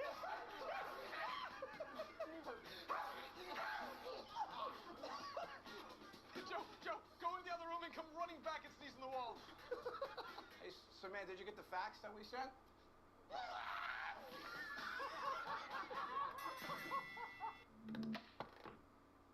Okay, so what's your name? Joy? Hi, Joy. I'm Joe. Nice to see you. Convince her you're related. Okay. And where are you from, Joy? Sherman Hooks. Charles from Cali. Yeah. I got family up there. Joy, you look very familiar to me, Joy, because I have a cousin that's out here from the Sherman Oaks side of my family. Oh, that's funny. Yeah. What are your parents' names? Cha and Daniel. Daniel. And what's the last name, Joy? Fan. Danny Fan married Okie. What was your mother's name? Cha. Cha. What's your mother's? Peter. Peter. Right, and your mother's maiden name? Wang. Peter Wang. What's the last name, Joy? Fan. Fan. Daniel Fan. Get there. Danny Fan and Cha, right? Peter Wang, right? And then you come through. You're Joy Fan, right? You're my mom. I'm not that old. I love you, Mom. Excuse me, is that a ride or is that just? That is Waterworld is it's a attraction. It's a show that you'll watch. The next one is at 4 p.m. Joe, start orbiting them. Well, this is where you're going to go for the Waterworld. But if you come there past the Keep focus circling. shop here, well, actually, the quickest way would be if you're going to go round through here, and there's another entrance, and the line gets really long here. So you're going to want to make sure that when you come, you don't want it to be too long around that side, and you're going to be here. Go between them, Joe. You got it. Where we going? Waterworld?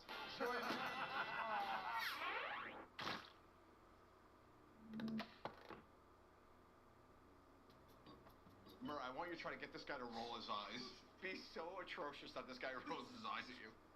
Yeah, the last massage I got was on my yacht in Turks and Caicos.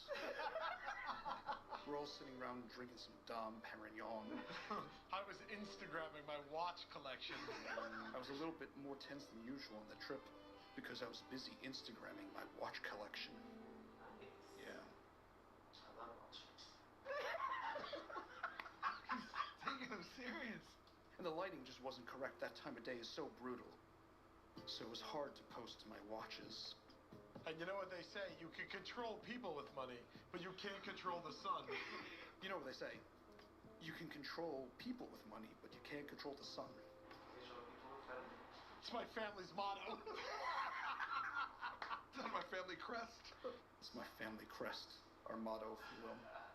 You know, I have the girl. I mean, I've got the girl. I've got the job. I've got the job. I've got the salary. I've got the salary. I've got the boat. I've got the boat. But I still have the stress. But I still have the stress. I think we got a new character for him, right? But you still have to get him to roll his eyes, bud. I'm in love with another man's wife. I'm in love with another man's wife. Her I met in Belize. She was radiant, but betrothed to another. She says, I love you, James. But he has more money than me. So I bought his company. Who's laughing now, Mildred? He rolled his eyes. He rolled his eyes. Money. All right, Sal, you're up, bud. So we decided to give you one student only. Yes. We're just gonna do the one. Yeah. Welcome. My name is Sal. I'm a little bit of an expert on camping, survival 101 type things. Go behind the tent. There's a chair back there waiting for you. Let me just get a chair. The chair. Hey, trust me, you'll know when you see it, bud. Easy. There you go. That's your chair there, pal. Look at the size of it. That's insane. There's your throne, pal. Hop in. Okay. Sal, start swinging your legs. Oh my God! Look at him. The legs look like they're somebody else's body. You know, it looks like a Halloween costume. When was the last time you went camping? There you go, in sync. Look at it. It looks like a pendulum. I do really feel right now that this probably looks silly. Let me get a different chair. Okay, no problem. We got one, right? We got a smaller chair if Yeah. you want one, bud. So, Look at the size difference between the two. let her know that she's got to protect her skin. Let's talk about protection. So, number one is bugs. There's billions of them. All right, calamine lotion on, go. You know, of course, Colin, we grew up with it, right? You got a mosquito bite, mom puts it on.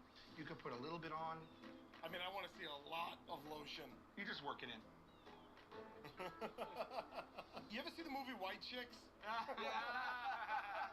You ever see that Wayans Brothers movie, White Chicks? Yeah. Me too. Sal, apply it to her face. This is 79 cents? No way. And that's how you do it.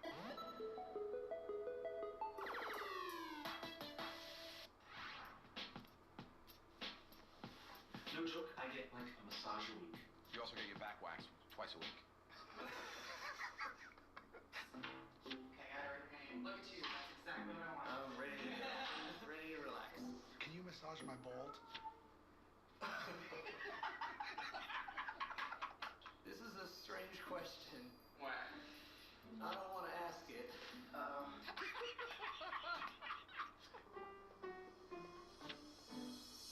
Can you massage my bald? Your bald? Your head? Yeah, the specifically the bald. You might want to figure out how to reorient that question next time you ask it though. And no injuries, no recent surgeries. You know, my knuckles hurt a bit, actually. My knuckles hurt. What do you think you might have been doing like those? I roundhoused this 12-year-old yesterday. I roundhoused this 12-year-old kid yesterday. Really? Every time I went to the store, he demanded my lunch money. Every time I went to the store, he stole my lunch money. He went running to his mother crying. He went to his mother crying. When she came at me, she confronted me. So guess what I did? I roundhoused her. I roundhoused her too. Grandfather came out and lit that old dude up right in the face.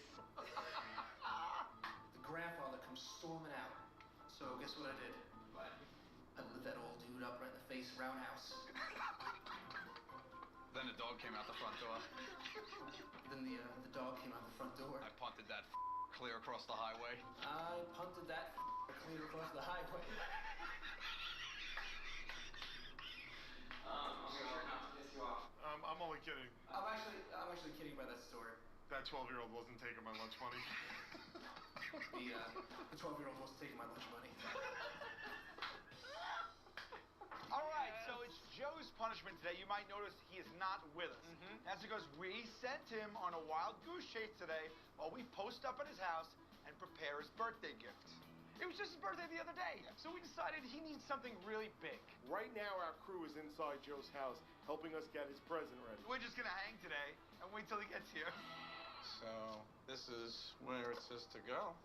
I guess that's what we've been driving for.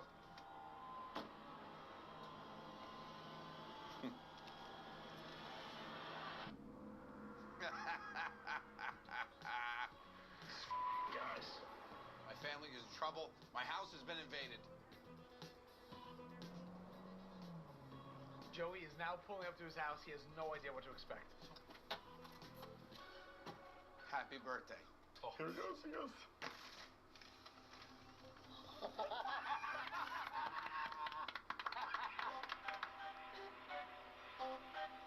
All right.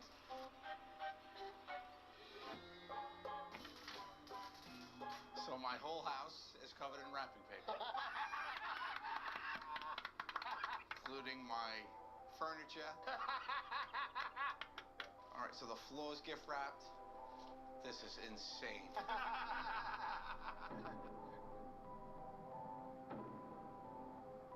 This is some serious. This is a fire hazard.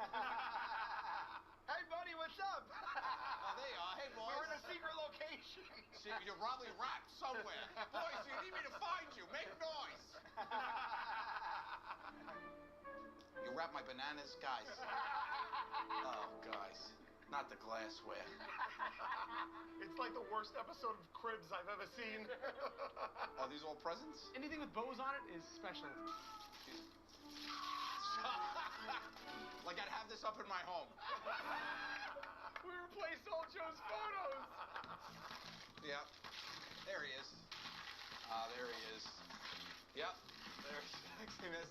Yep. That's when I had my dick out at a urinal. This is Milana's. Oh, God, it's her blocks? Wow, you guys did go all out. Cheers to you.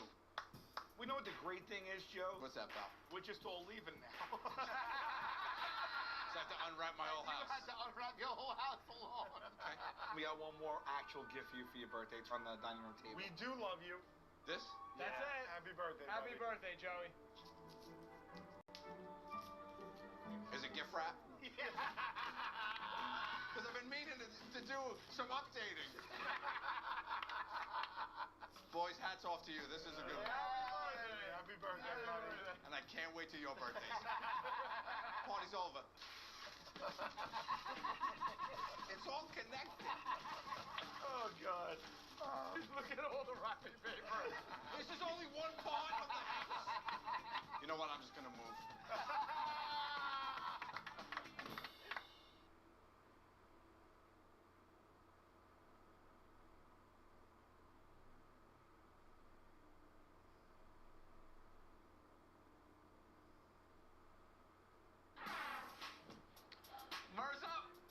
Question. Sure. You know when you write an email, you're like, shoot, I don't know if I should hit send or if I should wait a second, sleep on it. Yeah. I need like an objective opinion. Okay. Here's what it is. Troy, question, are you Chinese? I've wondered for some time now, and I didn't know how to broach the subject. Whenever I'm around you, I sense a vibe, and I just want to know. It's a vibe. If you're not, don't sweat it. That you're still awesome, and I'm sorry I brought it up. I don't want to insult him, you know? I'll see you at Kristen's next week. Hope there's enough sour cream this time, LOL.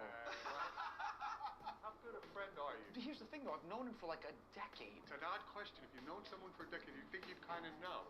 Yeah, but it's almost at this point, I should know if he's Chinese or not, right? I've known him for a decade. How the heck should you don't know his background? This guy's just chiming in, jumped in, eavesdrops. Let's start with this. Is he Asian? Are you sure about that? I don't know. What am I supposed to know if Troy Chen is Chinese? I'm supposed to know that Troy Chen is Chinese? I don't know. Well, that's a giveaway. Oh, Troy's the giveaway? No, Troy? not the Troy. He's not Japanese. He's got to be Chinese? Not Korean. I mean, I go over his house once in a while, take my shoes off. Oh, my God. Oh, my God. Oh, my God. Where's Terry? Where's Terry? Back to the email. You think it's ready to send? Should I just hit send? Yeah, I don't think you can hurt it. It's kind of funny. And This is Troy Chen coming in. Troy! What's up, Troy? What's up, buddy? I'm hitting home runs today. How's it going? Good to see you, man. Quick question. You Chinese? Yeah. Oh, all right. Whoa! It's time for your punishment, buddy, so we're just going to clean you up. Oh. I'm already a pretty clean guy. Well, this is going to be a good one. Why don't you just follow us? Yeah, come on. What's going on? Going down. Wait. This would be the end of my time on the show. Really? I would quit. All right. Hop in, bud. Do I take this off? Yeah, why don't you get comfortable? Might as well. Get comfortable, comfy. man. This is terrifying. Okay. Sit down. Just got to clean you up a little bit. What are we doing? She's carving something into my head. Just lean back. Lean back, relax. Here, let me help. Let me help. There you go. Close your eyes. What the Sit back, relax. You're going to shave your eyebrows off. Just relax your eyebrows off. Are you kidding me? You can't shave a man's eyebrows off? Yeah, well, we're about to. It's my nephew's confirmation in 2 weeks. I'm his sponsor. Oh, my God. Stay still. Don't get hurt. Close your eyes. Oh my God. Are you serious? Come on. Oh my God, what does this look like? It's okay. This is not right, guys. Oh my God. What does it look like right now? Oh my God! I look like Lex Luthor! Well, not yet. Say goodbye to the scrumps. What you got left up here, it's all going. Murray, you angry? I can't tell. You don't have eyebrows. Murray, you mad? Are you happy? Are you sad? When we finish, can we take a picture together? Sure. Can you put my eyebrows back? When can I look in the mirror? Oh, guys! Oh, God. This looks so weird. I look like I just came out of a vagina. Look at the back.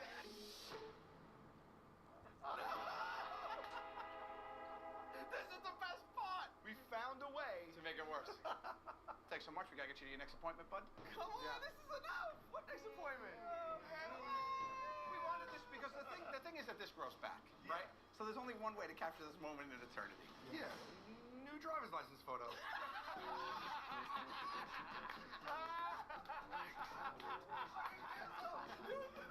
You got 2 o'clock at the DMV.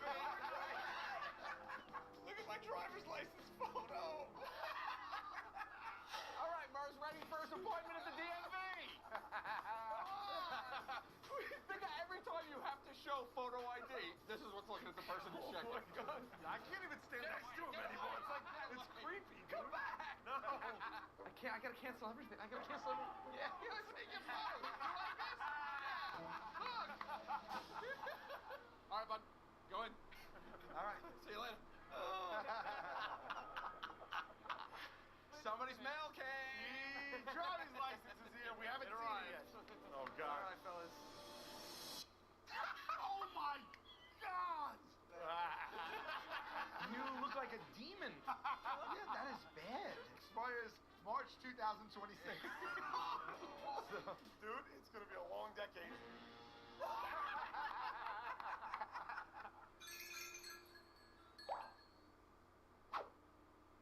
Hi. What's your name? Richard. Richard. Got it. Thank you. Mer, just cut your tie off. Grab the scissors in front of you. Just gotta shred these papers. You never done a focus group before? Well, actually, I did one, but it wasn't like a full thing. Do you know the way it works though, right? You go in and ask you like these questions that they have no idea. They have no idea like who what the brand is. Cutting your tie. Oh I got the tie in the back. Give me 1 second, okay? I got my outfit in the back. Do me a favor, grab that bucket of water. What? What's going on? come stand in this. Stand right here for a second. Here, let me help you in. What's going on? Just part over his head. No, wait. What are you talking about? Your tie's messed up. What are we doing? It's a refuse-lose situation.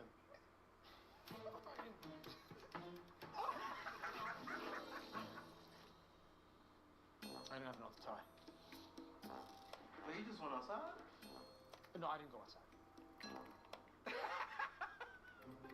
Murray, take a call. Look. Now, Murray, now get up and casually, while on the phone, stroll over to the elevators. Yeah. I'm probably home at like maybe 8:30 or so. What did you say when he told you? 1 sec. Yeah. It's a 100-foot cord. Get in the elevator. What's going on? I have to, we have to figure it out. Yo, what the son?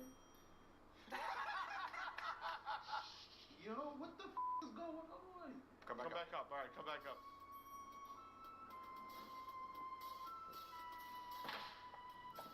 I thought I was on my cell phone. I was on the phone with my girlfriend. I totally slipped. Okay, Mert, it's time to close up. Shuttle the lights off one by one and just get the hell out of there. Almost quitting time for me. Closing time. Get this one. There we go. I think, let me just make sure all these are off. Okay. Okay, the machines. Oh. Now just leave and get in the elevator. Good night, bud. All right. Well, Burr is our big loser. Yes, he is. This is all we're telling you about this. Is right now, you're at a conference center. Yeah. And when you go into the room and they need a volunteer, you're the volunteer. That's all you're getting. We're not telling you anything else. Yes, What absolutely. kind of conference is it? One where you raise your hand and say, I'll do it. Yeah. Listen, just take your punishment like a man. Like a man. Is that a clue? No, Oh. we're just trying to tell you to man up. Good afternoon, everybody. I'm Dr. Frank Conasessa. How you guys all doing today? I'm a doctor of internal medicine. I'm the guy you go to for your yearly physical. So who's afraid of a yearly physical? A lot of people have doctor fear.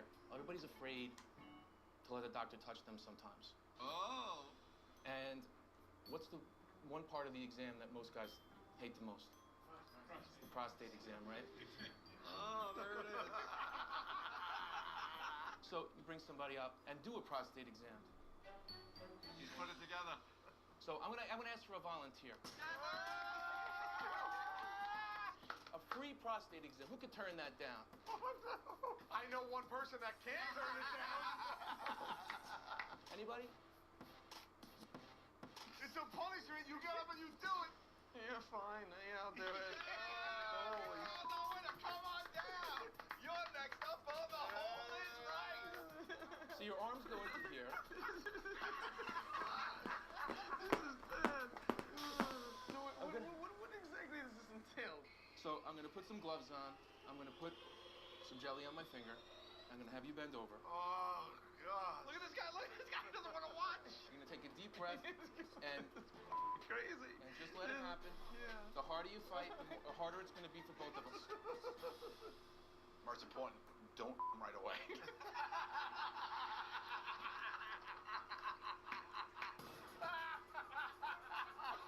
gonna bend over at the waist. I know what to do. Bend over at the waist. I got it. Okay. Look at the whole crowd. Turn right now. Look, the whole crew cannot wait for this to happen. It looks like you're hovering over like a NASA mission. Everyone's just like tense, like, oh my God. Well, we are going to the dark side of the moon. Okay. When I tell you to, you're gonna take a deep breath. All right? And deep breath. Deep breath. Deep breath. Okay. He's in. Okay. Murray's getting healthier. Very good. It looks like you're sucking on a lemon. Now we check the right part, the right lobe. Check to the left. You have a finger in your ass. Check in the middle. Okay, so far. You have a finger Very in good. your ass. All right. On television. There you go. Good news is everything is fine. That was a perfectly normal prostate.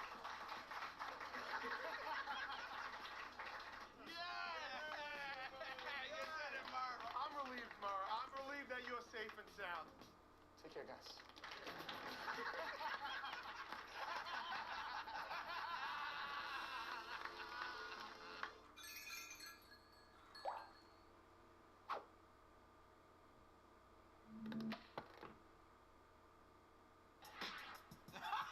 You are impossible to take seriously in that outfit. You look so stupid. I'm actually hyperventilating. What are you so afraid of?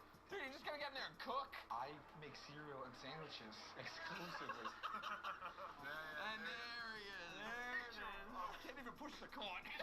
How's everyone doing? Good. Hi. How are you?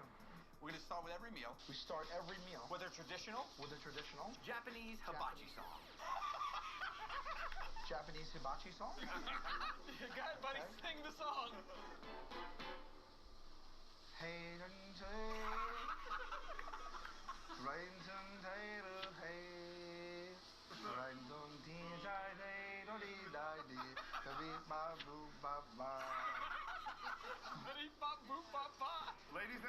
Ladies and gentlemen, I will now do something amazing.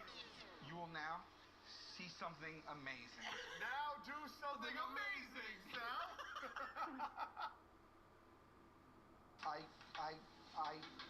Ladies and gentlemen, butterfly.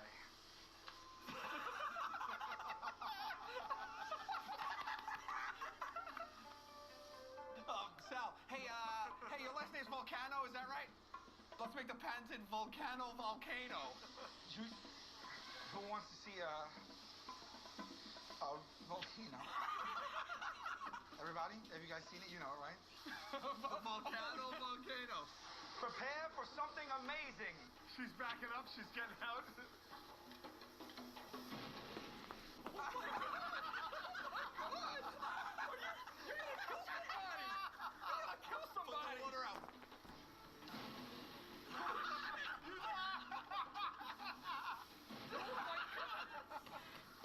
You're gonna lose him, Sal. Get him to stay. Please don't go. You're gonna miss something very amazing. They leave, you lose. Please stay.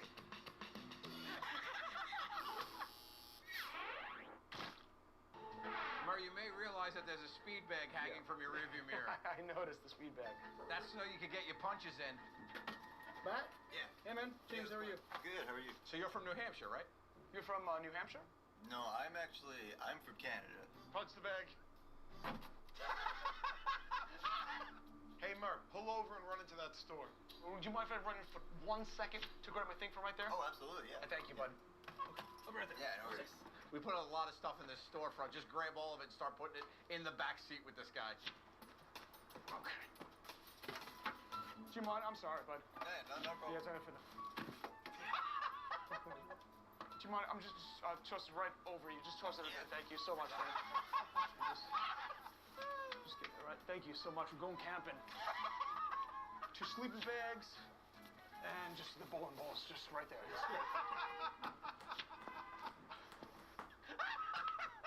Where you guys going camping? We're heading Brooklyn. Brooklyn. We're heading yeah. Brooklyn. One of the favorite animals are up there in Canada. One of my favorite animals is up in Canada, actually. The big antlers and the big antlers. What are they called? The moose. Goose. Yeah, Canadian goose. The Canadian geese. Canadian geese. No, moose. No, wait, moose. Moose. Yes, moose. Offer him some. You want some? No, I'm good. Is it because of my lips? Is it because of my lips? This is my lips.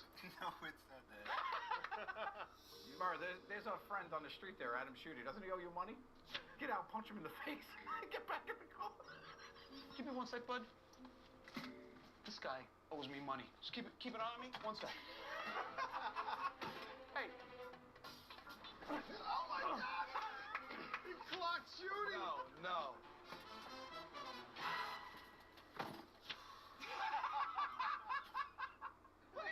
Shooty. Hey, let me ask you something. Hey, let me ask you a question. Yeah. If you went camping, right? And when you woke up, when you woke up, your camping buddy was in the same sleeping bag. Your camping buddy was in the same sleeping bag as you. And he was kind of stroking your head and kissing your ear. And was like stroking your hair and kissing you, right? Would you tell anybody? Would you tell anybody? I don't know. Yeah, probably not. Hey, you want to go camping? That's it, go!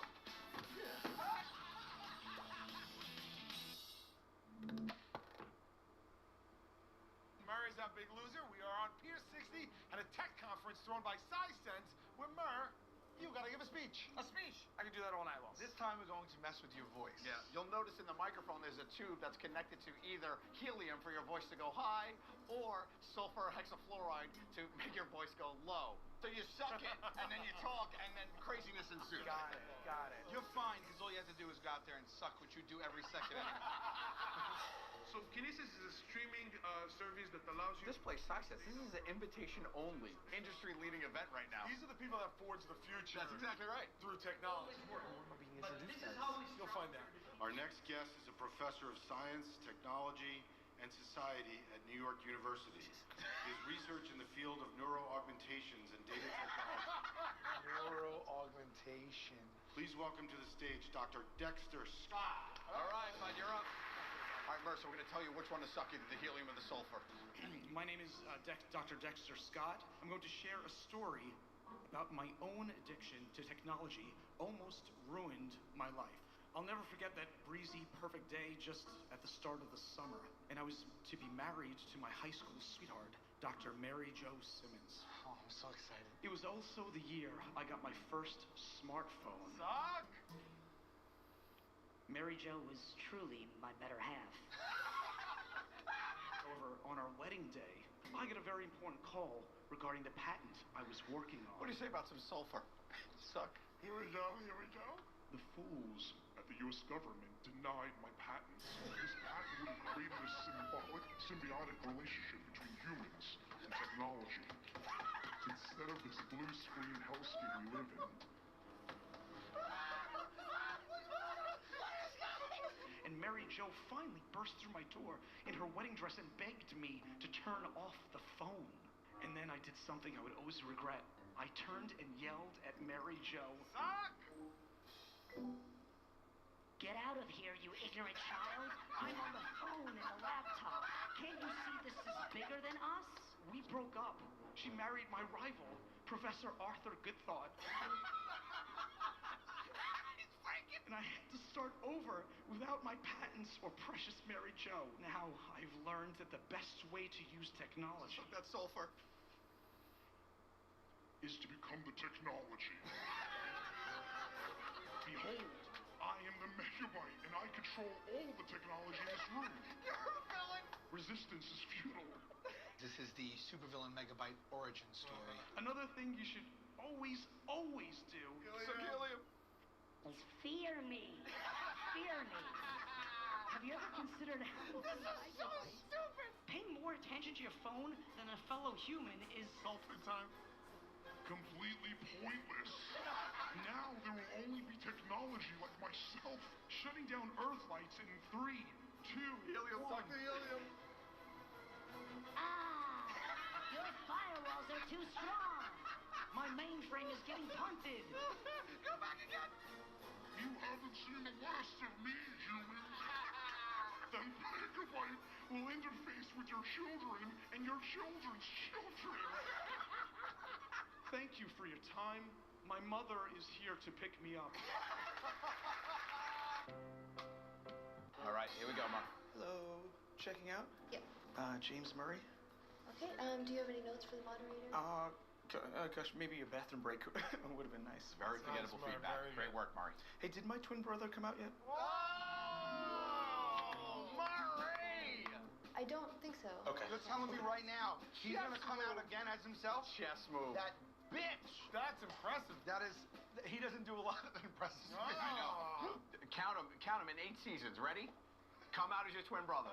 Right. Here's his twin. Hi. Hello. Checking out. Yes. My name is Craig Murray. Alright, I just met your brother. How would you describe your experience here? That's great. I wish there was a bathroom break, but that's just... The twin has the same problem. Little bladders running the family. Thank you so much. Appreciate it. Here you are. Take you have a great day, okay? Oh, Craig Murray pulls it off. Oh, there's an eye check. Seems too easy. Famous last words. You see how Famous cocky he was just now? All right, here we go, Mark. Oh my God. Oh my God. Hello. Hello. How are you? I'm well. How are I'm you? checking out, please. All right. Oh my God. The name is Roy George Goldstein. All right. And where are you originally from? Where am I from? I come and go. And how was your experience here today? It was lovely and fascinating. I thought it was just a whole new wave of focus group. All right. Check out. Have a great day. She's just gonna let it go. I feel like I'm gonna find Murray dressed like this on a Friday night in Manhattan. All right, Murray, I got away with this one. Oh, what the hell? Hello. What is he? I'm Gene Levy. Eugene. What a weird choice. Eugene Levy from Splash. Do you have any notes for the moderator? She was no Daryl Hannah. What is the matter with you? You have a great day. No suspicion, no smirk. I think you got someone who's got like memento disease. Here we go. Ready, Mark? Oh my God. Hello, Lassie. Hello. The name is Seamus O'Murray. Seamus O'Murray. His last name is the first two guys. Where are you from? McDublin, Ireland. And you are Irish. And Scottish. A little bit of both. Dublin, Ireland, and you're Scottish? You look familiar. She got him! Perhaps that wasn't my best performance.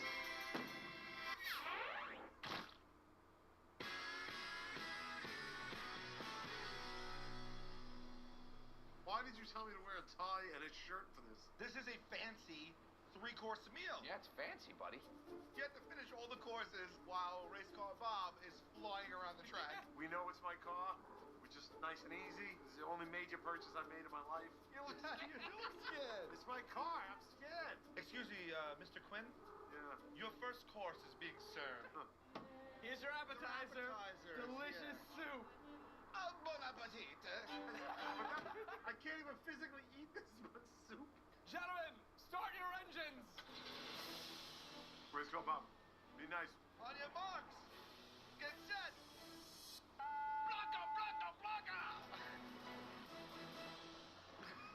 Oh, this is pretty easy so far, bud. It's not a problem.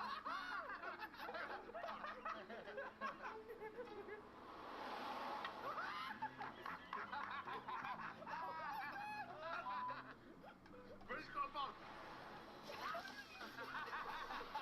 My seatbelt. Try to eat.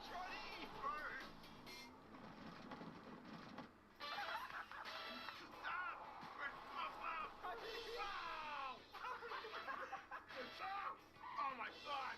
He's coming. The first course. I'm gonna throw up already. We just got started. Oh. The second course will be right after. Yeah. Come on. Oh my God! There's food everywhere. Okay, bud, I'll take this soup from you. Your margarita? Come on. Oh, full taco bar with all the fixings, sir. It's Mexican night. He's got a taco bar in his crotch. Thank you. I hate you guys. On your marks.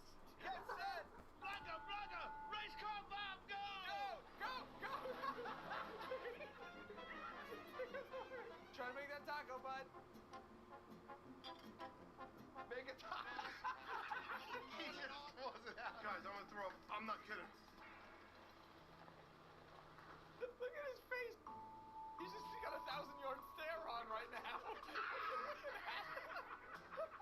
He's a broken man.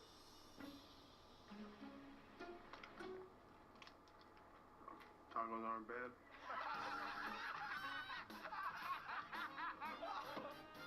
Sir, you had one other party joining you for dinner tonight? One other party? Well, wrong. Who's your guest? I don't have anybody joining me. It's Sloppy Joe. Oh my God, what is this? Oh, no. Cute. Did you want a sloppy Joe? Pardon me. What is your story? You want sloppy Joe? Yes. Yes. Go, Race Car Bob, go.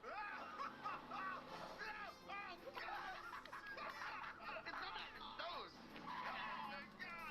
What is wrong with you? Oh my God. You're driving. That's my God. Sloppy Joe, stop this.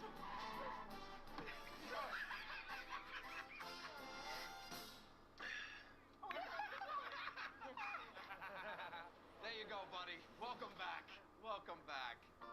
There you go. You did it.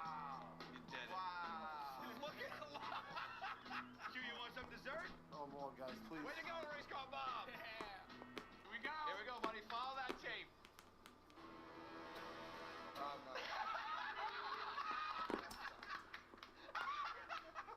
There's no way I'm going in there. The arrow's pointed down, right? Guys. Come on, get in there. And so it begins. There he goes. Why would you do something that you know I can't do? You are halfway in the sewer yelling at us. Get back in there. Come on, get in there. Oh, this. This is creepy. What the is this now? I see two people in a cage. Oh, you should go take a Get look. closer. You should see who it is because you may know them. If those are my nieces.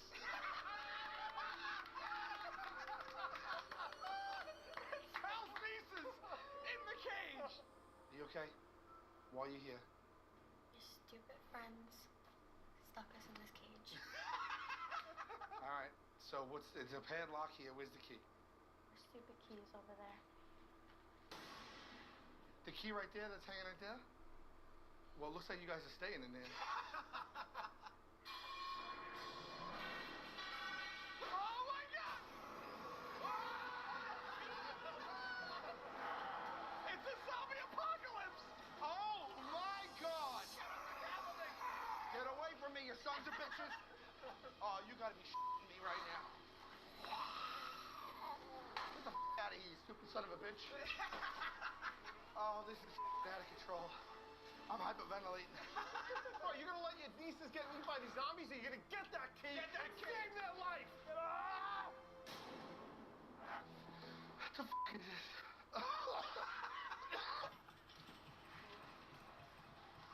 Oh, bud. Oh. That's it.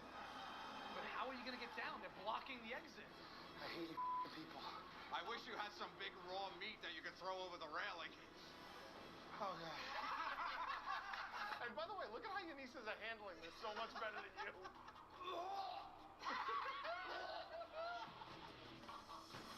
There you go. Buddy, throw it over. Distract the zombies, buddy. You hungry, bitches? Here we go. You need a weapon, buddy. You need a weapon. This bat? That's it. Kill zombies. Head down. There you go, buddy. Gotta hit him in the head. You look like an action hero, buddy. This is it.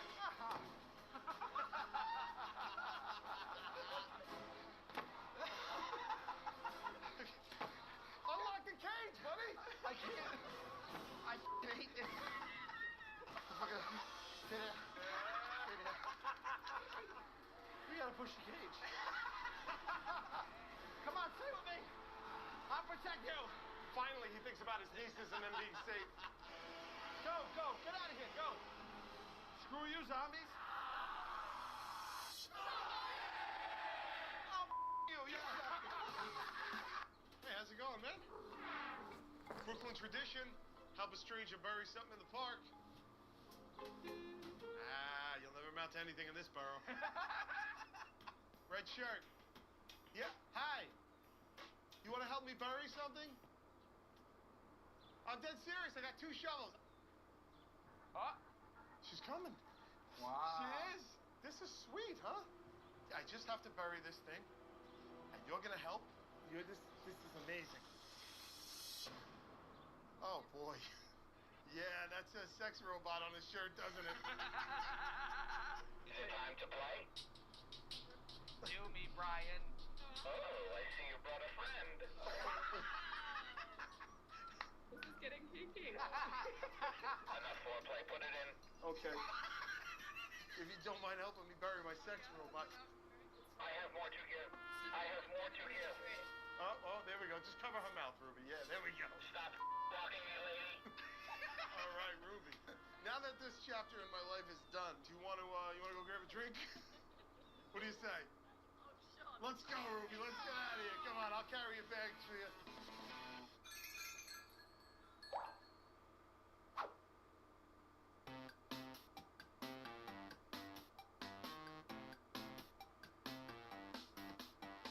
Q lost, and we're here at the Brooklyn Cyclones game for his punishment. Buddy, all you have to do is walk out there onto the pitcher's mound and just say no. No. No. All right. Well, obviously something else is going on. Yes. I don't like this.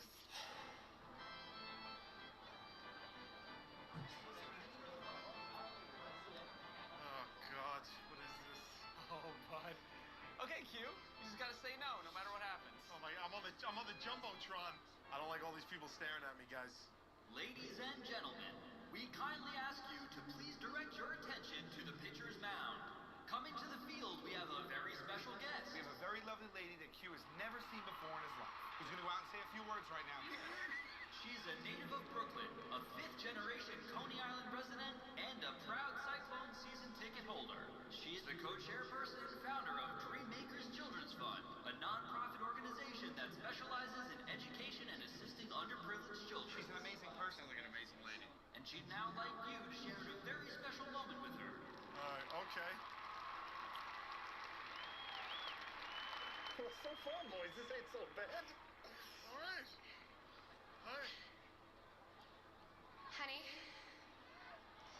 for the last 7 years, you've made me the happiest I've ever been in my life. You are my best friend, my mentor, my love, my heart, my world. From the moment I met you, I knew this was something different, something I've never experienced before. I don't want to spend another minute on this earth not being your wife. Do you see what's happening? See where this is going, bud? Ryan Michael Quinn, will you marry me? Oh, God.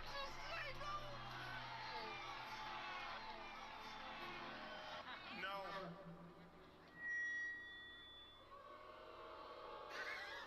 I love your sense of humor. It's one of the things I love best about you. This time, I'm serious, for real. My parents took the bus from Tampa, and they're here tonight. They're Oh, God. So, Brian, with my parents as witnesses, all kidding aside, in front of the whole stadium, will you marry me? God, guys. God. No. Is this a joke? No. I love you from the bottom of my heart. I'm in front of all these people. Please marry me. No.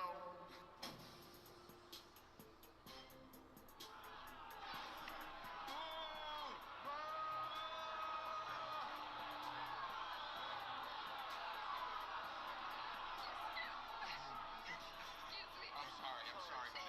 Sorry, I said no. She's on the market. If anybody's interested. Oh my God.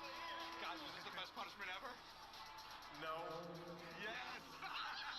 Oh God.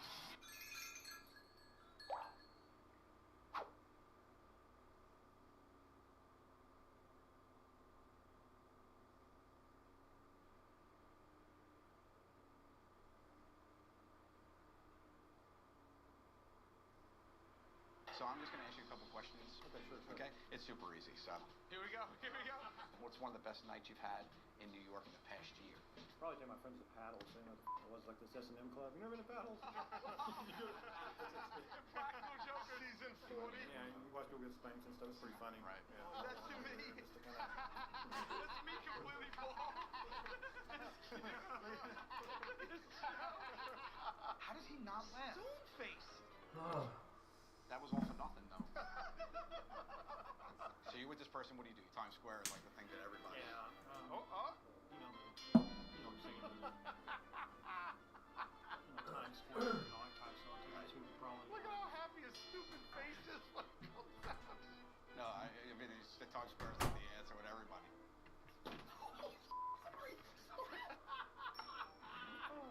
Got you. That is a laugh and the added bonus of Murray getting hurt. Okay. Would you recommend that people use public transportation in Manhattan? I have a car, but it's parked on the road. Here we go. What do you say is what are some challenges about apartment living here in New York? Well, the price. I mean...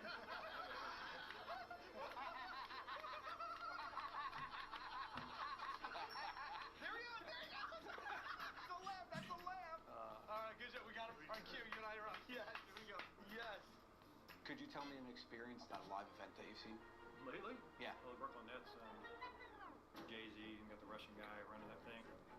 The guy, like one of these days, sleep where he was out of town. Yeah, the Nets. Yeah. I get the Nets that you like to see them live. How the hell do we even do that? No, it's just I had a lot of going on here today. Sal, the text begin now.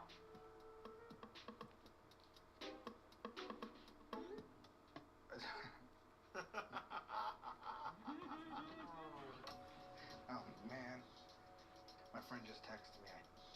I just saw your balls on the news. Because I know what he's talking about. A bunch of of bullies from the neighborhood tied me to the goal post over at the school there, and they pulled my pants down. So they videotaped it and did that thing where they put it on YouTube. Yeah. Wow. Sorry to hear that. I guess it went viral, and now they probably saw it on the. No, here we go now. Oh, new text. Those 8th graders were tall. Yeah.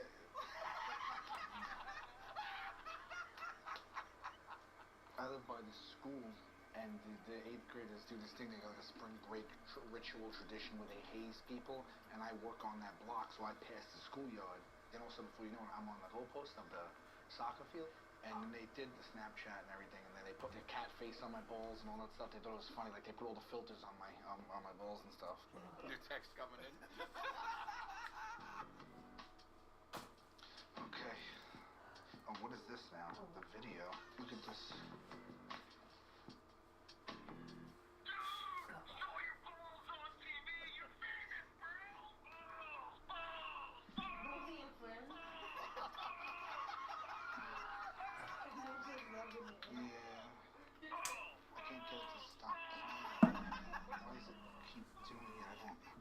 Stop. It's on loop.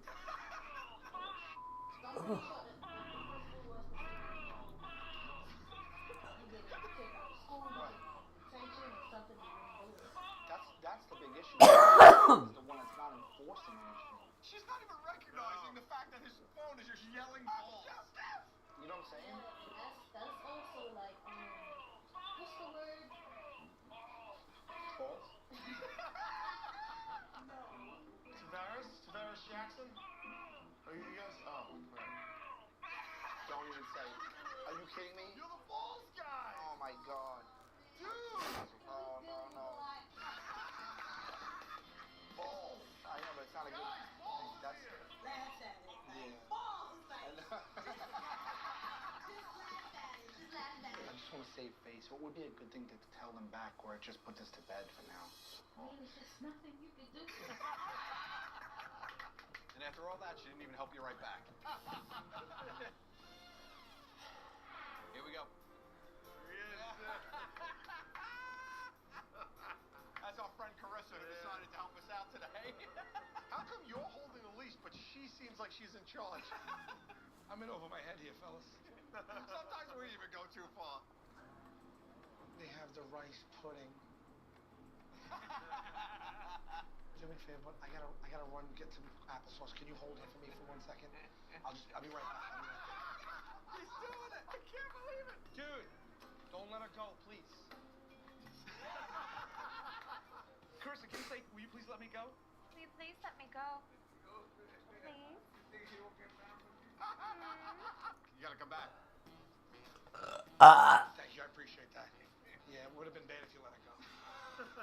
Wow. Good way. I can't believe it. Stay in school. You won't sip at all? I don't drink. You gotta sip. There's no way I can convince you to drink. No, I'm gonna distract you. Hey Sal, do you know that when you take a drink out of a straw, 30% of it goes back into the drink? He's making it up. Sal, if somebody goes to the bathroom and they touch themselves, don't tune them out. Then wait, and then they don't wash their hands. The but straw then they is touch in the drink. The straw in the drink. Basically, you have somebody's penis in your mouth. Hi guys, I was sitting here earlier. Did you see a wallet? I lost my. No, it was a black. It's a I'm black not watching wallet. this. Why is this even on? Stop.